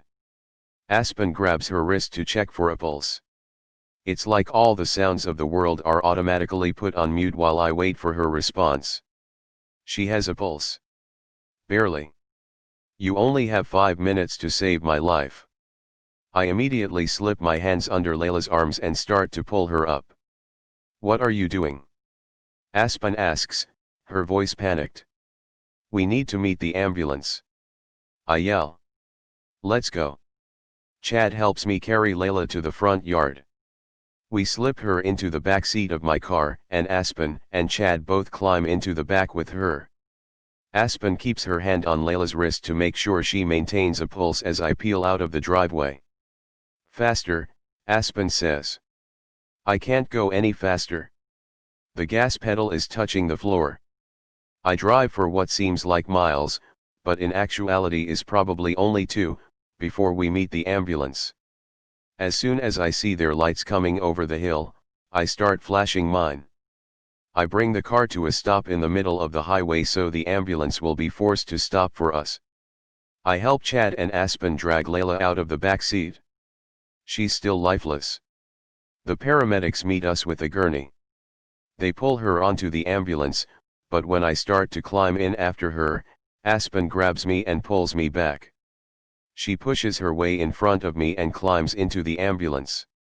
When my eyes meet hers, she's looking at me like I'm a monster. Stay the fuck away from my sister. The doors close. The ambulance speeds away. I drop to my knees. Chapter 27. It's been 38 minutes since I pulled her out of the water. I'm pacing the waiting room. Chad is several feet away on his phone, probably trying to call Aspen. We haven't seen her since we walked into the emergency room. Chad had to pull me out of the road and drive the car here. I was too upset. No one is able to tell us anything. 39 minutes pass. 40. Chad hangs up the phone. I rush over to him, hoping he got word from Aspen. He just shakes his head. She's not answering. I think she left her phone at the house. I nod and resume pacing. I'm watching my feet move over the floor, but it feels like I'm floating. Like I'm not actually moving. This all feels like a dream. A nightmare. What was she doing in the pool? I spin around at the sound of Aspen's voice. She's standing behind me now, her eyes narrowed at me. Her cheeks are mottled and tear-stained. Is she okay? I ask her. Aspen shakes her head, and my heart feels like it melts and leaks down into my ribcage. I don't know anything. They won't let me in the room, she says. Why was she in the water, Leeds? Her eyes are accusing. Chad walks up to her and wraps his arm around her shoulders. He tries to usher her to a chair, but she shakes him off and turns her attention back to me. Why the fuck was she in the water, Leeds?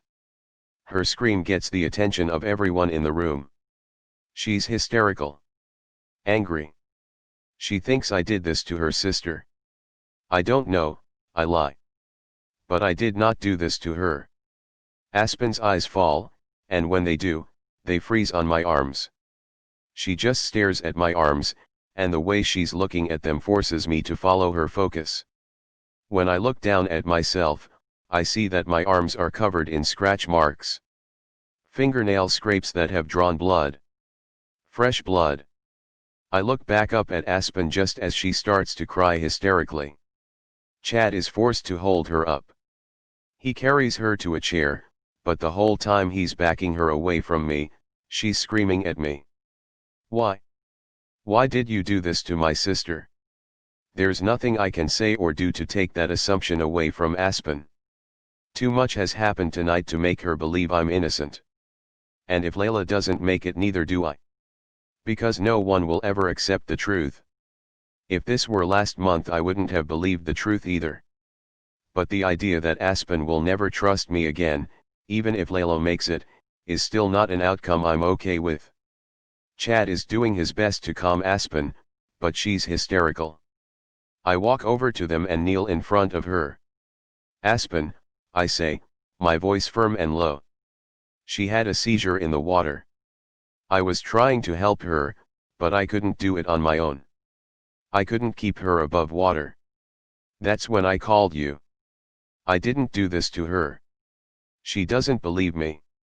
I can see the distrust in her eyes.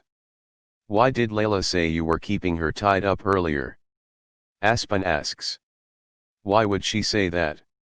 I open my mouth in an attempt to explain, but I have no answer. I clamp it shut and my jaw hardens. Leeds. The voice comes from behind me.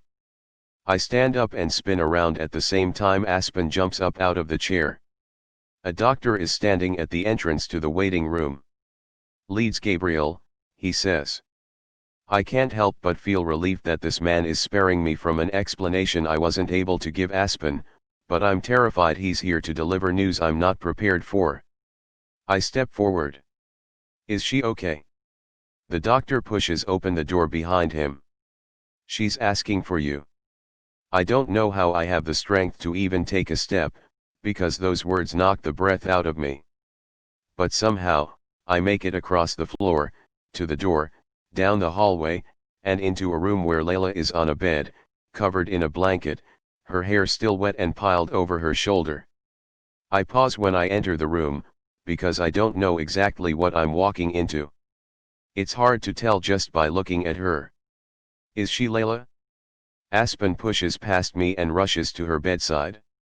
Aspen is crying. Hugging her. But Layla isn't looking at Aspen. She's looking straight at me. There's no emotion on her face. No way to tell if I'm staring at Layla right now or if I'm staring at Sable. I want to believe it's Layla, because I feel like it's Layla. I'm just too scared to trust my instinct right now. I need her to say something. Layla. My voice is a whisper. A question. A single tear falls out of her eye and rolls down her cheek. She nods barely. Leeds, she says. Do you know what you look like right now? I shake my head. Her mouth curls into a smile. You look like you're dying inside. That statement becomes the only proof I need. I rush to her, slipping between Aspen and the bed. I lower the rail and I crawl into bed with her and I hold her while she clings to me. I kiss her over and over, all over her face, her hands, the top of her head. She's crying, but she's also laughing. We did it, she says. I sigh, pressing my cheek to hers. We did it, Layla. I wipe tears from her cheeks. Say that again. Say my name again. Layla, I whisper. Layla, Layla, Layla. She kisses me. Layla kisses me. Layla. Epilogue: Layla and I came out of this experience knowing one thing for certain, and that is the simple fact that we now know nothing for certain. This life and whatever comes after it are more than we can comprehend, so we don't even try. All we can do is appreciate that we figured out how to get a second chance together. And with that second chance, we're doing everything we can to make sure we don't need a third. We don't know if Sable moved on to another realm or if her spirit is now stuck somewhere that could be tied to a memory of me, so Layla and I decided the best course of action would be to start over. Completely. We never went back to the bed and breakfast in Lebanon, Kansas. We never even went back to our temporary apartment in Tennessee. When Layla was released from the hospital, we drove straight to the airport and asked where the next available flight was heading. That's how we ended up here in Montana. Neither of us has ever been here before, and that gives us a sense of comfort. We stayed in a hotel for a few weeks until we closed on a house. We made sure we purchased a new construction. We figured it would be better if there was no history tied to the home we bought. There would be less chance of us encountering an entity that isn't of this realm. The house is probably more than we need, but as soon as Layla laid eyes on it for the first time, I could tell by the way she gasped that this would be our home. The house sits on 10 acres of rolling hills with unobstructed views of the Beartooth Mountains from our backyard. It's a unique and modern home, unlike any other house in the area. So much so the house feels a little out of place in the midst of all the nature surrounding us. I think we were drawn to it because it's reminiscent of how Layla and I feel in the world now. It's like we don't quite fit in because we're living with this huge secret we can't share with anyone. How would we even begin to tell someone what happened to us? People would think we're crazy. Layla doesn't even feel she can explain her experience to Aspen. She's afraid it would make Aspen believe Layla's head injury is worse than we initially thought. It's going to take time to win Aspen over. She doesn't trust me after everything that happened, and now that I've whisked Layla away to a secluded home in Montana, it's only heightened Aspen's concern for her sister. I'll win Aspen's favor back eventually. I'm confident of that. Layla is my soulmate in every realm of life. Layla and I have spent the last few days getting settled into our home. Because we didn't bring anything with us, this move mainly consisted of shopping for furniture and everything else the house needed that we didn't have. We're both exhausted. As soon as the sun began to set earlier, we collapsed into a new patio chair together and have been sitting here quietly for the last half hour, listening to music playing through the Alexa device. Layla is tucked against my side with her arm draped over my stomach and her head against my shoulder. My hand is in her hair, twisting its way through her curls, when one of the songs I wrote begins to play. This must be a playlist of Layla's. She immediately perks up and flashes a smile. My favorite, she says. And she means it. She listens to my songs so often I'm starting to get sick of my own voice. Layla slides out of the chair and begins swaying flirtatiously to the music. She spins around, lifting her arms in the air as she dances in front of me. Alexa, she says. Volume maximum. The song gets louder, and Layla closes her eyes and continues dancing. She's out of sync and not at all graceful. She's still a terrible dancer. It was the first thing I noticed about her and it's the absolute last thing I would ever want to change. Acknowledgements. I had so much fun exploring a genre I've never dabbled in before, even though I spooked myself a few times.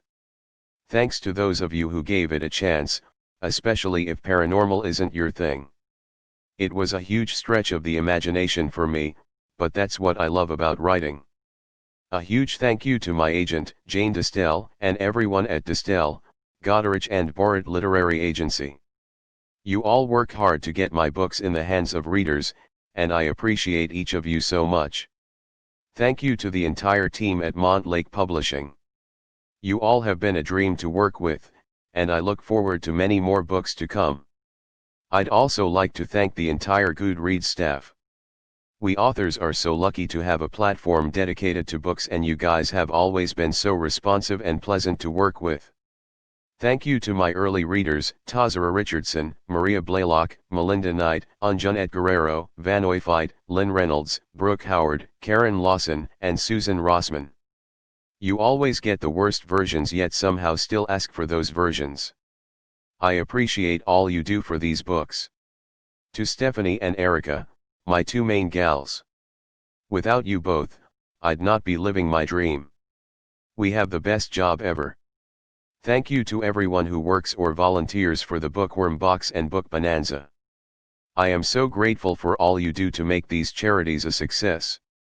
A huge thank you to every member of cohorts, and the wonderful admins, Pamela Carrion, Shell Legoski Northcutt, Kristen Phillips, Lori Darter, Murphy Ray, and Stephanie Cohen. Thank you to my wonderful family. My mother, my husband, my sisters, my boys. But most of all, thank you to you, the reader, for reading this book. This year has proven to be a challenging one for the world, so thank you for continuing to turn to art for comfort. About the author photo copyright Chad Griffith. Colleen Hoover is the #1 New York Times best-selling author of several novels, including the best-selling women's fiction novel It Ends With Us and the best-selling psychological thriller Verity. She has won the Goodreads Choice Award for Best Romance 3 years in a row for Confess, 2015, It Ends With Us, 2016, and Without Merit, 2017. Confess was adapted into a 7-episode online series. In 2015, Hoover and her family founded the Bookworm Box, a bookstore and monthly subscription service that offers signed novels donated by authors. All profits go to various charities each month to help those in need. Hoover lives in Texas with her husband and their 3 boys. Visit www.colleenhoover.com.